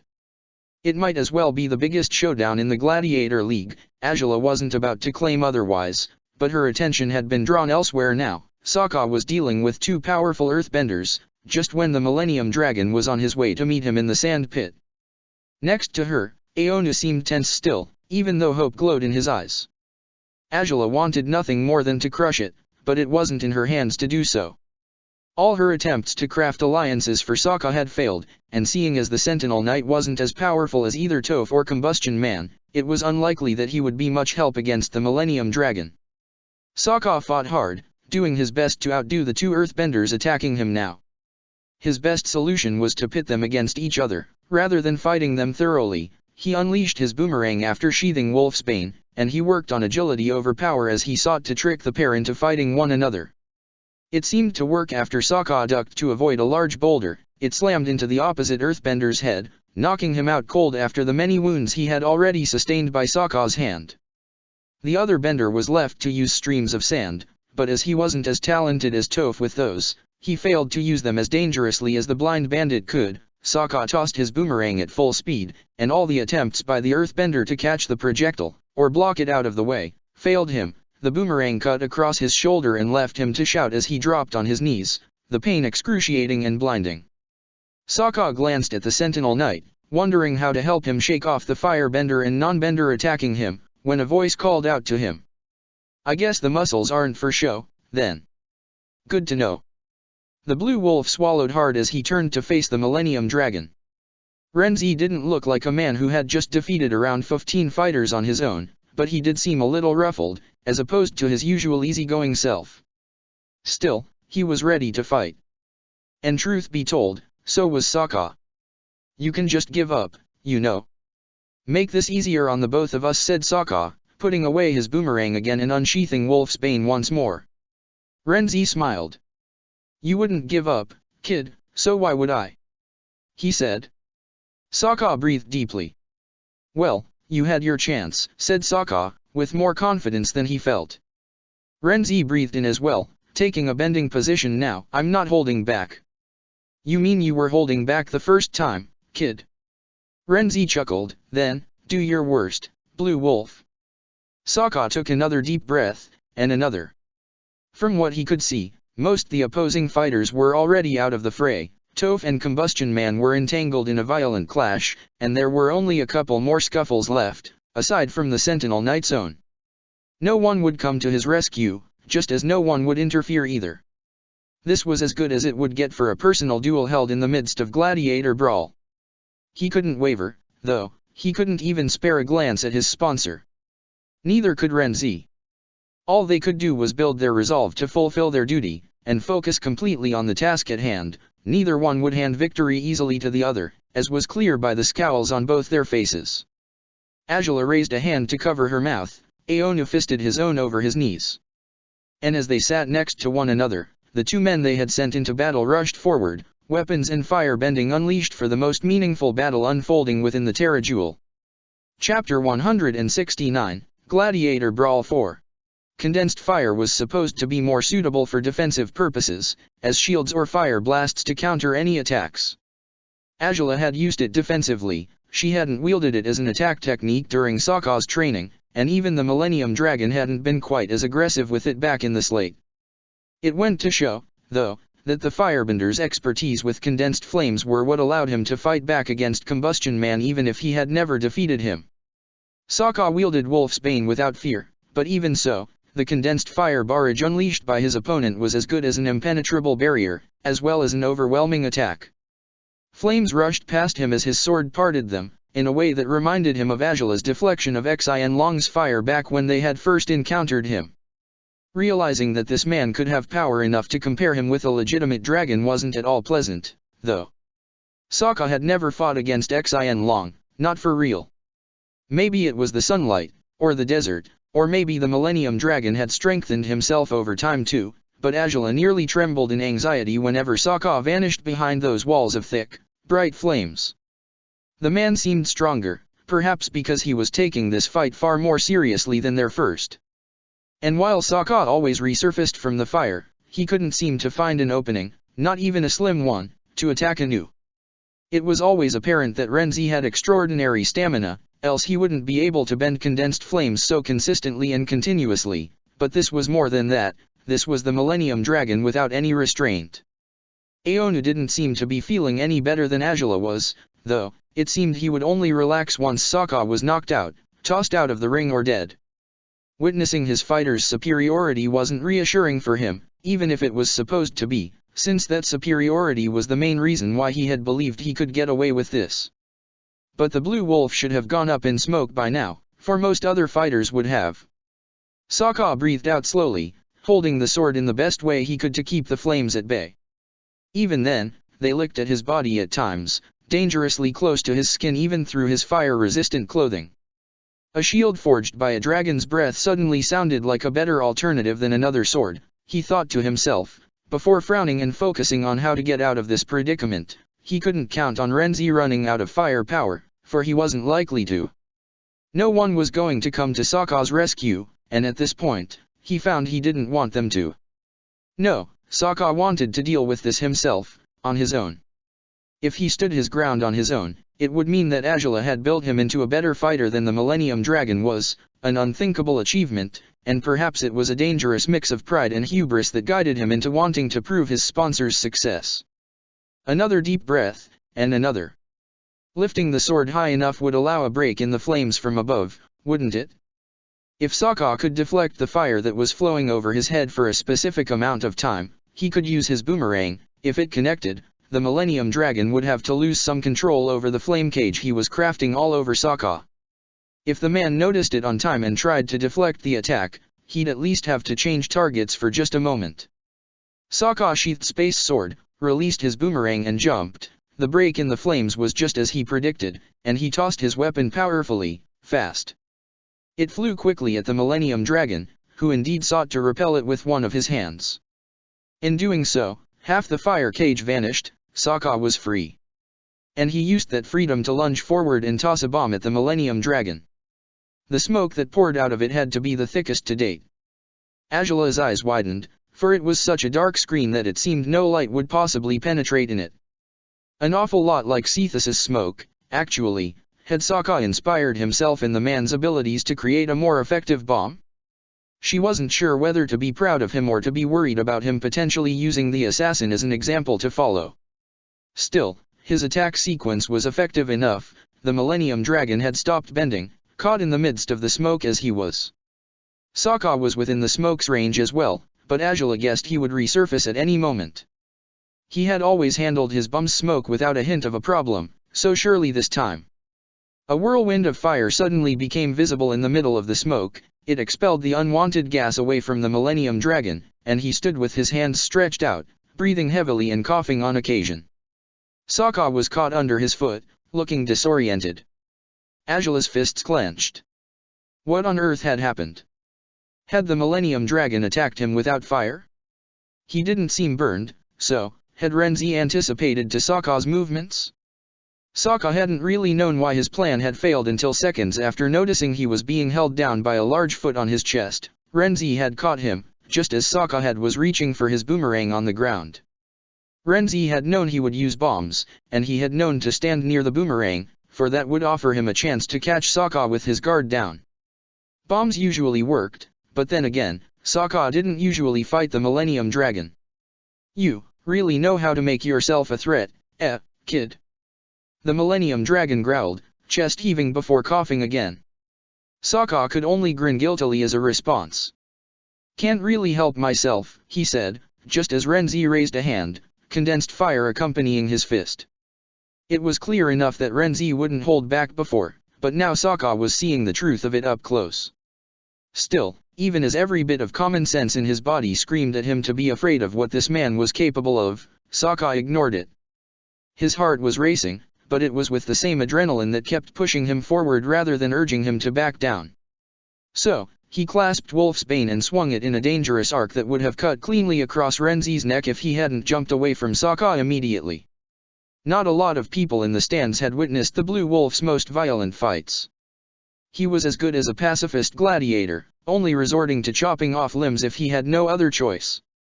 But right now, Everyone was startled by his willingness to hurt Renzi, just as they were by Renzi's eagerness to finish the battle as aggressively as possible.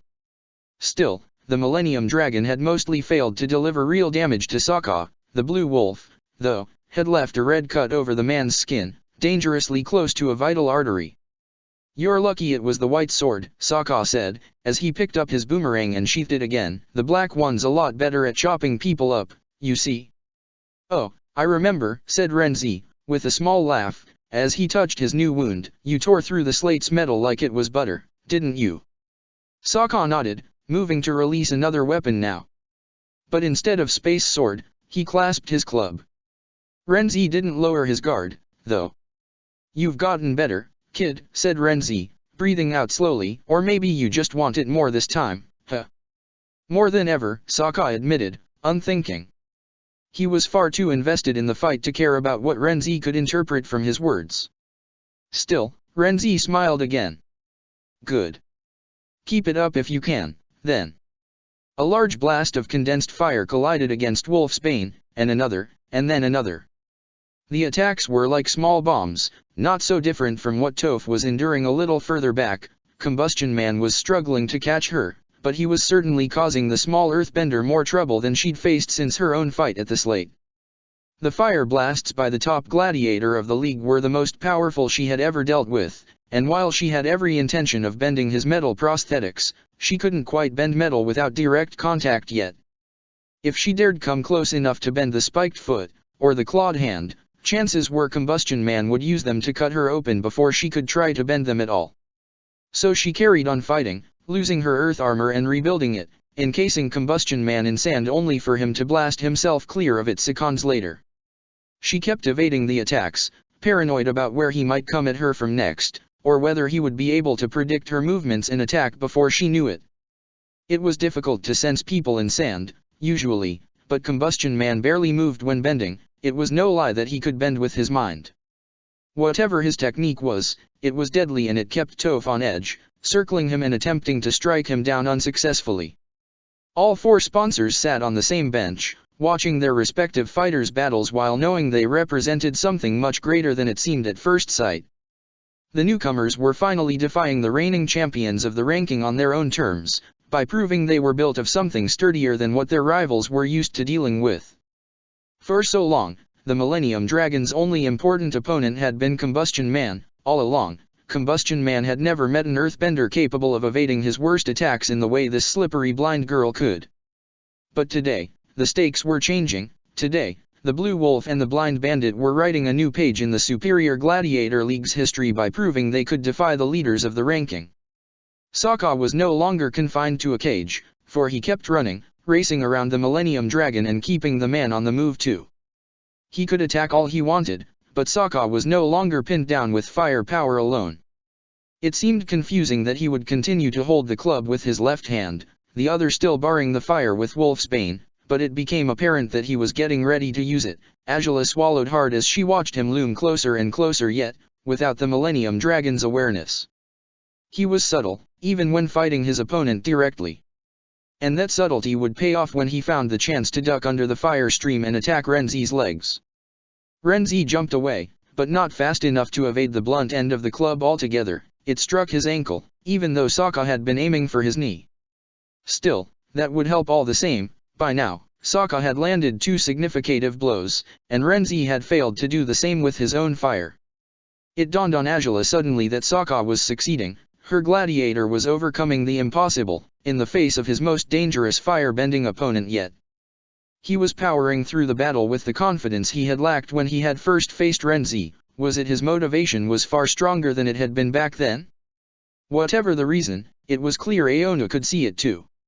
His breathing was heavier, and now it was him who trembled anxiously.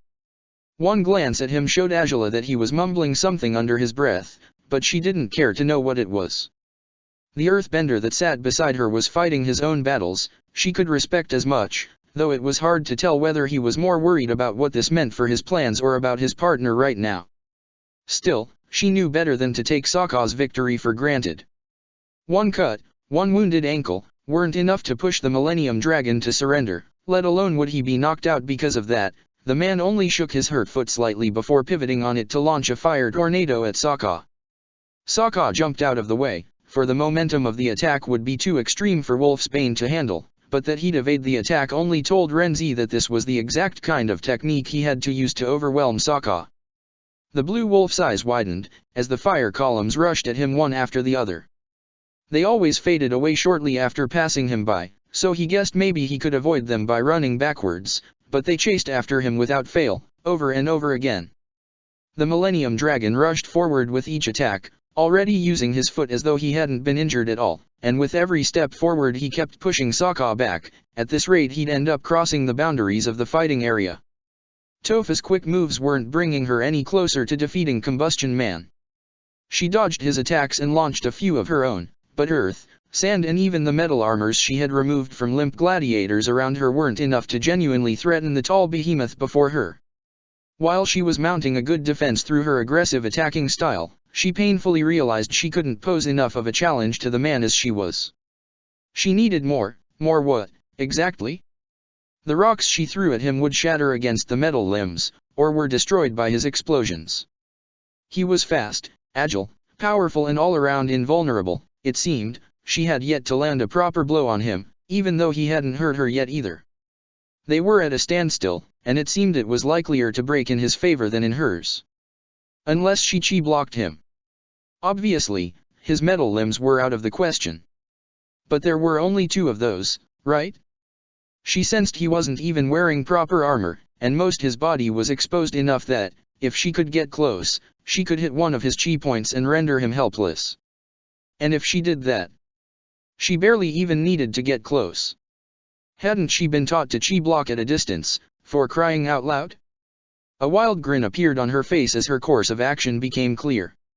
There was no telling if she'd succeed, but it was the best idea she had yet. And if she made it? She didn't allow herself to think too much about that. She'd do better to experience defeating the man firsthand, rather than building up expectations that might go unfulfilled because of her eagerness. Sokka glanced back, knowing he was only a few steps away from the poles that defined the edge of the ring. He flinched and grimaced, clutching his weapons with uncertainty as another tower of fire came hurtling towards him. If he stepped out through those limits, it was over. If he allowed Renzi to push him out, Aona would still claim it as a victory, on the same terms on which Sokka had defeated Renzi at the slate. He might even find it poetic, considering that his newest victory could come as a perfect mirror of the past loss. And if it did, Azula would be gone. Oh, surely she would gladly keep having him as her secret lover, surely she would keep him on as her gladiator, for Aona wasn't likely to care either way, all he wanted was status. He wasn't like Quan, with an outright vendetta against Sokka.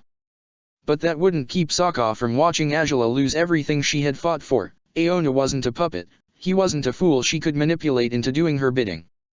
He had his own objectives, and he wasn't likely to compromise with Azula so they could go evenly at things. He might take over her current endeavors, bar her away from her ultimate goals of ending slavery and bringing proper equality to the Fire Nation in all terms. And he would be her husband. He would be expected to father her children, to become Fire Lord, to hold her at night, to become the main priority in her life. All her dreams, all her ambitions, everything would be gone. Everything. The driven, courageous woman he loved would be gone. He would lose her. And that wasn't something he was willing to concede. Not for Aonu, not for Renzi, not for Oze, not for anyone. The fire rushed towards him, and it glowed against his blue eyes. So be it. Whatever the cost, he would protect her. She had given him her heart, her dreams, and he fought to protect them all. He wasn't here to fail, he was here to destroy everything that threatened his princess. And it didn't matter what he had to sacrifice to achieve that goal. Combustion Man wasn't certain of what was happening when pellets started striking his body from strange angles. He glared about himself, noticing the small girl was running erratically still, using her bending to attack in seemingly foolish ways. What did she expect to achieve by tossing stones at him?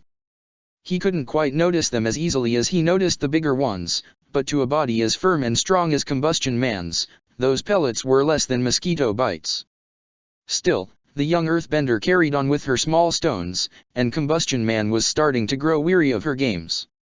He breathed in deeply, aiming carefully as he tried to anticipate her next move. He lost his footing, something had struck the back of his left leg, leading him to fall on his knee in surprise. Toph smiled wildly. She had done it. She had chi-blocked him. It wasn't impossible, then. Now she only had to make proper use of this opportunity, to rush him with a barrage of earth he couldn't defend against, and with that, Combustion Man turned his face towards her, and the next thing Toph knew, she had been blasted away from the firebender violently. Toph hurtled through the air until she finally tumbled and rolled over the sand, taking a harder blow than she had expected to. She had lost track of her bearings, of what was up or down, of everything, after that explosion had shaken her up to the bone. She made to push herself up, but her body started registering the damage she had taken. The explosion had happened too close to her, and she had been burned by it. She cringed, patting her clothes carefully to make sure she hadn't caught fire after all. Maybe she should have worn those fireproof clothes Azula and Sokka had given her for her fight at the slate. Still, it didn't seem she was too wounded. All her limbs were there, all fingers and toes too. She simply felt as though she had been run over by Ba Sing Se's train, but she'd feel better eventually. She just had to gather herself, and the heat of flames behind her startled her, despite the fire wasn't aimed at her. She crawled away from it instinctively, but she knew that wasn't Combustion Man, for she could feel him standing in the opposite direction. Upon touching the sand, and using her earthbending to figure out what was happening in the midst of a collapsing fire tower, her eyes widened. The fire tower had rushed towards Sokka, and he clasped his weapons firmly before roaring. His voice rang through the desert, infusing him with courage to face the flames that had been sent his way. If it hadn't been condensed, tossing his boomerang through the flames would have sufficed. But this was a bigger challenge than most. He had to do better than he always did. He had to give it his best effort, even if it killed him to do so. And he jumped, Wolf's Bane in tow, into the fire. The sword parted the condensed fire, but it didn't swat it away fully. It was too strong, and as it was rotating, it could barely be stopped as it twirled in its axis. But Sokka knew that would happen already. He knew the heat would scorch at his exposed skin, that his body would not enjoy the fire bath he was subjecting it to, but there was no choice. There was no other way to win. There was no other way to fulfill his duty to the woman he loved. The Millennium Dragon heard the shout, but the thickness of his own fire was such that he couldn't see Sokka in it. Not until it was too late. Not until the white sword cut through the origin of the fire and stabbed deep into his left shoulder. Renzi stumbled back, the sword dislodging itself from his arm. The fire tower had collapsed now, and Sokka was free from the flames that had licked at his skin powerfully, even tearing apart some of his fire-resistant clothing, leaving his skin red and damaged below. His hair had caught fire too, as it always seemed to in his fights with Renzi, and his face wasn't exempt from burns either. But he seemed immune to the pain somehow. The wrathful snarl on his face seemed to say as much, at least. The Millennium Dragon stared at him in confusion only for a moment before lifting his right arm, readying himself to craft a new barrage of condensed fire, and Sokka cut across the fire again. He was too close, far too close, and Renzi couldn't jump away before the blade scratched across his palm. It wasn't that he hadn't sustained injuries before, of course he had, his body was covered with scars for an obvious reason. And yet he found himself staring at an enemy who was capable of more than just leaving a few marks across his body. He found himself facing the kind of enemy who wouldn't back down until he had defeated and destroyed him. Even now, Renzi could still bend. Even as it was, he could kick at Sokka, he could craft more walls of fire, but it didn't work. Not when the madman was willing to walk through fire, only using the white blade to dampen its power before rushing to attack Renzi again. And this time he reached him with his other weapon. The club slammed into Renzi's stomach, rendering him breathless, and a breathless firebender was as good as defeated. The Millennium Dragon dropped on the ground, struggling to crawl away from Sokka, but he couldn't succeed. The blue wolf was acting as though possessed by a demon, going by the brightness of his ice-cold blue eyes, and the cruelty with which he stabbed Renzi's leg into place with Wolf's Bane. Renzi didn't scream, but upon trying to free himself from the weapon, Sokka unsheathed the black blade and pinned down his right arm now. With just that, and with his current breathless state, there was nothing Renzi could do but lie where he did, staring at his opponent in confusion, and, surprising even himself, in awe.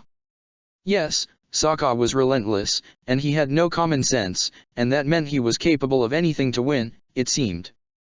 And as much as Renzi had wanted a rematch with the Blue Wolf, it was apparent now that it would have backfired on him entirely. The man before him was no longer the same he had faced in the slate. But it wasn't over yet. It wouldn't be until the Millennium Dragon surrendered, or... The Blue Wolf punched the firebender in the face, hard. His nose broke, blood spilled, he remained conscious, though. Pained, but conscious. Rage filled Sokka, and he punched again. Again. One more time. He just needed to knock the man out, that'd be enough, that would set them free and that would be the end. There would be nothing to worry about anymore, Azula would no longer be in danger, she would never be threatened again, because if anyone ever dared lay a single hand on her, if anyone tried to defeat her, to annul her, he would tear them to shreds, he would destroy them just as he was destroying Renzi. The man's name rang in his head when he pulled back his fist for another punch. He was straddling the Millennium Dragon's chest, holding him down as he attacked. The Millennium Dragon's face was nearly unrecognizable now. Blood coated it, staining his hair and beard, spilling down on the sand, in the same way as the blood leaking from his hand and leg. Blood, and sand. The searing heat. The life or death threat, the vertigo that always took hold of him when he saw himself staring into that void, that menace of losing everything. A sharp hand grabbed his shoulder and pulled at him.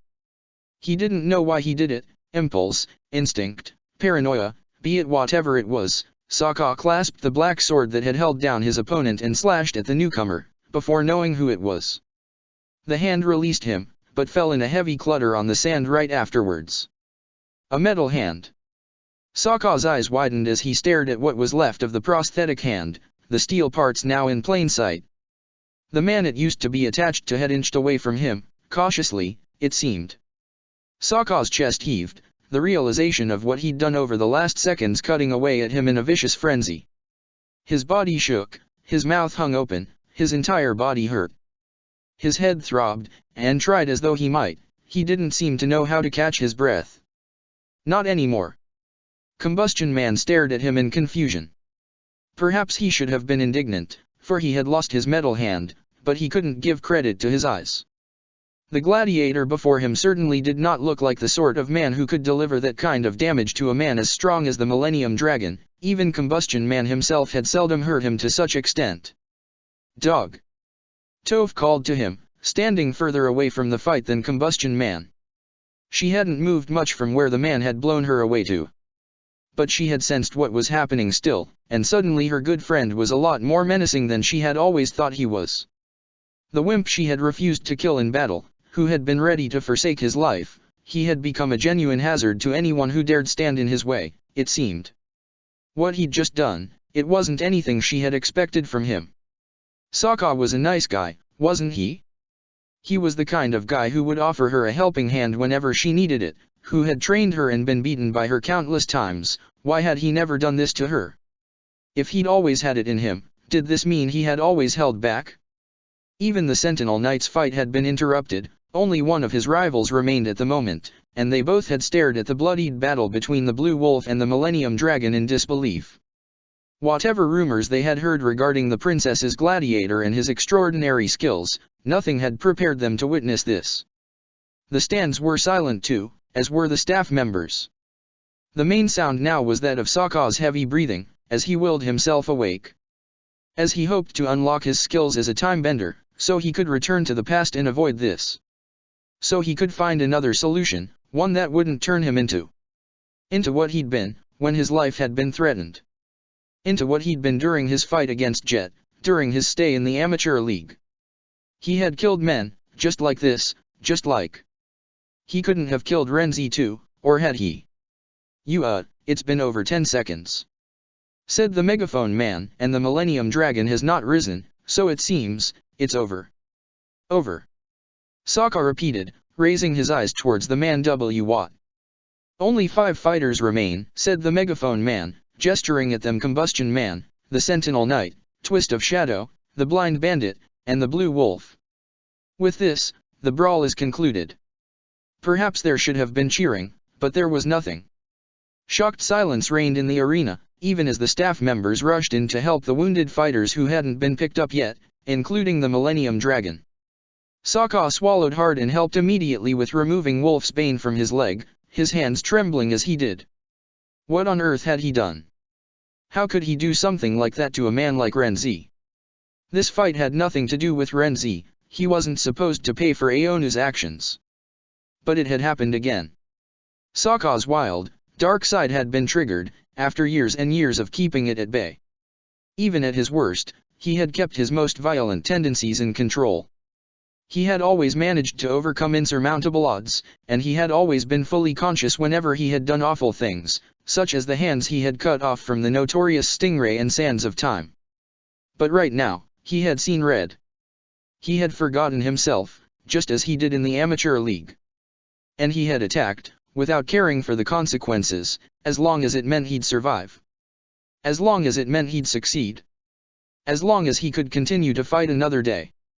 He could feel the many eyes on him, knowing he had brought it upon himself, their judgment, their disgust, even their fear, if that was what they felt, was more than justified. He had never gone this far with another gladiator in the superior league, not even Jet. He had never felt the need to. But Renzi was too strong to be beaten without making sacrifices in turn. If only he could have beaten him without damn near killing him, what was wrong with him? How had he done such a thing? His hands were stained crimson, his knuckles throbbed painfully, just like the burns across his body. But he felt he deserved it, all the pain, just like all the scars, all the hurting. He had done worse to them, after all. What was one scar, one burn, in the face of all the blood he'd spilled? It was an offense, if anything, for he deserved sustaining worse damage than that. He had already proven as much. Movements around him didn't alert him anymore. All he noticed was Aonu rushing to his gladiator's side, his face contorted in confused anguish. At least, for all the man's faults, he cared for his fighter. He wanted to see him well. Was he such a bad man, then? He couldn't be worse than Sokka, who could, at this point? Who could be, after what he'd done? He didn't register the footsteps approaching him until he saw the familiar boots before him. He froze, wanting to warn her away from him. Wanting to beg her to keep her distance, for he was capable of terrible things, things she should have never witnessed, never again. She had seen him kill the Dart Slayer, but then she had offered him a life without murder. And here he was, throwing it all away because... Sokka. His name, spoken by her smooth voice, rang inside his head, his trembling worsening.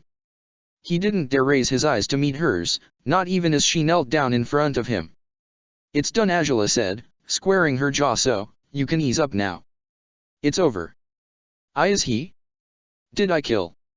"He's not dead." "He won't be, either," Azula said, with certainty. Sokka closed his eyes tightly, his breathing heavy again. "He's a strong man, and he's being tended to right now. The staff will prioritize taking care of him." "Gee, good. Good," Sokka said, nodding, and still keeping his eyes down.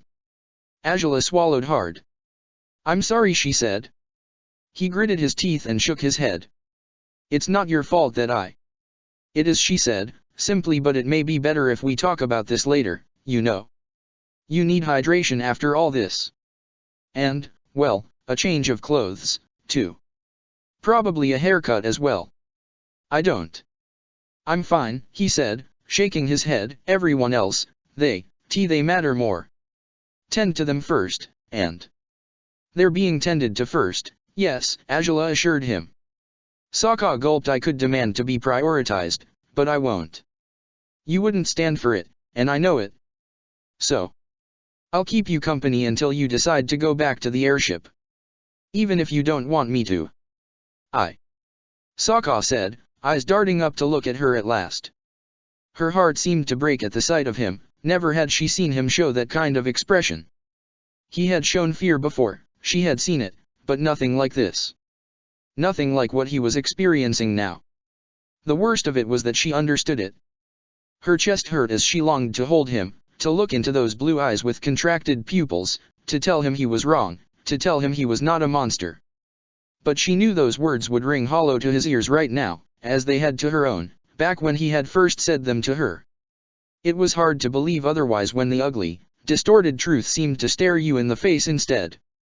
"It's over, Sokka," she said, trying to soothe him with her voice. "It won't happen again. Your job is done for today. You can rest now." "But," he said, gritting his teeth. She could see the tears forming in his eyes already, and her chest tightened. I can't. I'm sorry, He knows," Angela blurted out. Sokka looked at her in disbelief. She nodded. He's aware of it. He knows you didn't mean to. He knew it was either you or him. He's a warrior, though, and a really good one. He respects you, and it shows. I don't think he'll blame you, even if I know that won't be enough for you to stop blaming yourself. I should have come up with another way. It was wrong. It's wrong, he said, shaking his head. What did I do to him? She yearned to hold him, to reassure him, to talk freely with him as she would if they were alone.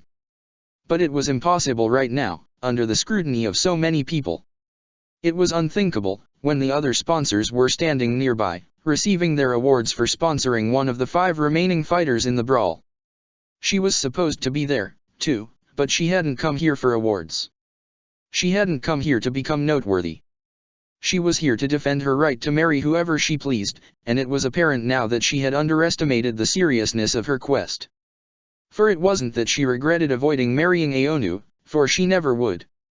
But she had hoped to never see Sokka quite as broken as this ever again.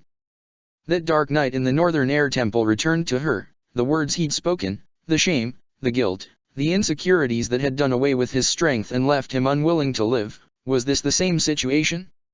Would he rather be dead than be the man capable of harming others to such an extent? She didn't want to know the answer to that question. Sokka, please, she breathed in, closing her eyes. We have to go. You don't want to stay here any more than I do. Let's go, and we'll be able to talk, once we're in the palace. Until then, just promise me you'll keep as calm as you can, okay? It's not as bad as it looks. I know it looks really bad, but, like I said, he's a strong man. He can get through this, and I know he will. Before we know it, he'll be back on his feet, laughing about how you defeated him. He will, Sokka. I don't know, but... he said, hanging his head in defeat. Angela reached for one of his hands, clasping it gently before standing up. Come on. Let's go. Staying here, it won't be any good, not for you, not for anyone, she said, helping him stand up too. His legs trembled violently. Still, you can hold on to me, if you need to. Sokka nodded weakly, doing as he was told. Angela sighed, hating their current circumstances just as much as she had when she had first been caught up in them. Yes, she was rid of Aonu's pestering, surely for good by now, but at what cost? Was it even possible to amend Sokka's heart this time around? Fear gnawed away at her, pushing her to dread that it would be impossible. And who would she have to blame for it but herself? Had she listened to him, had she crafted other plans, maybe, but she had pushed him to believe there was nothing to be done other than to fight. He had no choice but to win or be saved by someone else.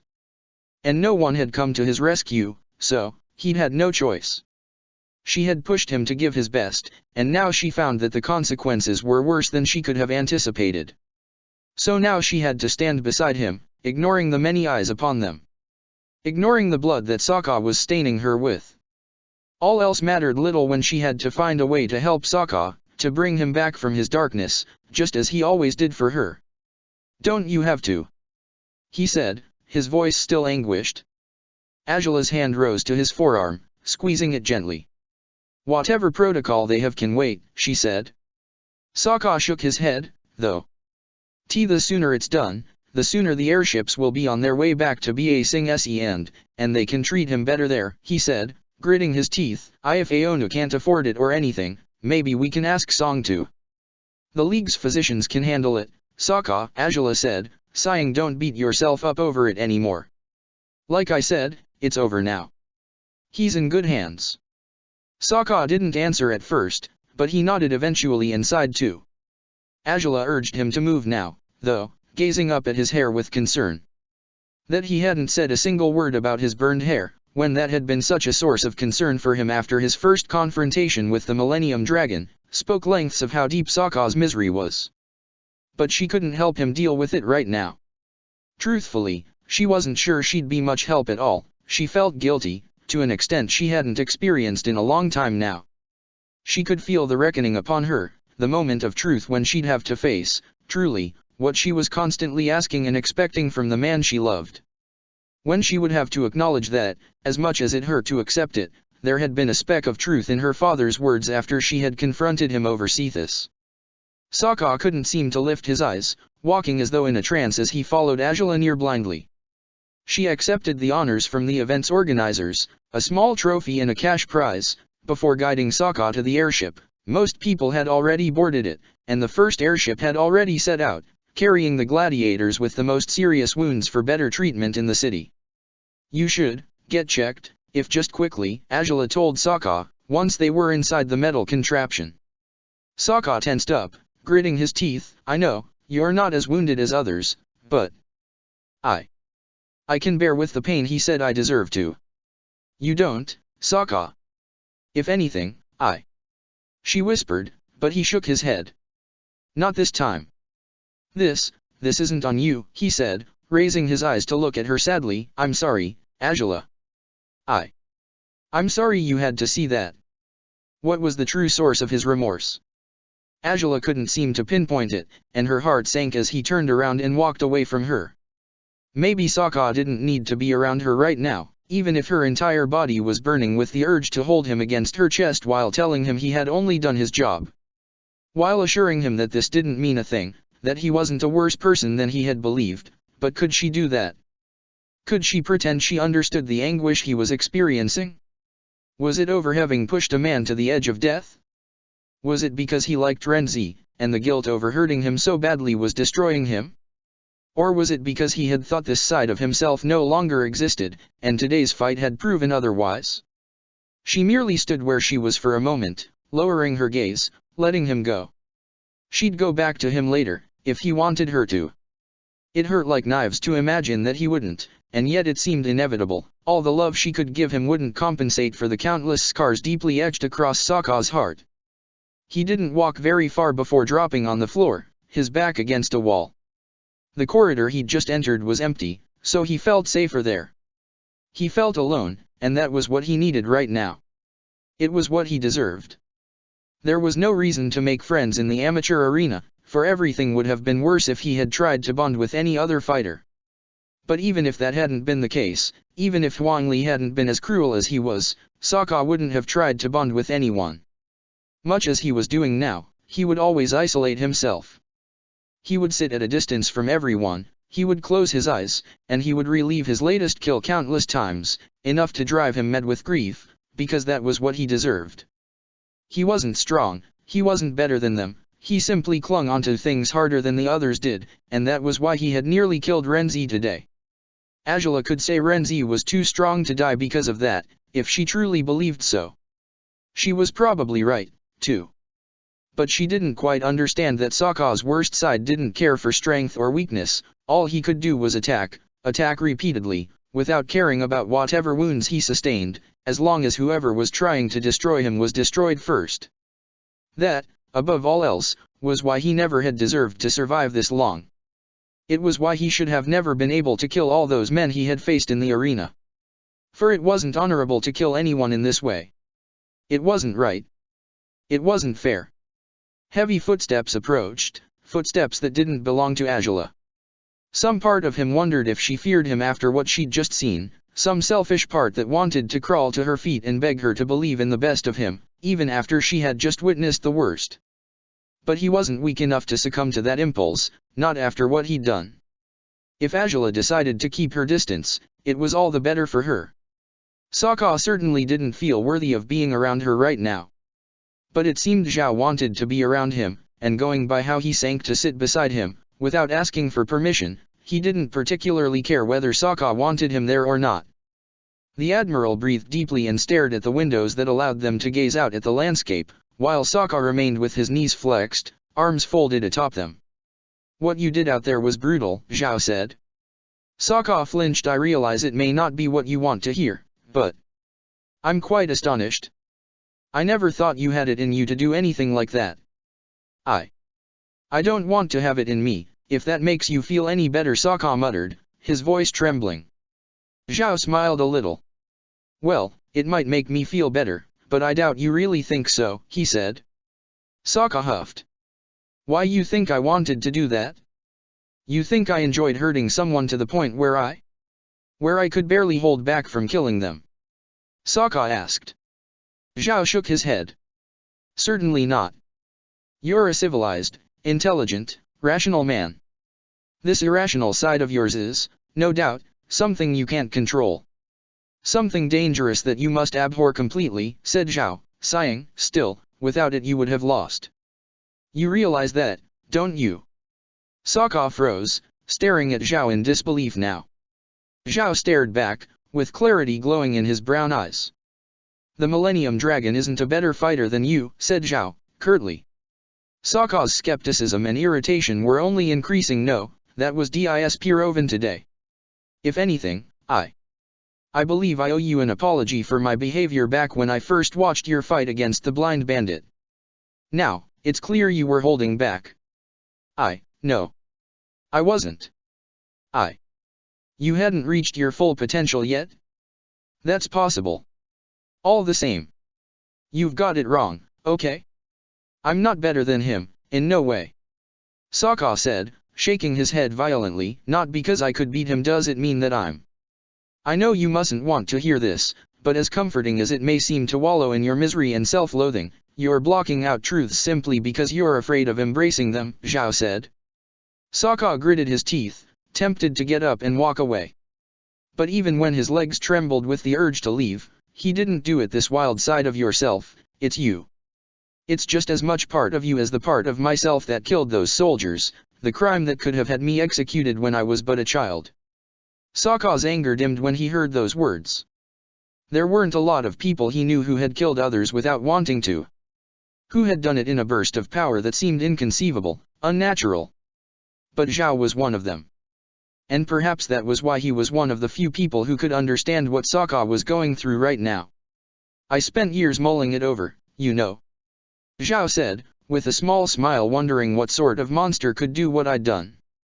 Why was I worthy of the mercy Prince Oze had granted me, when I'd committed an unforgivable crime against my own nation? Truthfully, I just got lucky he was there that day. I was even luckier that Fire Lord Ajalon decided to listen to him, for once. But, none of that could negate the darkness that lurked inside me, and it would do me no good to ignore it either. So I just embraced it. I accepted I was capable of what I'd done. I realized I had that much power inside me, and that didn't have to be a bad thing." "How wasn't it a bad thing?" Sokka said, looking at him in disbelief. "Having the power to kill someone. A lot of people have that power, Sokka," said Zhao, surprising the gladiator when he heard him use his name. "Do you really believe it's just us? Combustion Man has it. The blind bandit has it. Princess Azula, General Iroh, they all have it. Do you believe the princess is inherently a terrible person because she could kill someone, if pushed to do so?" No, said Sokka, frowning. Zhao sighed. "Then clearly the same applies to you. But it's different." "She's never done it," said Sokka, gritting his teeth. "In a way, she's innocent, even if she'll never think so. But me? I've already done it so many times. I've let that side of myself take over and consume me just to save my own hide, at the cost of as many lives as were necessary." "And you've lived with that for years now," said Zhao, raising his eyebrows. "The Millennium Dragon will not be another casualty by your hand, as much as you could have killed him if you'd only taken it a little further. But, see, an actual murderous wretch would have stabbed his heart immediately.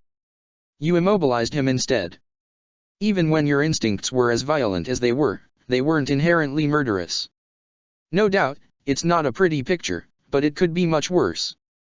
That I guess it's true, but it doesn't help matters much, Sokka sighed, dropping his head on his forearms. I don't want this sort of power. I never. You may not want it, but you use it when you need to. If you didn't have it, you'd hate yourself for being weak, said Zhao, matter-of-factly and truthfully. Would you have acted any differently, if you knew this could happen? If you could turn back time, return to that scene, to that moment where you were inches away from being pushed out of the ring, and you had no other alternative, would you rather let him push you out? I'd figure out an alternative, Sokka said, his voice weak. Or maybe he could have pinned the Millennium Dragon differently, or only pinned him down and walked away. But then the man might have gotten up easily. He surely could have released himself from the sword's hold without issue, and finished Sokka off instead. If he hadn't cut through his limbs, there was no doubt Renzi would have granted Sokka no mercy upon finding he would be as reckless as to charge through condensed fire. And then he couldn't really see another outcome where he could win. At least, not one where Renzi was in better shape than he was now. If there's no other choice, said Zhao, again, closing his eyes, would you really choose to fail her, rather than sacrificing your own soul to save hers? Sokka gritted his teeth, clutching at his hair with his fingers. No, he wouldn't. Curses, he wouldn't. He had said he'd die for her, only today did he truly understand that he'd also kill for her. Destroying his soul to save hers was, indeed, worth the price, as far as he could tell. Surely Angela would disagree, but if that was what it would take, he would do it. Over, and over, and over again. Whatever the cost. I wouldn't, he finally admitted, shaking his head. I could never. I wouldn't. I thought so, said Zhao, sighing. You need to keep in mind that it is your actions that define you, not your potential. Someone might have the potential to be the greatest leader in the world, but if they never act on it, it amounts to nothing. It's just as bad as lacking potential altogether, since regardless of your willpower and drive, you're doomed to fail. Now, you do have potential, all that's left is for you to accept it, so you can finally act on it whenever you truly want to. As long as you embrace this side of yourself, it will never overcome you. It will simply be as much a part of you as breathing. In truth, it already is part of you that way, but if you fear it, if you deny it, it will be as though your own shadow is destroying you. As soon as you understand your shadow is just a part of you, like everything else, life becomes a little more bearable. Then, you can live with yourself, after everything you've done. Sokka asked. Zhao shrugged. I have no other choice. Neither do you, said Zhao. I'm not going to kill myself in penance, and if you haven't done it yet, I'm assuming you don't dare do that either. So, whether we like it or not, our worst acts are ours to deal with. And you have dealt with what you did, then. Are you over it by now? Sometimes. Some days it comes back to haunt me. Most days I can keep my chin up and forget about the whole thing. Zhao sighed. In any case, it's apparent now that, not only are you a remarkable fighter on your own right, far more remarkable than I realized, but you are the best fighter for Princess Angela, too. That's. Sokka said, gritting his teeth. If he meant it because he could achieve the tasks set upon him, perhaps he could accept that, but right now he didn't feel all that worthy of the woman he loved. Not only because of your strength, of course, but your motivations, Zhao said. Sokka frowned. I mean, no man would want to stop her from marrying any unworthy suitors as badly as you do, right? Sokka closed his eyes and breathed deeply. He had prepared for this moment, but it didn't prevent his heart from racing, his body from feeling faint and prickly, as nerves twisted inside his stomach dangerously. It wasn't bad enough that he had nearly killed someone today. Zhao just had to go on and admit, right now, that he'd seen through Sokka that night, at the ball. I guess not, he muttered, lowering his gaze. Zhao sighed. I suppose you may not want to talk about that, but I actually think it's a good thing. Sokka's head snapped upright before he looked at Zhao in disbelieving confusion. The man actually smiled at him, if just slightly. You're kidding me, aren't you? Sokka said. I know it can't be fun for you, and I'm sorry for it, said Zhao. You and her make a better team than she'd make with any of the men who have dared court her so far. Still, my lowly birth would never allow it. I know. Sokka rolled his eyes. Zhao nodded.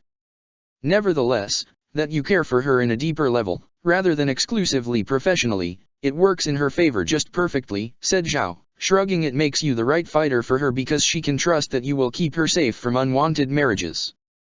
I mean, after what you did today. I have no doubts any other fools who try to court her will definitely back off. Jose won't be pleased, it's true, but it may be for the best. Do you really think so? Sokka asked. You want her to remain her father's heir, instead of some guy she marries. I didn't used to think it would matter if she was married to someone, since I figured she'd use any potential husband as her puppet anyways. Zhao shrugged. But after what I've seen from her, over the past year, marriage would surely mean the end of her political career, if she's forced to abide by traditions, as she surely would be. And then what? If another group of homeless people rushed the Fire Lord, would her husband deal with the problem as efficiently as she did? If conspiracies like the ones by the Rough Rhinos and the Daily, or the White Lotus, reared their ugly heads again, would her husband step forward to defend the nation as she has? Truthfully, she may just be what's best for the Fire Nation. As much as a lot of people are too blind to see it. Including her father? Sokka asked. Zhao smiled. He's not blind to that. He just wants to ensure the bloodline is continued. He said yes, he thinks it'd be a shame if it were continued at Azula's expenses, but he's a Fire Lord. His vision is meant to go much further than the next generation. It's definitely not doing that, if he expects anything good to come from marrying her off to any idiot he can find. Sokka sighed, shaking his head. Zhao swallowed hard. I understand it must be painful to even imagine that she can be taken away from you. He said that any other man could have her when you can't. But, you are aware that it's the most likely outcome, aren't you? I mean, I know, I can't marry her, and she's sworn to purity until marriage, so it's not like I can hope for anything at all, Sokka said, with a dry grin. He only hoped his performance was believable. You think that should dissuade me from caring about her? Well, no. I suppose if your feelings are as deep as they seem to be, you're not interested in any rewards for your devotion, reasoned Zhao. Serving as her gladiator is enough for you, I presume. In general, yes, Sokka muttered. Is she aware of it? Zhao asked, before snorting and shaking his head. Who am I kidding? Of course she is. You seem so sure of that, said Sokka, with a raised eyebrow. You think she's that good at judging someone's character? She always has seemed to be, said Zhao, shrugging. Really? Even when she thought you were lowly and untrustworthy? Sokka asked. Zhao smiled. Wasn't I? Considering the mess I made with my two-faced ways, it's not a surprise she'd come to that conclusion. And it's not like I'd blame her for it either. You're quite understanding, seems like, said Sokka, sighing truthfully. I'm confused. You've read right through me since the ball, haven't you? So, why haven't you? Why haven't I told Oze? Zhao asked. Sokka flinched, his stomach twisting upon hearing someone else uttering those words, especially someone who was so close to the Fire Lord. Do you really think I despise you, even after all this time? Well, no, but you'd be off to a fate worse than death as far as Oze is concerned, if he ever thought you've looked at his daughter the wrong way at least once, said Zhao, with a soft laugh. That's the disadvantage about being Princess Azula, I suppose. Whatever Zuko did with his life, whoever he married, whoever he didn't, to Oze, it was utterly irrelevant. But Azula, he has always favored her, and he had protected her, in his own way. If he suspected you two are close for any other reason aside from being partners in the Gladiator League, well, I know that. Though, we're not. I mean, not in the sense of. I as well know that, said Zhao, nodding. The princess isn't quite so foolish as to be caught up in feelings, even though. Sokka said, raising his eyebrows. Zhao shrugged. For a moment, before the brawl happened, when she was mad at you about your request to be knocked out, I thought, maybe she was genuinely worried about your well-being. But it was a foolish, fleeting thought. Pay it no mind. She confirmed later that she simply was outraged that you would, well, be so ready to lose.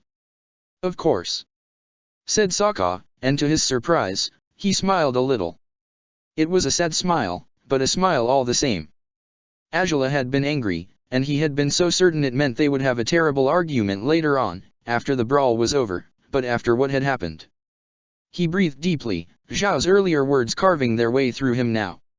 Whatever took over him during those dark moments, that blinding rage, if he could harness it instead, if he could bend it to his will, perhaps he could prevent these violent outbursts from ever happening again. But the only way to do that was by accepting it as part of himself, even if he hated it. All things considered, he hated more than enough things about himself, so it wasn't like he wasn't used to it.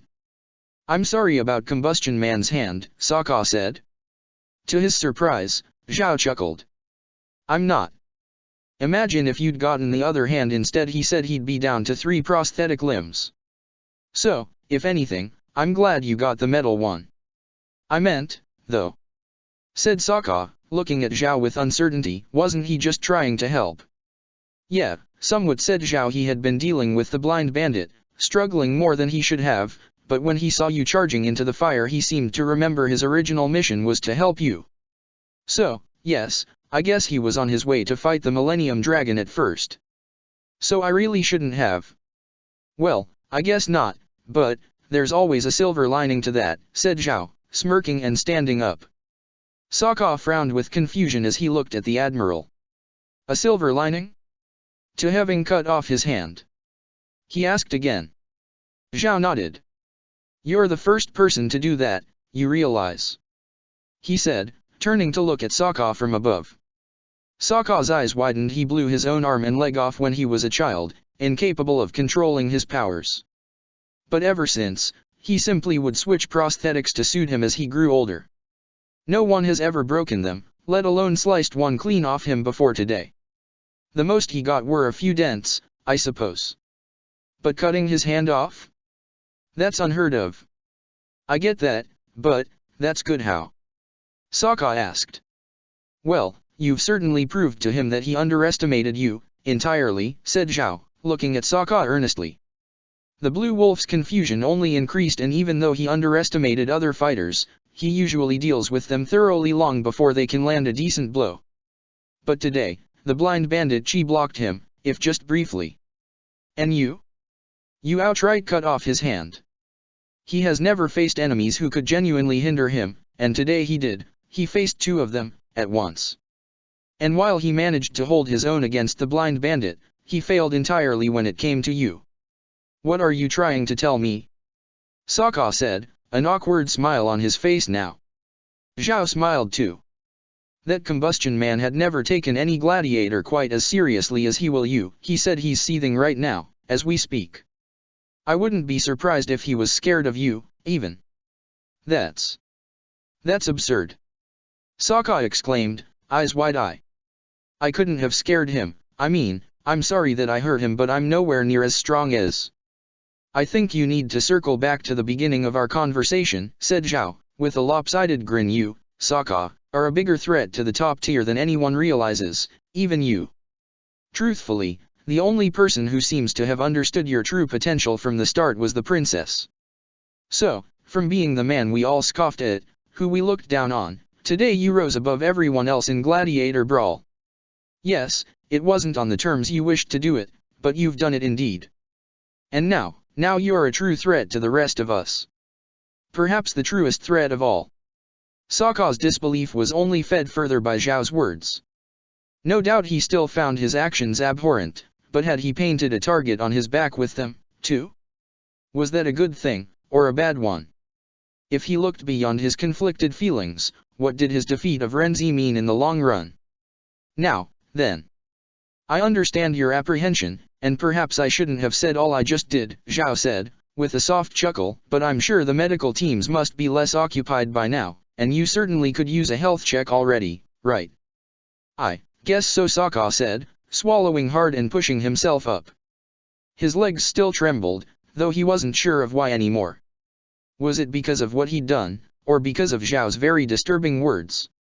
At the very least, you ought to do it to stop worrying the princess, Zhao said, nodding promptly in his direction. Sokka grimaced guiltily. You didn't really answer me earlier, he said, about why you hadn't told Oze about me. Zhao sighed and looked at him with a sad smile. I've done more than enough things your sponsor will never forgive me for, he said. Do you really think I want to add more mistakes to that list? No, but you might think it's in her best interests to get rid of me, since well. Sokka mumbled, eyeing the floor with uncertainty. Since I'm a hazard to her, some would. You can't be that bad, surely, said Zhao, laughing. If you ever dared act on your feelings, she'd likely turn you into a living torch. No doubt you're not a hazard to her, Sokka. I can't imagine the day you will ever be, seeing as you're probably the person who's most hell-bent on keeping her safe, more than her own father, I'd say. I mean, Oze hasn't put his life in jeopardy over his absolute loyalty to the princess, has he? I guess not, said Sokka, swallowing hard, and she'd never get over it if he did, so. I hope he never gets that idea into his head. He's not likely to, if that makes you feel any better, Zhao smiled, ready to go, then. Sokka didn't know why he nodded, or why he went along with the Admiral's suggestion. Part of him thought there were many truths to Zhao's words, mixed with many misunderstandings, but most of all, he felt overwhelmed. He had too much to process, too much to think about, and that was the likely reason why he abided by the man's recommendation to visit the small room of the airship that had been turned into a simple med bay. His eyes widened when they reached it, noticing Angela was standing outside the room. The sight of her was all he registered for a moment, his heart hurting him in more ways than he could process. Only instants afterwards did he notice the princess was speaking with Toph, who had been wrapped up in a few bandages after her chaotic fight with Combustion Man. You'll see. Next time I deal with him, I'll be twice as fast and so ready. Heck, the dog cut off his hand, right? I could bend it. That's even better. I suppose, in case you want to use his hand to make him choke himself. Angela smiled. You're a little eager, dirt worm. You need to ease up on this. You'll have a long time to prepare yourself to fight Combustion Man again. I know, but when the time comes, I'm going to tear out his, hair. It's the dog. Angela hadn't noticed Sokka approaching, for she hadn't expected him to do so at all. She had as good as resigned herself to waiting to talk with him until they returned to Ba Sing Se's palace, where she'd ask Song to have a good look at him. It surprised her to discover otherwise, and what surprised her most of all was Sokka's company. Admiral, she said, eyeing him with uncertainty. Had he done something to Sokka? Had he forced her Gladiator to put up with him when Sokka was down, or had he helped him? She wasn't sure if she should be happy or not to find Sokka looked a lot better now. Maybe Zhao had helped, after all. But, if so, why? And why would Sokka let Zhao in, rather than her? It took a while to convince him, but I figured you wanted him to have his medical check. Zhao said. Angela swallowed hard and nodded before looking at Sokka. I did, but I thought he didn't want one, she said. Sokka lowered his gaze. Yeah, I'll just go ahead. As long as there's no one who needs attention more urgently, that is. Nah, nobody's gone in there in a while, said Toph, shaking her head. I think the ones in worse shape boarded another airship. So just go on ahead, dog. Thanks, he said, smiling a little, though the grin didn't reach his eyes. He walked past the three of them and into the room, guilt and uncertainty plaguing him as he glanced at Angela. He would talk properly with her later and explain why he'd been with Zhao, but for now, he needed to digest that conversation thoroughly, and he'd do that better if he was alone. Well, if you guys don't mind, I think I'm going to look for my sponsor, Toph said, rubbing the back of her head with a hand. We need to talk very seriously about my next fight against Combustion Man. Huh. I take it you want a rematch? Zhao said, raising an eyebrow. Rematch? No. Our fight was incomplete. Toph declared, proudly. I didn't lose, neither did he, and I want to fix that. He's going down. You do realize I'm his sponsor? Zhao asked, amused. And that's why you need to be warned that your gladiator's going down one day, Toph said, beaming before raising a hand in a quick wave. I'll hear you later, Spicy. Right, said Angela, with a weak smile as the earthbender walked away, proud even when bearing a few injuries. The princess stood silent for a moment, even after watching Toph vanish through the corridor, but it wasn't long before she turned a confused stare on Zhao. The admiral breathed deeply. Yes, I talked with your gladiator. I'm sorry if you didn't want me to, but I had the feeling he needed to learn to accept his actions for what they were. And you took it upon yourself to teach him that? Angela inquired, raising her eyebrows. Zhao swallowed hard. I understand it sounds invasive, but I've been where he was, is all. I wanted him to know there's no point in fearing or fighting this perceived worst side of himself, because that will only make matters worse for him, in the long run. So, well, we spoke. I did most the talking, in truth, but still. Is that what you said to him? Really? Angela asked, her distrust diminishing a little. No doubt she'd corroborate things with Sokka later, but if that was the case, maybe she'd owe Zhao a lot more than she ever wanted to. Well, that end. I may have complimented him, even if he didn't want to hear it. Zhao chuckled truthfully. Princess, what happened out there today was not normal. I'm sure you realized it too. You don't just mean because of how Sokka defeated the Millennium Dragon for the second time, right? Angela said. Zhao shook his head. No, though it's certainly part of it, he said no. I meant, on the larger scale of things. Your gladiator, and your uncles, both are as good as newcomers to the League, compared with veterans like my own Combustion Man, and the Millennium Dragon, and many more. But you're already close to reaching the top 100 of the League, aren't you? And on top of that, the Blind Bandit has already bested the 8th best gladiator in the League. The Blue Wolf has outdone the Millennium Dragon twice as it is. Isn't it clear, then, that the two of you are sponsoring the best non-bender and earthbender in the League? Angela's eyes widened. Zhao only smiled, looking at her with amusement. I had never taken my involvement in the League too seriously, Princess. I even took pride in that, he said, but now, after today? It's apparent that if I waver just a little, either you or General Iroh will dethrone me easily. And I am a little too vain to allow that to happen, after all these years. You weren't here for most of them, Angela said. Zhao nodded.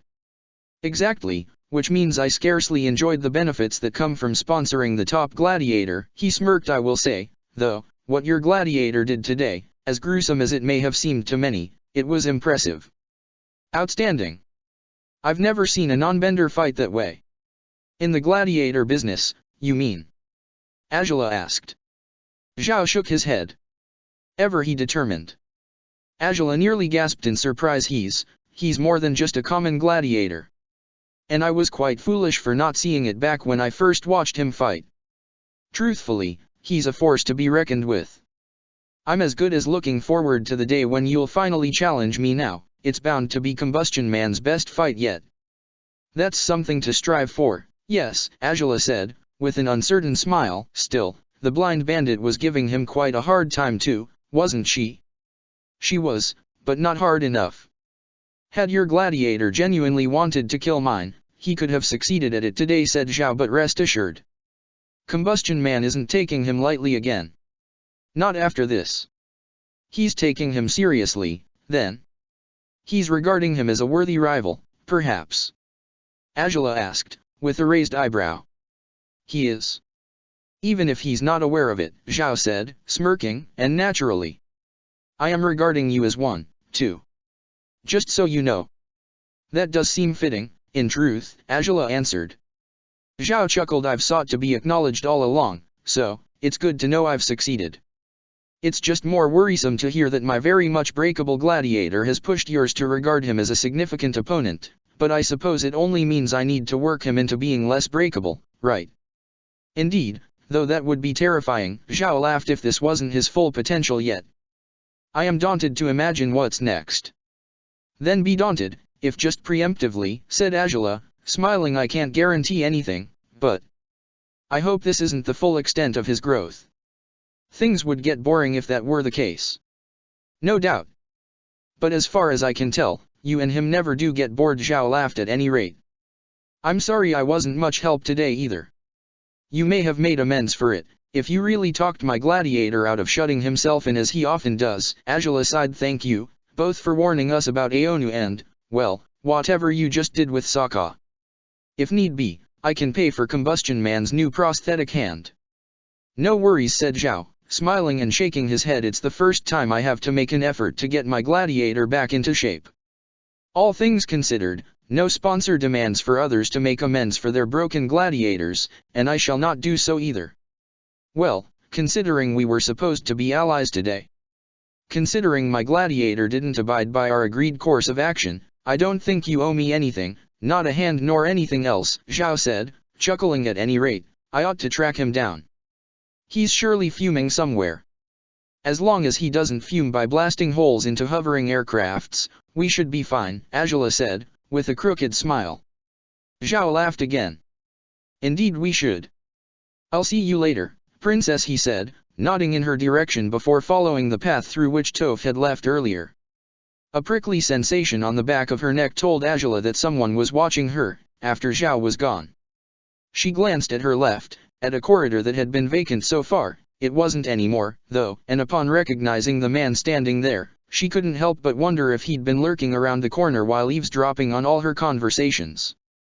Toph was looking for you, Azula said, outright, as Iroh stepped towards her, which I'm sure you already know. You shouldn't keep her waiting. She will forgive me for it, Iroh said. Azula scoffed. Does she still let you do as you please, with no say upon the matter? She asked. Here I had hoped your relationship was slightly more equal these days. It is. It's why I know she won't have a problem with what I wanted to speak about with you, said Iroh, before smiling proudly. I listened in on your conversation with Zhao, yes. And it pleases me that he came to that conclusion about our gladiators. Indeed, I suppose it would. Congratulations, we've been acknowledged, Azula said, with a dry grin. Iroh laughed heartily, an unexpected development for Azula. She didn't trust him at all, not even when he was happy, but she had to admit that laugh sounded a little more genuine than she had expected it to. That it would seem. Iroh said, beaming. It's strange, I never thought it would make me so proud, and yet. It's quite a nice feeling. It's been some complicated years, for many reasons, but it has been worth it. I'm sure you think so too. Is there a point to this conversation, Uncle? Azula asked, outright. She didn't really enjoy agreeing with Iroh, especially not these days. Of course there is. We both know we don't talk just casually these days, you and me, he said, his semblance growing more serious quickly now. Azula narrowed her eyes. I heard him say it, quite clearly, that we're sponsoring the best non-bender and the best earthbender in the league. I would like to believe that is indeed the case. Wouldn't you agree? I would, but if you're hoping to throw a party as celebration, I'm afraid I'm not interested in joining it, Azula said, with a sarcastic smile. Iroh smirked. Then how about a different kind of celebration? He said, a much more competitive one, I'd say. What are you talking about now? Azula sighed. I challenge you, Azula. Her eyes widened. Iroh didn't waver. You challenge me? She said, raising her eyebrows. You want us to fight again? Well, yes, eventually, but I had a much more interesting challenge in mind this time around, said Iroh, arms behind his back. We're close to the top of the ranking, aren't we? There's only a short way to the top, for the two of us. And still, there are many earthbenders between Toph and Combustion Man, less non-benders between him and the Blue Wolf, but still, what do you say if we prove Admiral Zhao right for good? By rising above the highest-ranked gladiators of each discipline. Azula finished. Iroh shrugged. I'd suggest by merely challenging, and defeating them, instead, he said. The points advantage can be difficult to outdo, even if we've risen as fast as we have. But it is clear now that our gladiators are better than what the numbers suggest. Toph stood her ground against Combustion Man. Sokka defeated the Millennium Dragon. It seems they're both fit and ready to face the biggest contender, aren't they?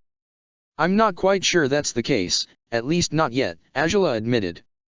Iroh smiled. Neither am I. That's why I would like to do this, he said. Have your gladiator defeat every non-bender above him, to prove his superiority as a fighter. I'll do the same with Toph, only, against earthbenders. Granted, like I said, there are less non-benders than earthbenders in the top 100, so that should make the process easier and smoother for you than it will be for us. But the ultimate goal should be achieved all the same. To prove that we are indeed the true leaders of the main disciplines of the league. Angela sighed. Well, I can't see how this is a challenge. Do you want us to see who proves their superiority first, or? Not quite, said Iroh. No, what I thought was, after we do prove it, we will face off against each other again. Toph against Sokka, the blind bandit against the blue wolf. For the third time, by then. Whoever wins gets to defy Combustion Man's rule first. And it is to be expected that, if they were to defeat him, they would in fact become the absolute best gladiators of the league, even if the points won't suggest as much. But still. It would speak for itself, since no one has ever beaten him, Angela said, closing her eyes. If any gladiators have good odds to put an end to Combustion Man's tyranny over the ranking, it'd be ours. Or at least that's how it feels. Yes, said Iroh, smiling and nodding. So, will you agree to do this, Princess Angela? She stared at him with uncertainty, finding his enthusiasm somewhat suspicious, and yet she couldn't figure out what Iroh would be gaining by doing this. Sure, it was another chance to avenge his beloved nephew by shutting Angela down, if Toph defeated Sokka, but, something about the gleam in his eyes told her that wasn't the reasoning behind this plan of his.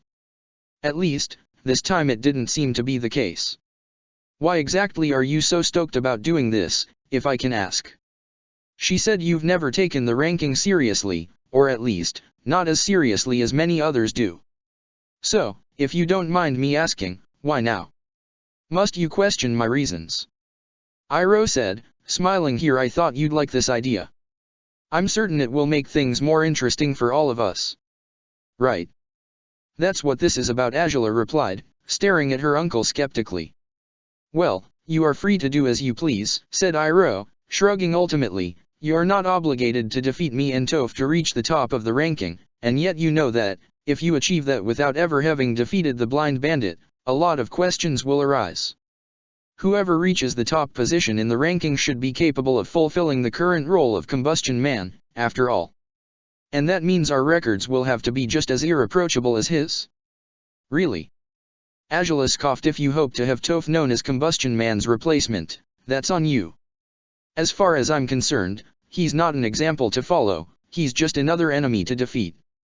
Not unlike you. Iroh smirked at her declarations.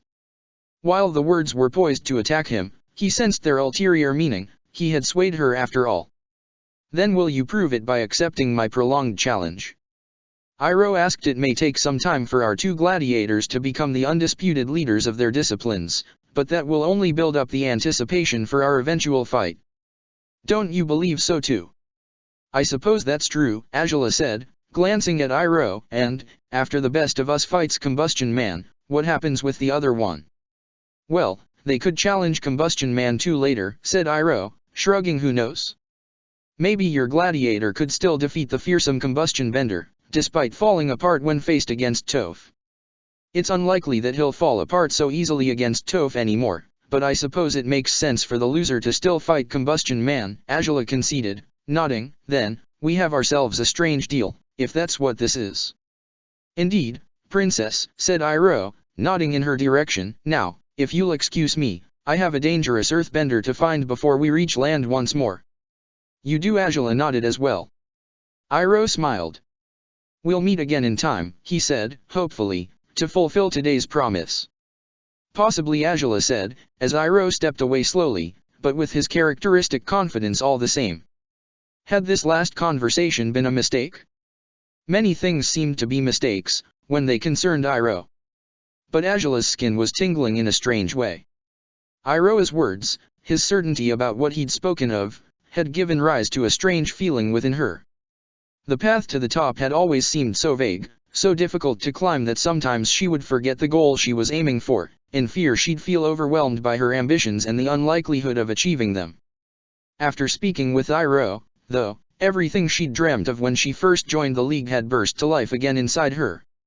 The acknowledgement she had already achieved was, no doubt, satisfactory, but she did want more. She just didn't want it at Sokka's expenses. The thought eased her suddenly rushing blood, the eagerness that Iroh had given rise to with his challenge.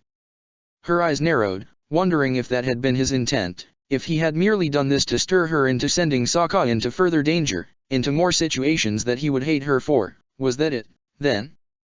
Perhaps it was.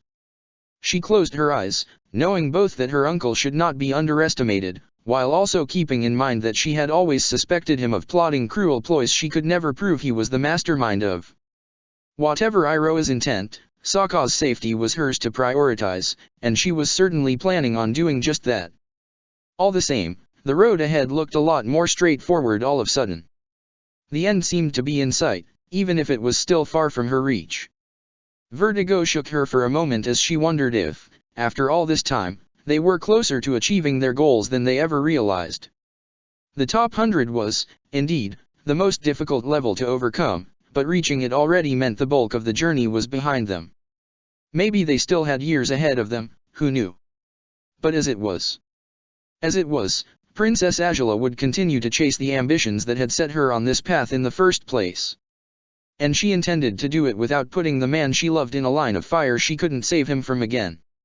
Chapter 170, Gladiator Brawl 5. The healing session was interrupted halfway through when the airship landed. The healer was startled by the sudden bump against the ground, enough to release a small gasp. But before he could focus again, the blue wolf had stood up. "Oh, we're not finished yet, though," he said, but Sokka shook his head. "You can stop now, we've already landed." "Thanks for your work so far," he told him, before making his way out of the small room. The healer only grimaced, watching the gladiator leave with uncertainty. The gladiator opened the door, startled to find his sponsor had lifted her hand to do the same from outside of the room. She dropped hers immediately, though, and gazed at him with concerned eyes. "You're not fully treated yet, are you?" she asked. He shook his head. "Maybe you should. Isn't it better to get Song's help?" he said. "Not that this healer isn't good, but we probably shouldn't stay on these airships for too long, should we?" "I guess not," said Azula, sighing. "Either way, I summoned Xin Long. He's already waiting for us." "Huh? Why didn't you get him to take us to the agrarian zone earlier?" Sokka asked, frowning a little. "You probably could have, if you—" "I could have," she admitted, leading him down the corridors, "but whatever reasoning I had earlier doesn't apply right now. You may not be in the worst possible shape, but I want Song to have a look at you as soon as possible." Sokka nodded, agreeing despite his curiosity wasn't sated. She hated the train system, always had. Why would she have chosen to take it without much complaint when Xin Long had only been a call away? He should have asked outright, but he held back. Where it was always easy to talk to Azula, it wasn't right now. He didn't know what to say, how to open up to her, for he wasn't sure he wanted to know what she thought of him now. It wasn't the first time she had seen his darkest side, but it had been dormant, as good as absent, for around 2 years now. Was she afraid of him? Of what he could become? He wouldn't blame her if that was the case, regardless of Zhao's words. Sokka stopped on his tracks once they had climbed out of the airship, glancing at the other gladiators and sponsors uneasily. He couldn't see Renzi anywhere, though. His stomach clenched, feeling sick upon fearing everyone's reassurances might have been misplaced. Renzi might have been in worse shape than they believed. "I can ask for an update on the Millennium Dragon's status," Sokka, Azula said, turning to look at him once she noticed he wasn't following her anymore, if not from Aonu, from the League itself. "You don't have to go see him right now." "I shouldn't, should I?" Sokka asked, with a sad smile. I really shouldn't, after what I did." "Sokka." Azula sighed, looking at him earnestly. "Xin Long is here. Let's go." He sighed but nodded, stepping towards her. Azula steered him away from the airships, guiding him by the arm, and to where the dragon waited, watching them with confusion. "Sokka." The call surprised them, and it gave the gladiator pause. He turned on his heels, to find the sentinel knight, Ruan, with a young woman standing behind him. She seemed apprehensive, but Ruan didn't seem to share her concerns. He nodded in Sokka's direction, acknowledging him weakly. "I made it too," said Ruan, because of our alliance, truthfully. "I figured, well, that I should thank you for that." "You don't have to," said Sokka, lowering his gaze. "I'm sorry I couldn't help you more," Ruan acknowledged, "but, well, if you ever need an ally for anything, you know where to find one." Sokka swallowed hard and nodded, meeting his eyes at last. Ruan was solemn, his stance firm, evidencing he meant every word he'd just spoken. Even if he'd seen Sokka fight so ruthlessly, he still respected him enough to offer an alliance for longer than just one gladiator battle. The woman behind him was shy, with clear eyes that betrayed intelligence.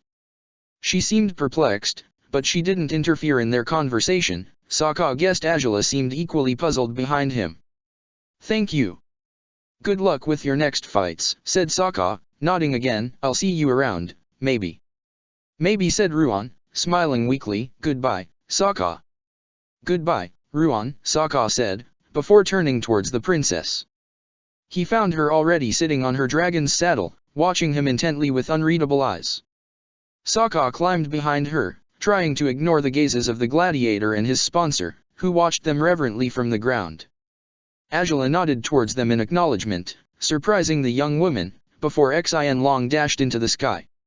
Azula was silent at first, perhaps curious about the Sentinel Knight, but she didn't bring up the subject. Instead she took to chatting with the dragon during the trip, scolding him for having terrorized the woolly pig's flock of one of the farms in the agrarian zone while they were in gladiator brawl. Sokka merely rested silently behind her, eyes closed as he wondered if they should talk now that they were airborne, far removed from prying eyes and ears. Azula hadn't turned to look at him yet, and his chest ached in an unpleasant way because of it. There was much they had to address, but there was one thing he wanted to ask, before it slipped his mind. "Why, then?" he said. She stiffened upon hearing his voice. "If there was a reason at all, I mean, maybe there wasn't one. But still, you would have been more comfortable traveling with Xianlong, always are. Why didn't you ask him to bring us here instead of using the trains?" "Well, there were a few reasons, I guess," Azula said, shrugging. "He was having fun chasing animals as he pleased, and I figured he wouldn't appreciate being interrupted. But, well, by now I'm used to walking through cities with you, just because we can. Granted, it's not the way you want it to be, as we weren't going to hold hands, but it's still something. Right?" "Of course," he said, his chest tightening now. Her words shouldn't have stirred his feelings so much, but he guessed his emotions were all over the place after what had happened earlier. "Besides, how could I miss out on you recounting for the millionth time how you saved me from landing on my face when I first rode that wretched thing?" Azula smiled, glancing back at him. Sokka couldn't help but grin slightly. "You're far too entertained by watching me struggle with life amidst peasants, I know you are. Just as it entertains you to watch me mess up when I'm amidst nobles and the high class," he said, raising his eyebrows. Her smile widened. "See, how could I deprive you from your pleasures when you've always been so much fun to watch, fumbling with how to eat in a decent way?" He smiled too, eyes closed, his tension receding even before he felt her fingertips grazing his knee, to offer a gentle caress to his leg. His hand shifted towards hers, lacing their fingers gently as he sighed in relief. She had every reason to be apprehensive, every reason to push him away, but she hadn't. Not in the arena, not now either. Surely, all she wanted was to help him feel better. Knowing she would stand by him regardless of how horrifying his demons could be was already helping more than everything Zhao had said earlier. Because, of all things, the thought that terrified him the most was losing her. "I'll get Song once we land," Azula said, her thumb stroking his fingers gently. "You should stay put until I find her, who knows where she'll be in that huge palace." "I can go with you to look for her," Sokka said. Azula shook her head. "As much as your injuries aren't too severe, it's better if you don't overexert yourself more than you already have." "It was a difficult day," she said. He sighed and nodded, silently acknowledging that there was merit to the idea. Xianlong touched down carefully in the palace's gardens, and Azula climbed off his saddle in a swift leap. She didn't take off right away, though, staying beside the dragon until Sokka was standing on solid ground too. Only by then did she smile reassuringly before taking off to find Song, as promised. Sokka watched her walk away, his chest aching as he wished not to leave her side, not even for a brief moment. He usually hated being away from her, but right now her presence was deeply comforting. Knowing that his display hadn't scared her away, that it hadn't daunted her into withdrawing her affections, had been a profound relief, one he wasn't sure he deserved, and yet loneliness stung away at him when she left, paining him despite he had wanted nothing but to be alone barely an hour earlier. A soft, wet feeling by his elbow brought him to frown and stare at Xianlong in confusion. The dragon had pressed his snout to Sokka's shoulder, a mischievous smile on his face. I've been set on fire enough for one day, if that's okay with you, said Sokka, but Xianlong shook his head before pressing it to his chest. Whoa, okay. Thanks, bud. It's been a lousy day, yeah, but it's good to know I have friends like you. Xianlong was very excited to hear such words, it seemed, for his reaction was to lick Sokka's face without a second thought. Sokka staggered back, looking at the dragon in disbelief. Hey. There's no need to. Had he merely shrugged it off, surely the dragon would have been bored and decided to pick another pastime for now. But as Sokka seemed so flustered, Xianlong was determined to keep it up. He lunged forward and licked Sokka's face again, and again after he dodged, and once more after he gave up and glared at him. Are you doing this because she didn't kiss me at all on our way here? He asked. Xianlong wiggled his eyebrows and nodded gently. I should have known. Understanding the dragon's apparent motive was enough for Sokka to stop resisting, but not for him to feel any less awkward about what was happening. By the time Song and Azula had finally returned, Xianlong had already licked Sokka's face all over and now rested with his chin atop Sokka's head. The gladiator rolled his eyes but smiled a little at Azula's dumbfounded expression. Does dragon drool have healing properties? She asked Xianlong. The dragon shrugged, evidently pleased with himself as he rested with his front paws on Sokka's shoulders, his head still set atop of Sokka's. Azula raised an eyebrow skeptically. Didn't think so either. Now, be so kind and let Sokka go? He needs to be inspected for injuries you can't heal by licking him. Xianlong snickered as he released Sokka from his hold, eyeing Azula with malice as he let her know that, if wounds could be healed that way, there was no doubt she would have already gotten Sokka into perfect shape. Azula glared at him before messing his mane, something Xianlong naturally found hilarious rather than threatening. You are more incorrigible than him, and that's saying something, Azula huffed. Now, run along, don't chase cattle, be a good dragon and all that. Xianlong happily told his rider that he had no intentions of behaving nicely before shooting off into the sky. Despite his rebelliousness, Azula smiled and shook her head. Wretched dragon, she said, before turning to Sokka and Song. Well, then, should we head inside now? Sure, said Song, smiling a little as she stared at Sokka's bruised and burned body. Looks like you got yourself into a fire-bending scuffle again. Yeah, well. I didn't have much choice on the matter, Sokka sighed. The princess said you've already been tended to, though, if only a little, said Song, nodding. That's good news. Though, well, the actual bad news is you'll need another haircut. Heh, it got burned again, huh? It did smell like it. He grimaced. Well, it was getting kind of long anyhow. Azula had considered leaving Sokka alone with Song, uncertain if he would welcome her presence, but she decided to stay in the simple sitting room Song brought Sokka to. Sokka seemed a little more balanced after their flight, so Azula hoped she wouldn't have to keep her distance the way she had on the airship. Well, that's that with your injuries, Song announced after half an hour, sighing as she applied the last bandages over his skin. There's a lot of burned skin, so I'll have to change your bandages often, just so you know. That's okay, said Sokka, nodding. Song breathed deeply and looked at the top of his head. And now, I guess, she said, biting her lower lip as she eyed his hair. Well, maybe you'd like to do it instead, princess. What, me? Azula said, eyes wide. Sokka raised an eyebrow. I'd rather not. I've never cut anyone's hair, and if I mess it up I'll never hear the end of it. Sokka couldn't help but smile, glancing at Azula with amusement. She stared at him matter-of-factly. With all the care you put into your hair, I'm not going to take responsibility for a bad haircut, she determined. He chuckled softly. That's very thoughtful of you, he smiled before nodding towards Song and loosening his hair. The healer smiled as well and picked up the scissors she kept in her medical kit. Sokka closed his eyes as Song dealt with the haircut. Azula watched the process intently, wondering if she might be able to do it the next time Sokka needed a haircut, if she learned enough from watching Song doing it this time around. Nevertheless, she wasn't sure she wanted to do it, even if she learned how, she rather liked running her hands through his hair, and she found it far more enjoyable the longer it was. "Well, I think that's it," Song said finally, biting her lip and lifting Sokka's head gently to look at him. "Doesn't look uneven, does it?" "No," Azula said, nodding. "You did a good job." Song smiled and stepped back to gather her medical utensils now.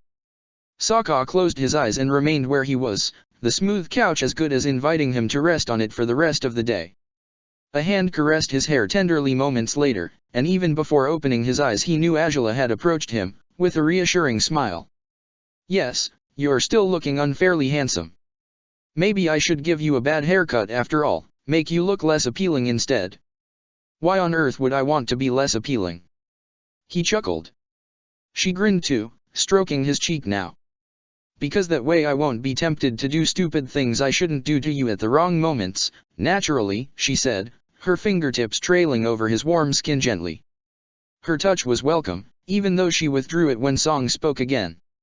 "If you need anything else, don't hesitate to ask," said Song, smiling. "You'll probably find me in the kitchens with my mother if you look for me." "Thanks," said Azula, smiling and nodding. Song glanced between them and bowed her head gracefully before stepping out of the room. She glanced over her shoulder at them, curious over whatever had happened at the Gladiator brawl, but not curious enough to ask either Sokka or Azula about it. As ever, it seemed she would be intruding in something that wasn't her business. Something heavy hung between the Gladiator and the princess, and Song suspected they needed to talk things through rather than sharing them with anyone else. So she merely closed the door, offering them one last grin before offering them the privacy they needed. Azula moved to sit beside Sokka only after Song had left. The princess breathed deeply and took her seat in silence, with Sokka slouching against the backrest beside her. He glanced at her over the corner of his eye, hesitating to begin their conversation himself. He was aware that they wouldn't have the argument he had braced himself for, back when she had been angry over his request to be knocked out by Combustion Man. She didn't look angry at all anymore, though. She looked deeply troubled, instead.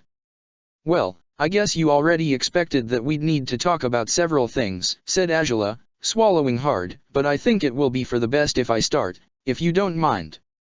"You sure?" Sokka asked, his voice small. Azula nodded with determination.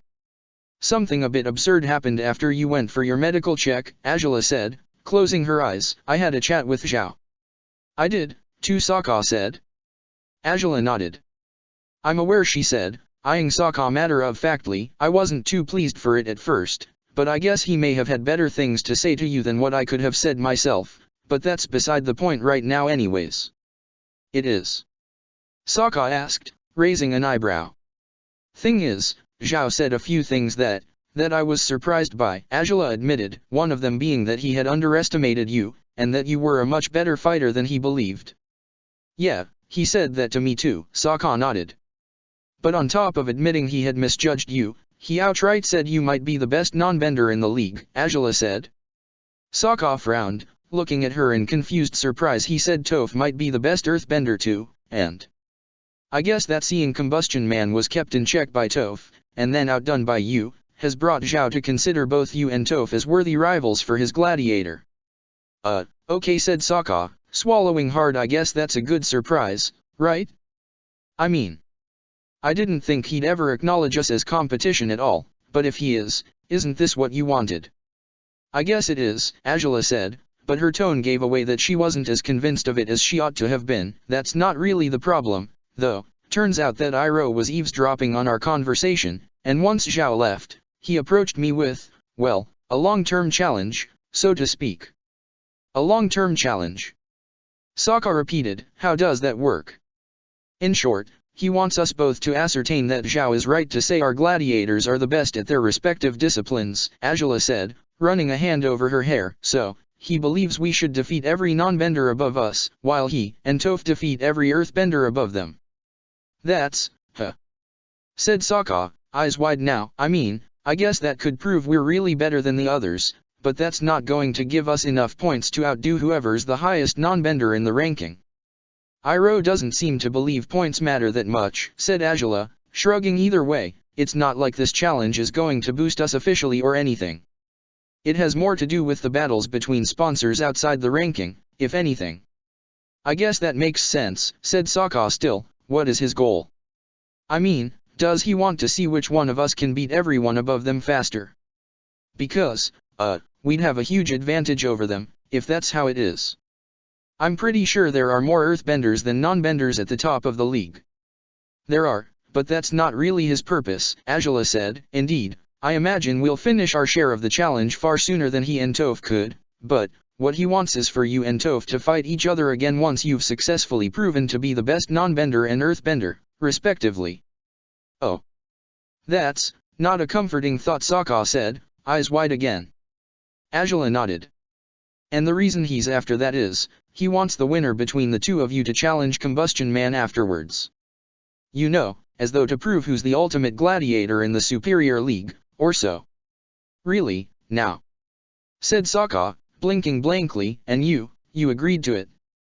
I may have, but that doesn't mean I'm particularly inclined to oblige him, Azula sighed. Not after what happened today, at any rate. I did want you to know as soon as possible, else I might forget to tell you and then you might think I was hiding it from you, which... It's okay. You don't need to explain that much, said Sokka, with a sad grin. Truthfully, I guess Iroha's big challenge feels like a turning point, Azula said, swallowing hard. We're so close to the top 100, and after today we're closer than ever, too. But, after what happened, I'm a little... I'm sorry, Sokka said, but Azula shook her head promptly. Don't, she said, you're not the one who should apologize today. But I'm the one who nearly killed Renzi, Sokka said, gritting his teeth. I'm the one who went wild, without realizing what I was doing. Why would anyone else have to apologize after what I did? Because you didn't do that unprompted, Azula said, shaking her head again. You didn't simply try to kill Renzi out of your own free will, and you know that just as well as I do. I could have held back, said Sokka, gritting his teeth. I guess I might have lost if I had, but I could have still held back. And that's exactly why you didn't, said Azula, rubbing her forehead with her fingertips. You could have, but you thought there was no other choice, didn't you? Unless you won, unless you defeated him, Aona would never give up. And if that had been the case, we would have spent the rest of our lives running away from him and Renzi. The other alternative, of course, was to lose and if he had defeated you, you would have had to stand back and let him marry me. Sokka tensed up all over again upon hearing those words, his hand balled into a fist. Azula eyed him with doubt, as though she were terrified of uttering the question she wanted to ask him. Tell me. Azula whispered softly, would you rather die than see me marrying someone else? No, Sokka answered, promptly. She breathed in, relieved, but his next words put an end to that feeling immediately. If I died, you might still be forced to marry someone you didn't want, so my death would be in vain. What would even be the point? Sokka. I know, Azula. I understand, even if you haven't said it yet, he sighed. This is not what you wanted. You never asked me to kill someone for you. You've never expected anything like that from me, and you certainly didn't expect it to happen today. You don't want me to kill others, not any more than I do. But I can't just sit by and watch someone else ruin your life, derail it for their ends, just because they can. Even if it takes all my strength. You hired me as your gladiator so I could help you achieve your dreams, didn't you? You want to be acknowledged, you want to change the world, and you've achieved both things on great measure so far.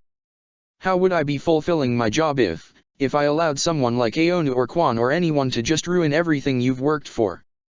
I can understand that's how you feel, Sokka, Azula said, shifting on the couch to face him. He remained with his body angled forward, unwilling to meet her gaze just now. But I never wanted to push you to these extremes. I know how averse you are to murder. I watched you kill someone ages ago and what you said to me, when we met again in Huayi. To this day, it rings true to me. You said you'd spilled enough blood that day. Well, as far as I can tell, you've spilled enough blood for a lifetime. Haven't you? I guess, Sokka said, eyeing her with uncertainty. I can't have you die on me, Azula said, lowering her gaze. But Pandeo warned me not to push you into becoming something you weren't. And while that wasn't my intent today, or ever, I have pushed you there all the same. Because, once you became capable of killing for my sake. Angela, no, said Sokka, finally turning towards her. His blue eyes gleamed with honesty. I started killing before you knew me, if that's what you're so worried about. The first person I killed, it was a soldier from the southern settlement. I have no idea if I ever told you that, but I did that, yeah. And that was before I knew you, so I've been a killer for a long time now. That's just the way it is. It's not the same, she said, shaking her head again. You did that to protect your people from war. Just as I'd do it now, to protect you, Sokka said, frowning a little. From marriage? It's hardly equivalent, said Angela, looking at him hopelessly. I didn't want to marry Aonu, but I don't want you to be destroyed in the process of ridding me of people like him. If that's the price to pay for my freedom, I don't think I want it as much as I thought I did. Because, on top of it all, I just feel like he was right. Who? Sokka asked, as Angela averted her gaze from him, ashamed of her thoughts and words, yet speaking them all the same. My father. Whoa, your father? Sokka asked, eyes wide. What do you mean, he was right? Angela. I didn't tell you all he'd told me that day, when I confronted him, she said at one point. He as good as said I was a hypocrite, because I had my own executioner. I had someone who dirted his hands for me when my own were tied. Obviously, he meant you. And obviously, he meant this. I mean, clearly killing people freely, in an attempt to purge the city of White Lotus agents, is far worse, objectively, than having you fight gladiators to help me avoid marriage, but that difference can vanish if I push you, whether intentionally or not, towards killing gladiators or sponsors or what have you, just to get rid of my suitors. At least my father can use the excuse of doing what's best for the Fire Nation, while you're doing it too, and in your case it's no excuse, Sokka growled, frowning. The wrong husband could outright destroy all your work to bring the Fire Nation into a better path, everyone knows that. Even so, said Angela, closing her eyes and shaking her head. Sokka breathed deeply and placed a hand on her shoulder. I know you don't like Zhao much, and honestly I can't blame you for it, he said. Just today, when he approached me, I was tempted to storm away from him, but I'm glad I didn't. Because he said a few things that maybe I needed to hear, and that maybe I'm only starting to understand now. What are you talking about? Angela said. Sokka closed his eyes. This side of myself, the madman who will do whatever it takes to achieve his goal, be it protecting others or himself, it's not something I can will away if I wish it, Sokka said. It's not something I can do without. In the end, it's not really a madman, it's not some other side of myself hidden inside me, it is me. And yes, it's a horrible side of me, but it's part of me all the same. Yes, I'm a murderer. Did I want to be one? No, but that doesn't mean I can avert the truth just because of that. I've killed men, so many men who didn't deserve to die, and I'll never forgive myself for it, but that's part of me, too. Sokka. Angela said, her chest paining her as she gazed at Sokka in disbelief. He swallowed hard. I hate myself for all those deaths and I always will, he said. There's nothing anyone can do to change that. If I ever killed anyone else, I'd hate myself for that too. But I don't think either thing will destroy me anymore. Not more than it already has. What happened today said otherwise, Angela frowned. I mean, I'm not saying you shouldn't have been shaken up, I would have been all the more horrified if you hadn't been, but you don't have to pretend you're okay if you're not, Sokka. Not with me. I have to learn how to be, he concluded, shaking his head. Because this isn't new. It's not your fault. I've been so happy to pretend this side of myself is gone, for so damn long, and yet it always surfaced in small ways, small enough that I wouldn't notice it was the same damn thing that led me to kill all those gladiators. The same thing that nearly led me to kill Jet was the same thing that surfaced whenever Roan threatened you. But you didn't, Angela said, swallowing hard. As much as that's little relief, you didn't kill them. And you didn't kill Renzi today either. One day I might have to do it again, though, said Sokka, closing his eyes. I mean, I can't know for sure.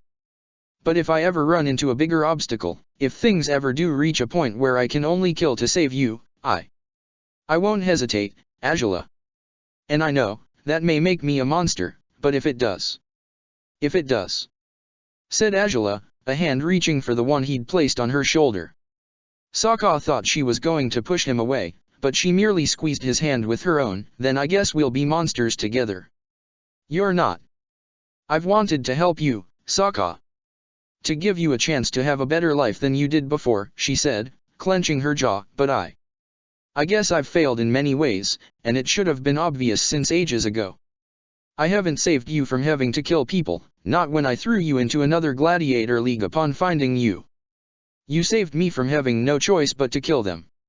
And that's just one thing you've saved me from, said Sokka. Angela, you're not a monster.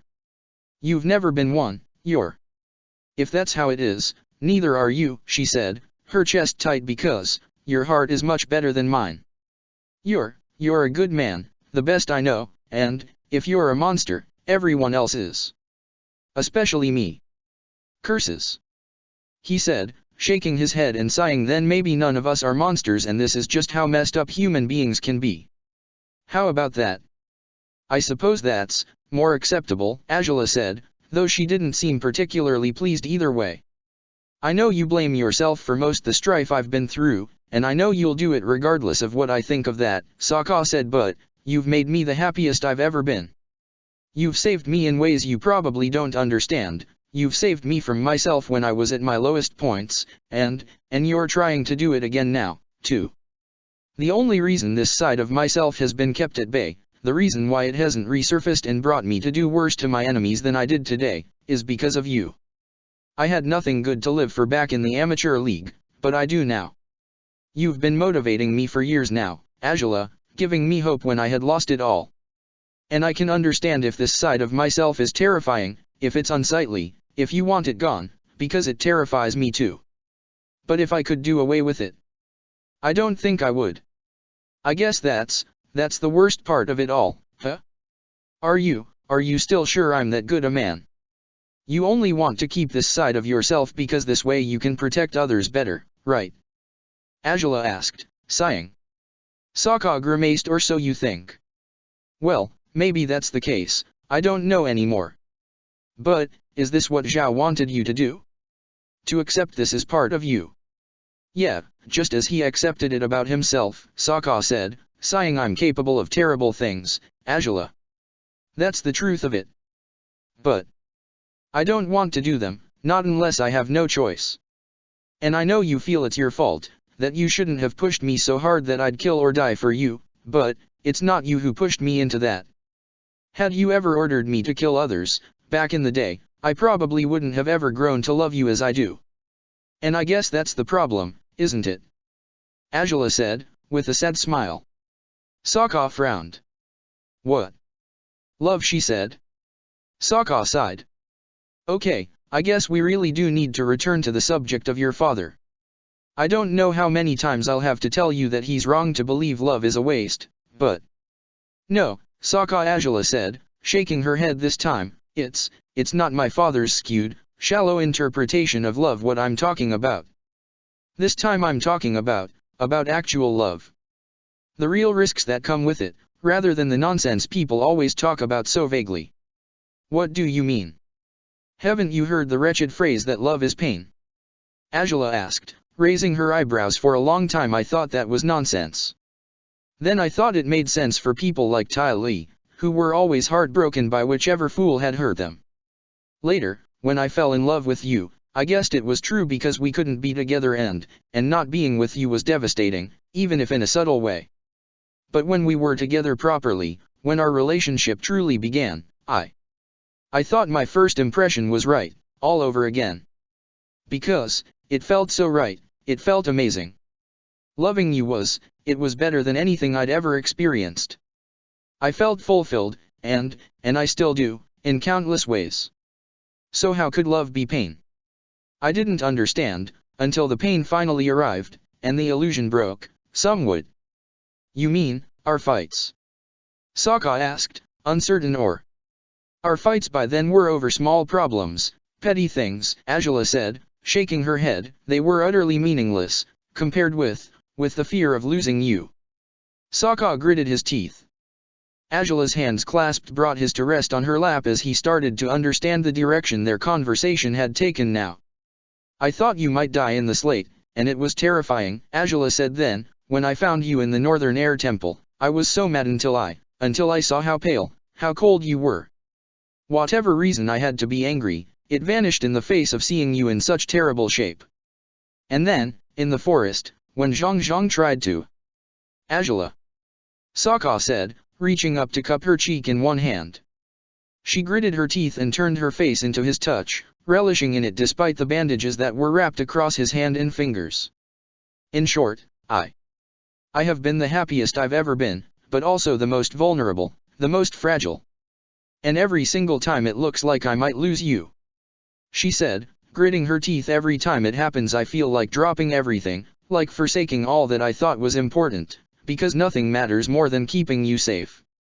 Which makes things awful, considering your job requires you to be on the line of fire all the damn time. And I know why we're doing this, but the more these things happen, the more my convictions waver. Because, how is any of this worth it, if it will put you in such danger? How, if your death would render everything else meaningless? The true pain in a love like ours is in losing each other. And that's what has brought both of us here, Sokka. You know it just as well as I do. He closed his eyes, leaning closer to her and pressing his forehead to hers. She was right, there was no point in denying it. His fear of losing her had driven him to his violent reaction earlier today, just as Angela's fear of losing him tempted her to discard everything else about her life just to protect him. But we can't, said Sokka, gritting his teeth. I can't let you do that. I mean, you have a dream, Angela. Maybe it's changed over time, but you're supposed to be the greatest leader the Fire Nation has seen. And I can't discard that, can I? Angela asked, with a sad grin. I'm sorry, but we're both ready to give up everything else for each other. You've already proven you'd die just to remain loyal to me, and today you might have killed for me, if you had seen no other way out of that mess. I'm not saying loving each other is a mistake because of this, of course it's not, but I guess this is what we haven't been able to balance properly yet. We even each other out in every regard except for this. Because the more our love grows, the more willing we are to hold each other as our top priority, and I honestly have no idea how to fix that problem. Because, really, I can't imagine myself choosing anything else over you. You'll have to, Sokka said, gritting his teeth and shaking his head. Angela, you matter more in the grand scale of things than I could ever. Don't say that. Angela shook her head. It's true, though. You're the Fire Nation princess. And you're as good as the Southern Water Tribe's prince, or aren't you? She said. Sokka scoffed. Oh, so now you'll acknowledge me as such? Really? He asked, with some amusement. Angela smiled a little and shrugged.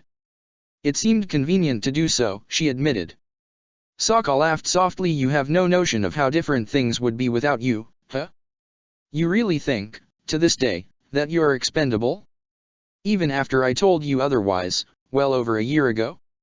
I can't have another gladiator, just as I can't imagine myself loving anyone but you. You're anything but expendable, Sokka. For you, I guess, and admittedly, I couldn't ask for more, he sighed. But it feels like you're so willing to throw everything away because I'm always getting myself in danger. Right. Well, yes. You're not wrong, Angela said, shrugging. Maybe if I thought you're not likely to take freezing showers in cold weather. I haven't done that again, said Sokka, with a small smile. And I guess the only thing we can agree to do is to be less ready to discard everything for each other, maybe. Including your peace of mind, if you'd be so kind. Angela sighed. I understand if you think you just have to accept that you're capable of murder, but I don't want that acceptance to break you and turn you into something as stoic and dead inside as, well, as Combustion Man. That's understandable, said Sokka, sighing. I mean, I get it, I think. If it were the other way around, if I had the power to change the world just the way it needs to be changed, would you let me discard that opportunity just to scoop you away and protect you? I'd never forgive you if you did, Angela admitted, with a cynical smile. Sokka chuckled softly. See? And you would never forgive me if I were willing to destroy myself, inside and out, just to make sure you can stay on that path towards changing the world, she said, raising her eyebrows. Sokka breathed deeply as he shuddered before shaking his head. I'm not even going to bother imagining how I'd feel if you were, if you were like me, he said, smiling sadly too. Curses, I'd probably have tossed everything else away by now if... See? Angela said, smirking skeptically, you're worse than I am. Maybe, he said, grinning a little, but I guess there's a lot I'm still uneasy about. Like what you said, about using me as your executioner. Just as your father uses his creepy assassin? That's not so far from the truth, Angela said, closing her eyes and sighing. If you're determined to accept your worst side, to admit to yourself that you've been a murderer and all you said earlier, then I need to own up to my own crimes. It'd be stupid of me not to. Sokka sighed but said nothing. If this was part of balancing each other out, he would have to let Angela handle her own demons, just as he had to deal with his own. Then, what does this mean for you? Sokka said, looking at her with uncertainty. If you'll, I don't know, embrace that you're not that different from your father, something I absolutely disagree with, for the record, will you reconcile with him? I hadn't thought that far ahead, Angela admitted, as he caressed her fingers gently with his own, but maybe I should. Not only because he could have been right about me, but because, well, I talked about several things with the head sage that day, when we visited the temple. Oh, said Sokka, raising an eyebrow, and you didn't tell me, huh? Sorry, said Angela, with a sad grin. Truthfully, I haven't given it much thought. I should have, but with all this, it slipped my mind. But he outright admitted that he dislikes my father strongly, and wants me on the throne instead. Huh? Just like that? Sokka said, eyes wide.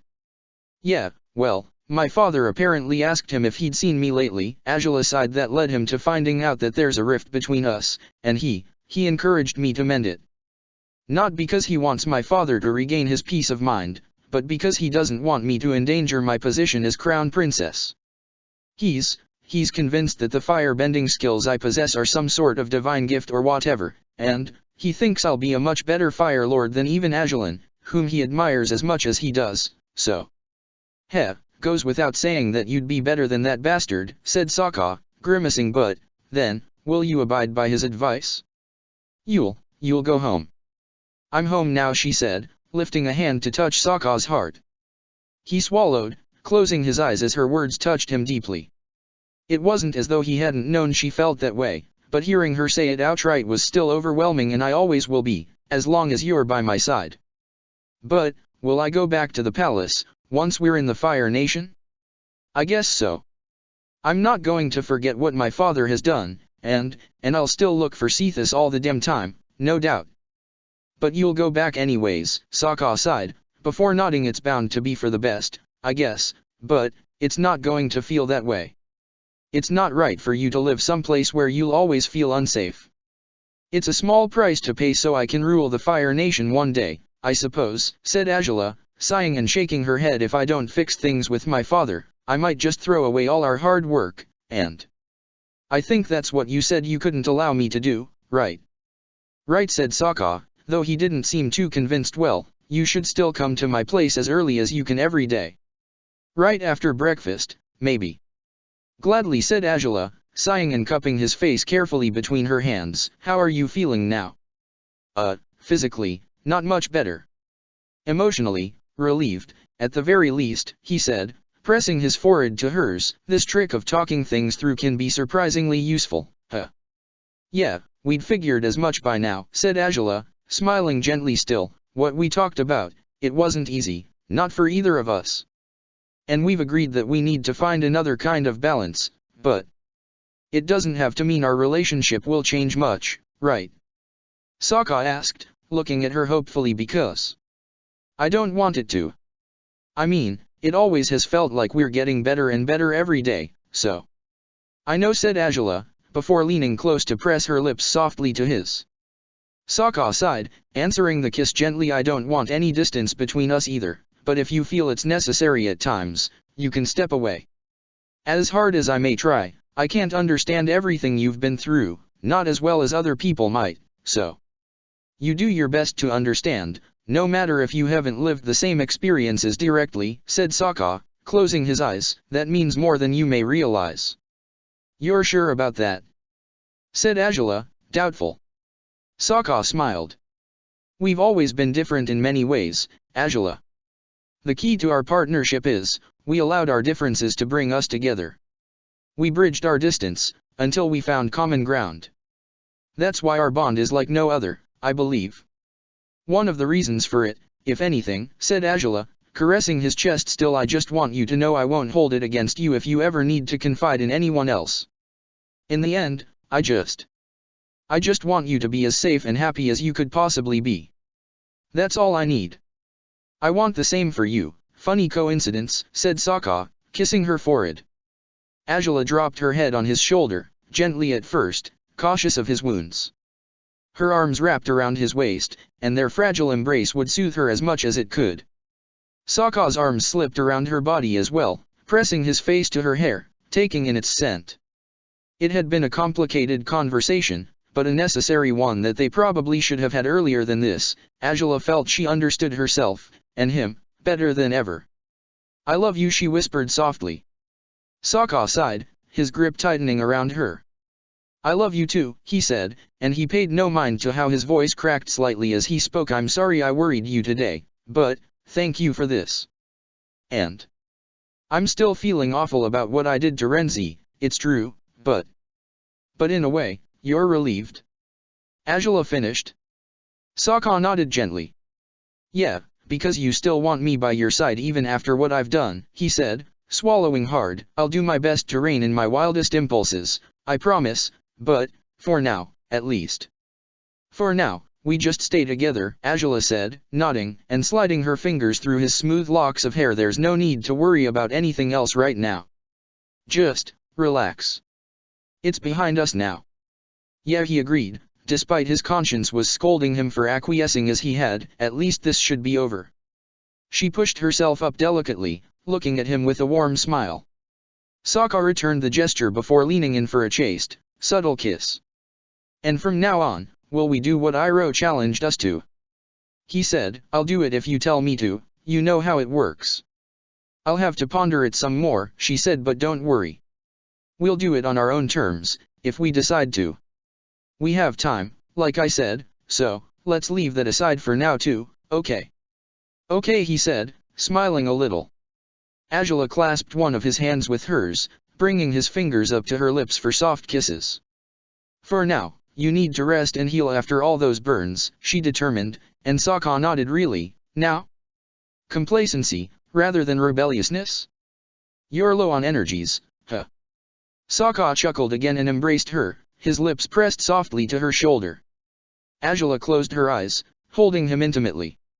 Coming to terms with their own demons, their subtle and unresolved conflicts, was bound to be a harrowing journey, but they wouldn't face those hardships alone. The road ahead had no end of perils and complications, but both their paths ran parallel to each other. They would support one another, as they ever had. Their relationship could have suffered dreadfully over what had happened in Gladiator Brawl, but Sokka didn't think it had. Even though Azula seemed more careful than usual whenever she approached him over the next days, even though Sokka wasn't as light-hearted as ever, the two of them behaved as though sharing a secret of their own, and no one else was allowed to partake in it. So they would sit together to watch sunsets in Ba Sing Se's upper ring, and only a week later they would do the same on Azula's barge. The sneaking around decreased, but even when they dared steal visits to each other, they weren't guided by carnal desire in the least. Despite all their complaints about their droughts, right now they were taking their time until they recovered their missing stability. Or, perhaps, until they had crafted new stability in their current circumstances. Sokka would take more time to himself than usual, just to lie down reflecting on his darker side. In due time he would learn how to understand it fully, and until then he would continue to ponder his own nature, his self-control, and morality. Was it right for him to embrace this side of himself as much as he had embraced jokes, sarcasm and his great taste for meat? It was nowhere near as harmless as those things, and yet he knew he had to learn to accept his truth if he hoped to ever feel comfortable in his own skin. Angela would use Sokka's absences, in turn, to ponder her own situation. Returning to the palace filled her with dread, but she was set on making it happen now. Whether her father was right about her or not was irrelevant. For, if what had happened in Gladiator Brawl meant he was right, what of it? He had claimed she wasn't ready to lead her nation yet, but if she had idealized her role as princess and leader, then this experience had certainly grounded her all over again and brought her to face the harsher truths she had forgotten about lately. Maybe she would be more ready now than she ever had been. She was anxious by the time the barge docked in the capital's bay. Uncertainty gnawed away at her, for her heart yearned to stay with Sokka, to continue living as they had over the last month, instead of going back to her father. But the taste of living a life of their own was one she wouldn't forget anytime soon. Her chest hurt just to think she would no longer have as many chances to sneak downstairs in Ty Lee's house to meet him at night, safe from the many dangers that plagued their love. But there was nowhere to go but forward, that much was clear. Xianlong seemed to believe so too, for he looked eager to take off once she approached him on her barge's deck. "We're ready to go, then," Angela confirmed. Xianlong nodded promptly. "All right, then. I'll be right back." Xianlong groaned in annoyance, scowling at his rider. Angela only smiled and shrugged before turning on her heels to find Sokka. He had already gathered his bags on deck, and he seemed to be in a world of his own, oblivious to Song and the guards around him. "Hey!" she called him. He turned promptly upon hearing her voice. "Are you ready to go home yet?" "I think so," Sokka said, nodding. "What about you? Are you going to the palace now? If you are, you probably shouldn't give me a lift." "Yeah, well, I generally don't when we come back to the capital, for the reasons we're aware of," Angela sighed. "I just figured I'd let you know. I'll be sure to come see you tomorrow. As much as I'm set on doing this, I can't guarantee I'll be okay after going back to the palace." "Yeah, no kidding," said Sokka, with a sigh. "If it's too awful you can always go to my place. You don't need to wait until tomorrow, even." "I'd love to, and you know that," Angela said, smiling sadly, "but you also know we can't afford it," Sokka acknowledged. "Not unless there's something serious going on, at any rate. I'll still spend much more time with you than in the palace, if I can get away with it. For now, though. I figure you can go home with Ruishi and Song, right?" "Yeah, knowing him he'll want to go with her," Sokka smiled. "I'll try to be in good spirits and not dampen their mood." "Huh. You should. It's rude to ruin other people's day by being down on yourself," Angela smiled. "It's the kind of thing Zuko would do. And no one here wants to be like him, guaranteed," Sokka said, eyes wide. Angela laughed. "Good to hear," she said, before nodding towards him. "I'll see you tomorrow, then." "Yeah. Good luck today," Sokka said, smiling weakly. "Take care of yourself, for real." "You'd better do that too," Angela said, raising her eyebrows menacingly, "else you'll get what's coming for you." "Oh, now I'll want to know what that means." Sokka smirked. Angela rolled her eyes but smiled as she turned to Xianlong once again. "Really, then? You'll just leave me hanging here, in the dark about your sketchy threats?" "Absolutely. It'll give you something to ponder, if nothing else." Angela laughed, as she climbed on the saddle quickly. Xianlong grunted in acknowledgement towards Sokka before dashing over the deck and into the sky. Sokka watched her go, a sigh leaving his lips as her shape shrunk in the distance. Despite he was feeling better, sometimes he felt a lot worse. Talking with Angela was reassuring, even healing, but it hurt much more to watch her leave than ever before, even if he understood perfectly well why she had to do it. He breathed deeply and made his way to Ruishi and Song, who were all packed and ready to go. Ruishi had been talking with some of the guards, but he glanced at Sokka upon noticing he'd approached his healer. "Ready?" Ruishi asked. Sokka forced himself to smile and nodded. "Then I guess we should get going," said Song, smiling before bowing her head towards the guards near them. "I'll see you all soon, I hope." "Be well," Song said Taiwei, bowing his head towards her. Taro waved at Sokka, who grinned and waved back. The guards didn't know what had happened. Angela wasn't the kind of person who would share their plights with others, regardless of how trustworthy they proved to be. Even Song and Ruishi were uncertain of whatever was plaguing Sokka right now, but they hadn't dared breach the subject. It seemed they knew it wasn't the right time to pry into Sokka and Azula's business, so they mostly spoke to each other through the long hike that would lead them back home. "I have to say, it's nice traveling with you all," Song said once they were already in the city's streets. "I could get used to it, even if we weren't going to be Sing Se. We could ask the princess if you can be allowed to come with us more often," Ruishi suggested. Song gazed at him in surprise. All things considered, Sokka could have been better off on many occasions if you had been there to patch him together, so it's only convenient. "Ah, it's convenient," Song said, smiling slyly. "It's just because I'll take care of Sokka, not because you want me there, right?" "Well, that would be utterly unprofessional," Ruishi declared, proudly.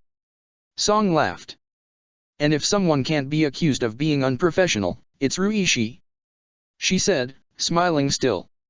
As though to completely disprove his previous claim, Ruishi stretched out a hand and clasped Song's.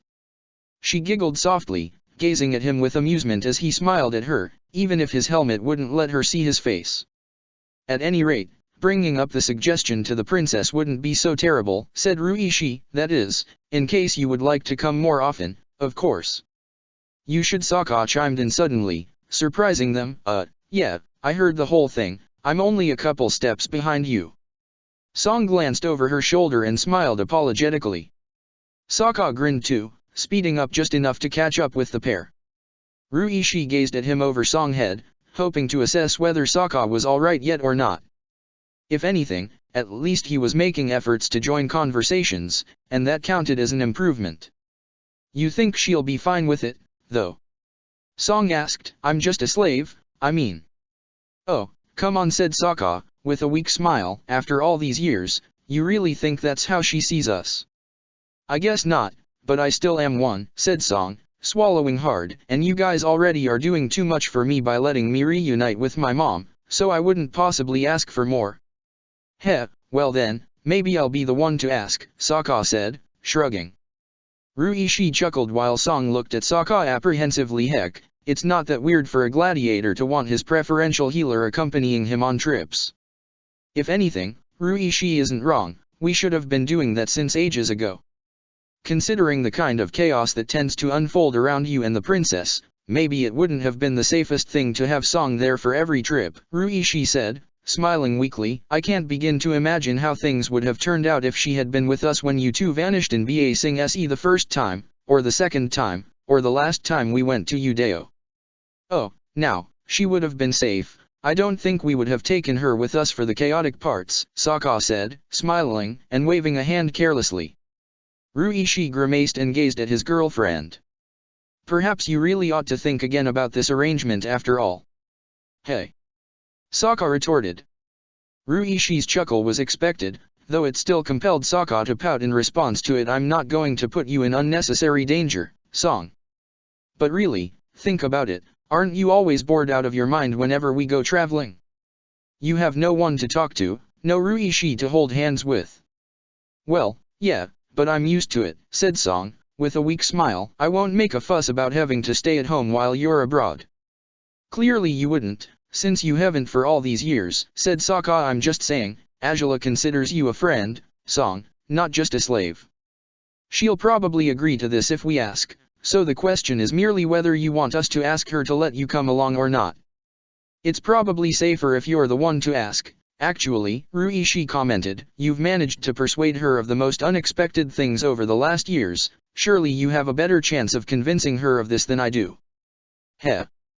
That's a fair point," said Sokka, smirking as the three of them turned the corner into the street that led to their house. "All right, then, I'll tell her when she comes by tomorrow. I figure she'll be busy for the rest of the day." "Huh?" Song said. "It looks like she's gone back home." "Why yeah. She had every intention to go back to the palace, at least," Sokka said, nodding. "We'll have to go to Ty Lee's place sometime soon, make sure we didn't leave anything important behind after the weeks we spent there." "But it seems your time of living together is over, huh?" said Song, with a sad smile. "I'm sorry, but I'm sure you guys will find another loophole so you can do it again." "Yeah, hopefully, though there's no need to talk about that out in the streets," Sokka said, waving hand carelessly as his house finally came into view. I mean, yeah, I'd love it if I could make it happen, but I'll try not to get my hopes too high. That way I won't be disappointed if it proves to be impossible. Stop. Sokka froze upon hearing Ruishi's serious voice tone. Song as well was startled, wondering what about the conversation could have prompted Ruishi to react so aggressively. But he wasn't staring at her, or Sokka, he was staring ahead at the house, and what he was seeing in it was bringing about this sudden burst of caution from the Imperial Guard.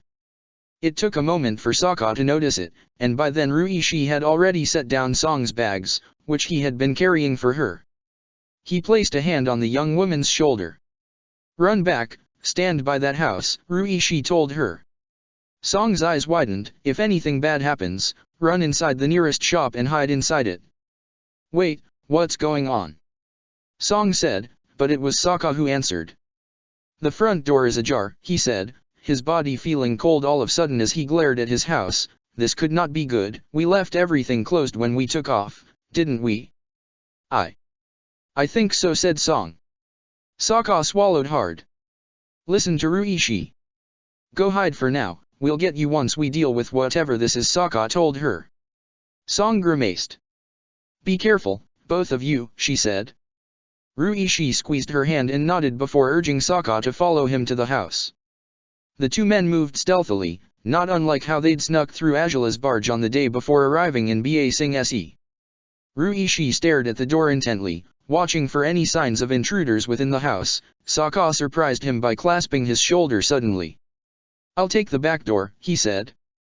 Ruishi nodded. "Let's do this." Sokka jumped over the fence that enclosed the house, while Ruishi moved into the front door. He pulled it open carefully, his ears peeled, his breathing controlled as he hoped not to give himself away to any intruder who might still be here. Fortunately, the door didn't creak when he pushed it. He wouldn't have alerted anyone to his presence, if the house wasn't empty. The first place to look in was the living room, adjacent to the small vestibule as it was. But there was nothing out of place there, as far as Ruishi could see. He moved to the door next to the stairs, which would lead him to the kitchen, empty, too. He frowned. Sokka had made his way to the outdoors bathroom first. One glance inside told him it was empty, the bottles on the shelves seemingly untouched. At least, whoever had come in here wasn't trying to steal hair product, but considering this was a gladiator's house, it seemed the most unlikely thing someone would try to steal. His stomach twisted as he made his way to the main building, his eyes raking everything frantically. No heavy footsteps on the backyard, no sign of forced entry on the back door. He entered the living room to find Ruishi looking through the storage rooms, opening the two doors brusquely to find no one within. "We can't know when this happened. Whoever did this would have had a whole month to come in and get away," Sokka growled. Ruishi gritted his teeth. "Might have been nothing, too," said Ruishi. "Just someone opening the door as a joke and leaving it like that. Who knows?" "Yeah," said Sokka, biting his lip. "Have you checked the bedrooms yet?"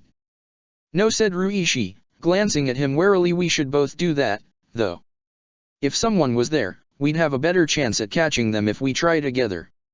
"Yeah," said Sokka, nodding as he moved to the stairs. Ruishi followed him.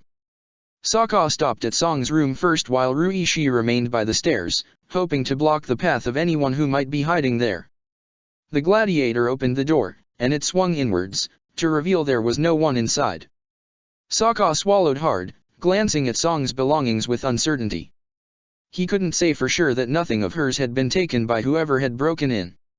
"I'll check my room. If there's no one there, you ought to go get Song and have her check if anything's missing," said Sokka. Ruishi nodded as the gladiator moved to his own room. He breathed in, and pushed the door open as well. His heart was drumming in his chest wildly, as he dreaded something could have been taken from his room, especially the one treasure he wasn't supposed to let any harm come to. Upon confirming the room was empty too, he didn't even think twice before rushing to his nightstand. He pulled the cabinet open forcefully, anxiety rushing through him as though coursing through his bloodstream. The necklace with the blue pendant was untouched, still as polished and bright as when he had first gifted it to Azula. He breathed out in relief and picked it up, closing his eyes now and pressing it to his chest. He absolutely needed to bring this with him everywhere from now on. That was all he could conclude after today. He couldn't let it sit here, in danger of any unknown bastards who might try to break into his home. But if they had broken in, they were gone now. Sokka glanced about his room, finding his armor stand empty, as it would have to be, since his armor had been with him during this trip. He stepped towards the dresser next to it, making sure his clothes were in place, albeit a bit messy. He frowned upon noticing that Song always was as tidy as could be, wasn't she? She took care to fold each garment properly and put them away in Sokka's cabinets, so what was this supposed to be? Had Song simply been in a rush when she had done the last of their laundry? Another glance through the room increased his confused suspicion. His bed wasn't made. He couldn't be sure, for he often took those things for granted, but he thought Song had made his bed before they left. She always did. Well, said Ruishi, following Sokka into the room. Sokka swallowed hard. Something's not right, he said, but whoever did it is long gone, yeah? But you do think someone broke in? Ruishi asked, raising his eyebrows. You two didn't just forget to lock up the house. Well, we might have, but I'm starting to think someone took advantage of our forgetfulness. If that's the case, Sokka said, swallowing hard. You can go get Song, though. I'll check some more to see if anything's missing. Right, said Ruishi, nodding before taking off quickly. He knelt at his dresser first, looking through the clothing items he kept there before moving to his closet. He counted them, never having bothered doing that before. He didn't have a lot of clothes, so if anything was missing, he was sure he'd notice. Still, nothing. If some sort of depraved lunatic had broken in, it wasn't with the intent to steal from him. Which begged the question, why break in at all? His breath caught as he took in the magnitude of this breach of privacy.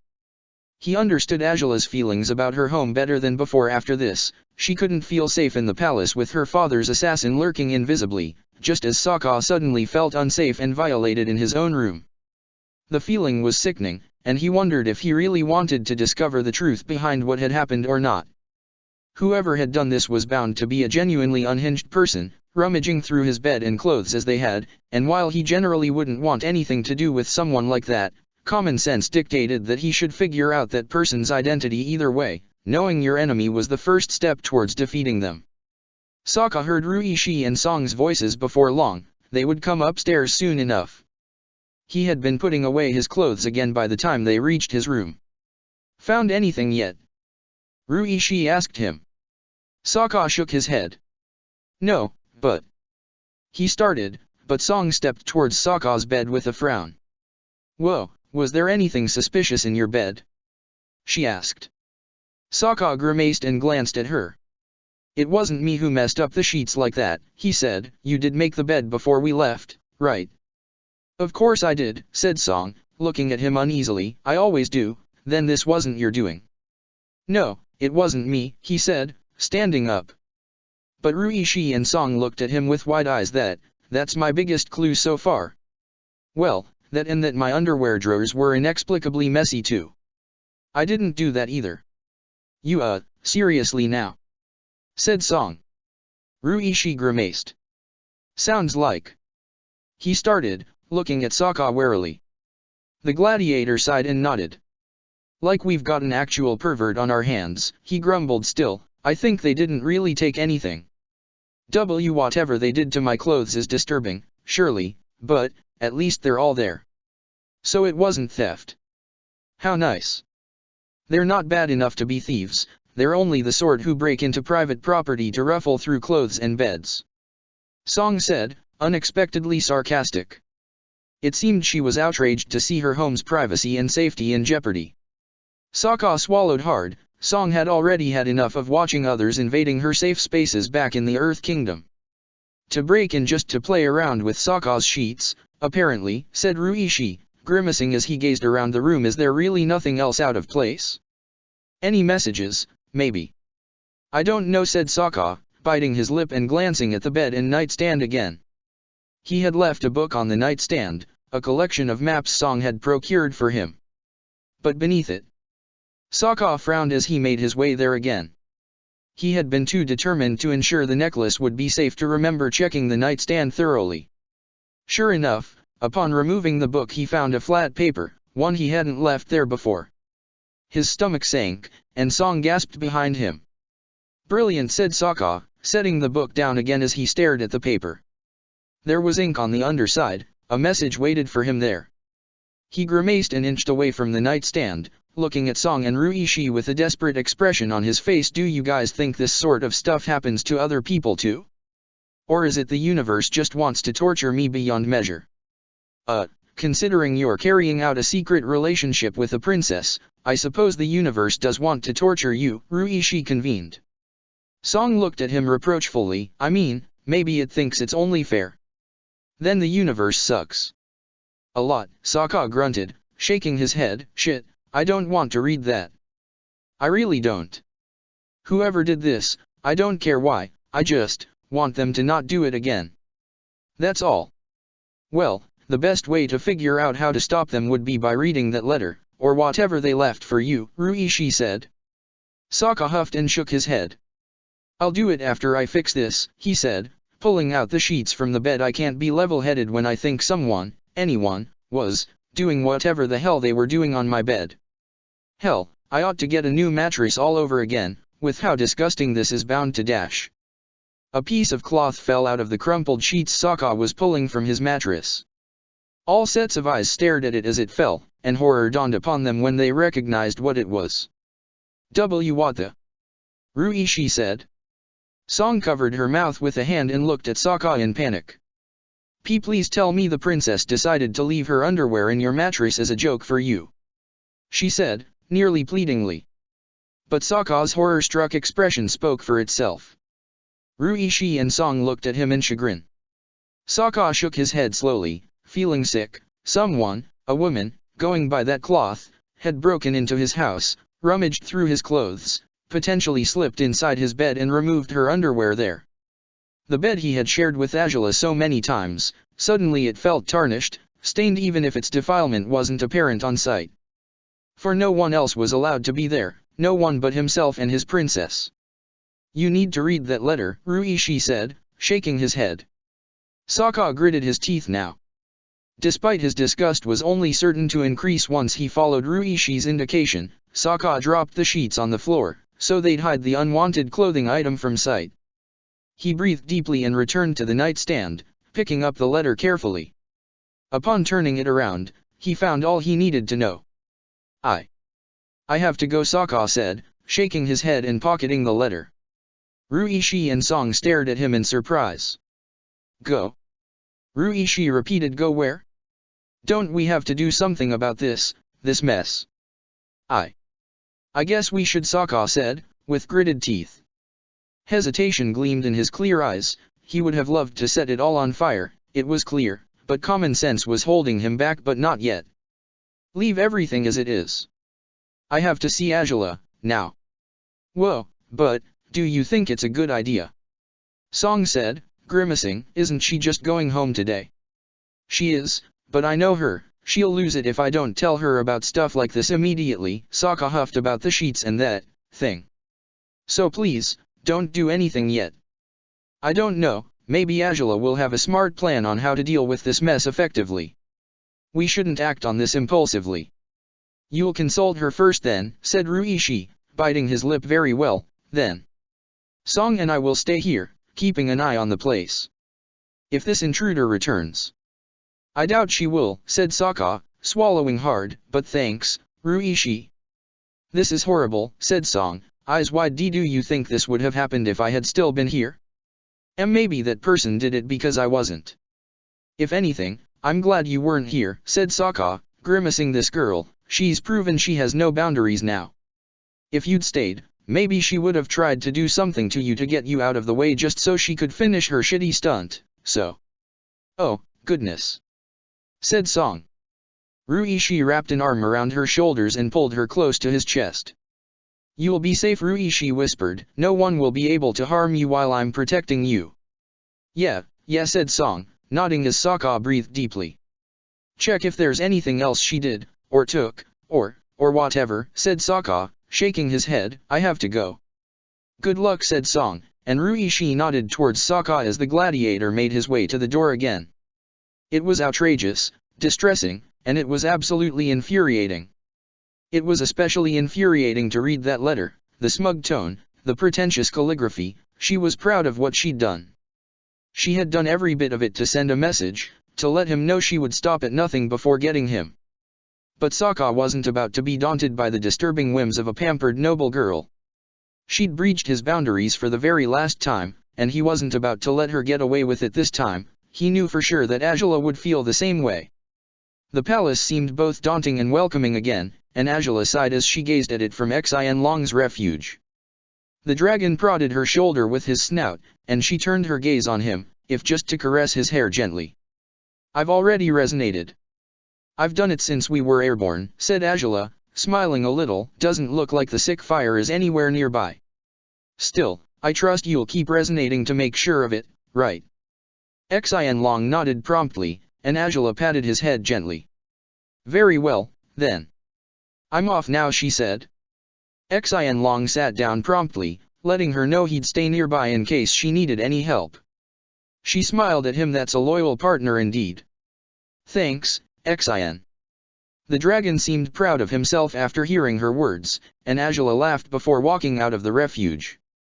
The feeling of loneliness rushed through her with every step she took away from her dragon and into the main palace building. She had spent months with people she trusted, treasured, and now it was strange to so much as try to return to the life she'd had before discovering Cetus. She wasn't sure she'd adapt to it well this time around. She was pacing through the large corridors of the palace, mentally preparing herself to face her father and tell him why she was here again, when she heard his voice drifting from one of the main halls.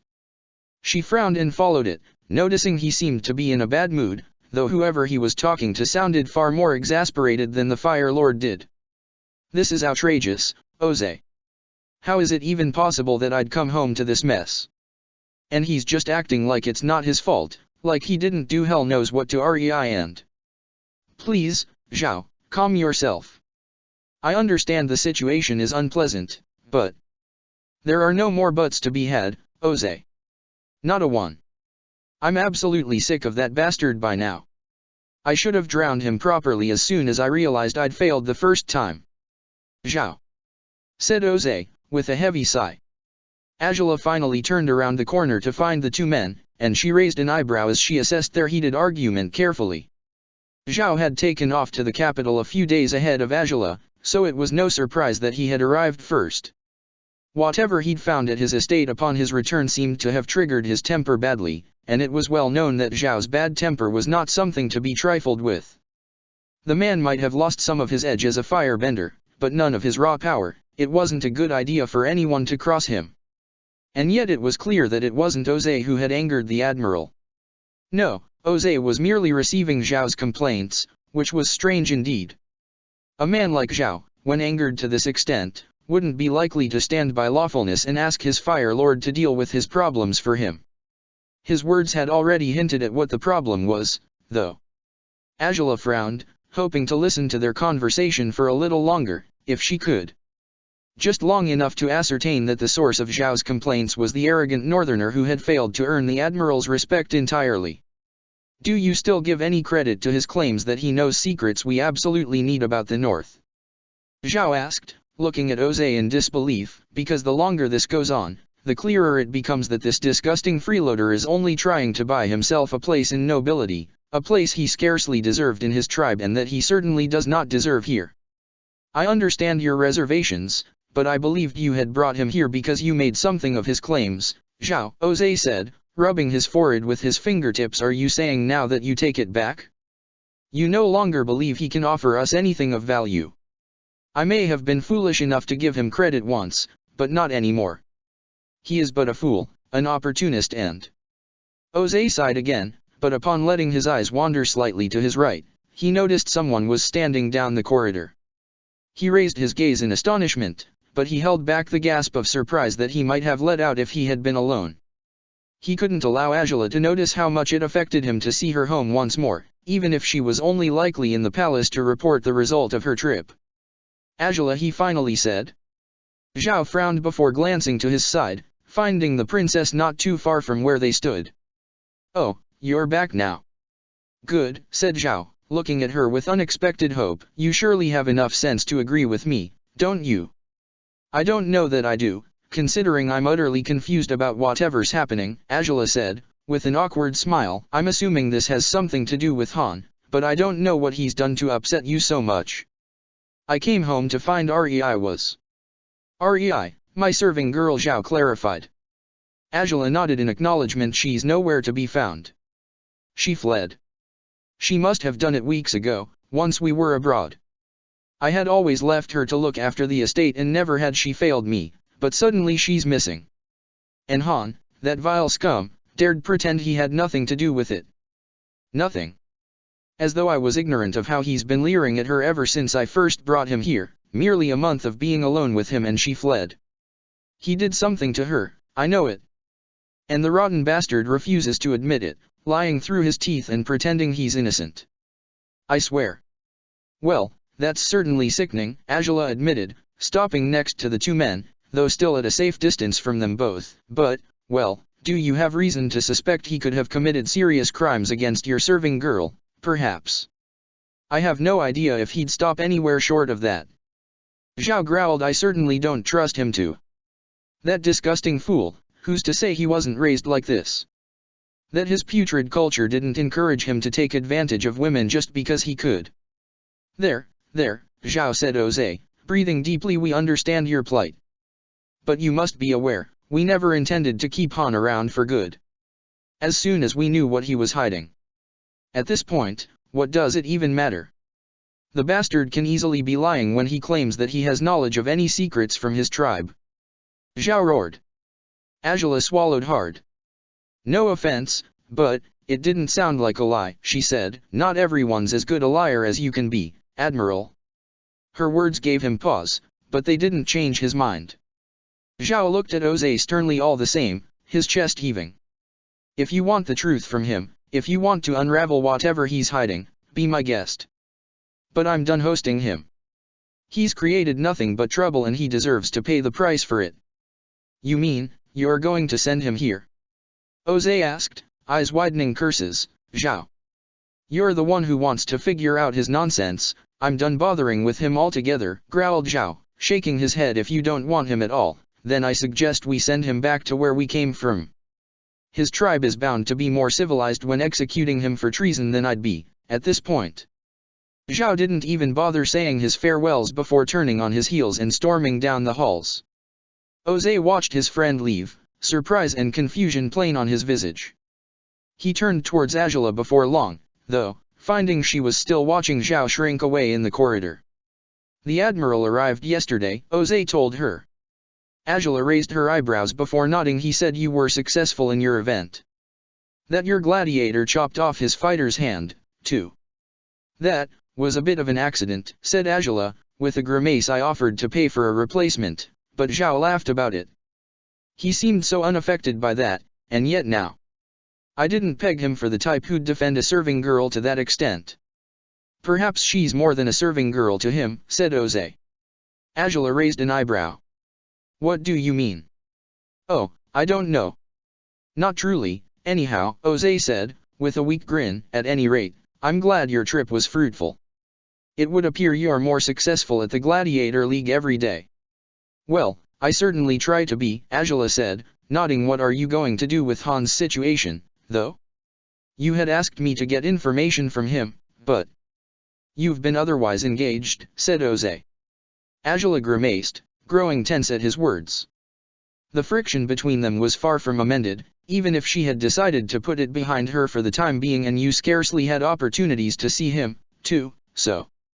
I can't quite blame you. Still, if this is the situation, Zhao will drop him off here tomorrow, surely. By then, I either have to obtain his information or get rid of him. As much as I'd like to discover whatever the fool is hiding, if he's hiding anything at all, I'm not sure all this trouble is worth it. Right, said Angela, nodding slowly. I suppose I'll inform you of whatever will happen with Han when you return to the palace for good, if you care for the outcome of this matter, Jose said, nodding in her direction. Angela flinched. Well. I am back now, father, she said. He frowned. You are. I suppose, there was some truth to your words after all. More of it than that I wanted to acknowledge, she said. The words tasted like ashes, even if she knew they weren't complete lies. How she wished they were. I guess I do have a lot left to learn still. She felt her innards freeze with unease upon finding her father was staring at her with astonishment. Clearly this was not the outcome he had expected for their first serious conflict, and he seemed to dread Angela had ulterior motives, wicked intentions, or that she was, perhaps, expecting an apology on his part as well for how he'd handled the matter of the White Lotus. Well, she'd wait for it forever. One of his favorite advantages of being Fire Lord was never having to apologize to anyone. Well, that is, good, then. It pleases me that you're here to stay, he said, promptly. If this is how it is, feel free to help me handle the problem Han poses, if you so wish. For now, I guess you ought to rest after your trip. Perhaps a visit to the spa, you haven't been there since. Since a long time ago, Angela finished when Jose paused. It's a sound idea, no doubt. It might even give me some inspiration as to how to obtain all the information we need from Han, if I'm lucky. Hopefully you will be, said Jose, smirking. Well, then, welcome home. Thank you, father, said Angela, offering him a small smile before a curt bow of her head. She was keeping her distance still, and he was aware of it. Strangely, he accepted it. He didn't scold her for not showing him reverent respect, nor did he criticize her scathingly for anything. He simply nodded and took off in the same direction Zhao had vanished through. Angela swallowed hard upon watching her father leave, wondering if he genuinely had nothing else to say to her, or if he was holding it back for another occasion.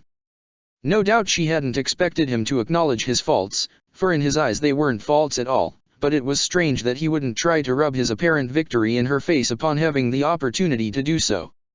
In any case, she would do best not to worry about that right now. As it was, she should put aside their underlying conflicts while she figured out whatever Han was hiding so zealously from her father and Admiral Zhao. She felt inclined to agree with Zhao at this point. Nothing Han was hiding could be remotely as useful as he wanted to believe it was. So far it was apparent he was arrogant, exaggerated in his claims and never 2 steps ahead of everyone else, despite he constantly seemed to believe he was. She could see the merits to just shrugging him off altogether and allowing Beijing and Zhao to keep up whatever failing strategies they were using in the battle at the North Pole. Her father seemed to want her to figure this out, though, so she'd have no choice but to try, at the very least.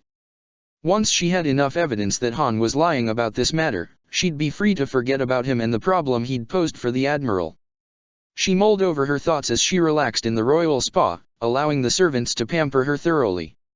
She had learned to live without such luxuries, it was true, and it wasn't remotely as awful as she had thought it would be, but she still enjoyed the royal treatment, unsurprisingly.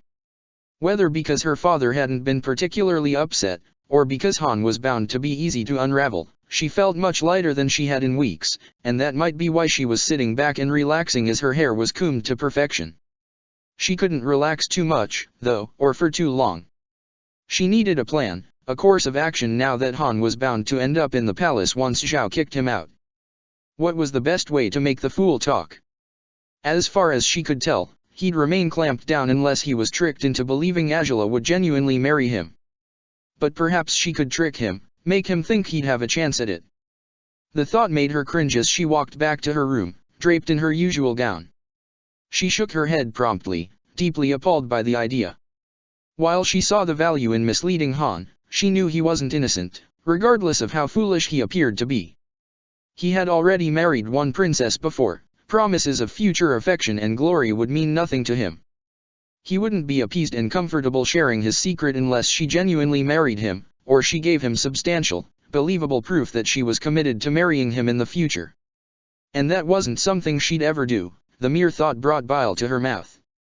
Betraying Sokka was absolutely inconceivable, regardless of her political goals or her father's interest in whatever Han's secrets might be. Nothing in the world could ever be important enough to warrant breaking Sokka's heart and trust. Curses, even if he said he'd understand, even if he agreed to it, Angela couldn't do it. She only wanted to be with one man, she only wanted to be held, touched, kissed by him, and him alone. Whatever Han was hiding felt worthless if the price for discovering it included betraying Sokka. Those thoughts gave her pause, though. She frowned, wondering if that was the same thought process Zhao had. Was he, perhaps, involved with his maid? She smiled a little, never having expected Zhao to be the sort to create any lasting romantic relationships, especially when his partner seemed to be a complete commoner, especially one that, if Angela remembered right, was even younger than herself. Truthfully, if she pondered it more, it seemed more and more unlikely that Zhao would be interested in the girl that way, but perhaps it wasn't romance. Perhaps. She froze upon turning around the corner that led to her room. All thoughts of Zhao vanished when she saw Sokka standing by the door, fear plain on his face. He was resting with a hand by the frame, breathing heavily as though he'd ran with all his might, all the way to her room, but what truly worried her was his facial expression. What could have sent him into such a panic that he would come to her so desperately? Sokka? She asked, her voice uncertain as she strode quickly towards him. He raised his head, and his eyes seemed to spark with hope upon seeing Angela. Yet the unsettled air to him didn't recede, at least not just yet. Angela, he said, swallowing hard as he reached into a pocket and pulled out a small scroll. Angela frowned as he offered it to her. She unrolled it immediately, and she frowned upon reading it, confused. She raised her eyes at him, raising an eyebrow carefully. What is the meaning of this? She said. Sokka gritted his teeth. I'm sorry, he said. I know we want to be better people and all, we did talk about it, but I really need your help with getting rid of her. For good now. His words surely weren't poised to request a final solution for the problem at hand, Angela knew as much. But after reading that letter, without even knowing the full circumstances of how it had reached Sokka, Angela wasn't sure she wouldn't hold back from killing that girl if she came face to face with her once again. She breathed deeply, fisting the paper and ripping some of it with her nails. Sokka gulped, watching her with uncertainty before Angela closed her eyes, attempting to calm herself. Only when it seemed clear that she would fail, that all her attempts to relax in the spa had been fruitless, she opened her eyes again, determination glowing in them. Well, you certainly needn't ask twice, Angela said, breathing deeply again. Let's put a definitive stop to your stalker, shall we? Sokka didn't think he'd smile anytime soon after the shock he'd had upon returning home. But he knew the meaning of the expression on his lover's face. Angela would stop at nothing to annul the threat to his safety and to their relationship, and that was exactly what he needed to hear right now. For there was no one who could outdo Angela if she was going all out with anything. Hina had picked a fight she was fated to lose. Check the description for the links to the author.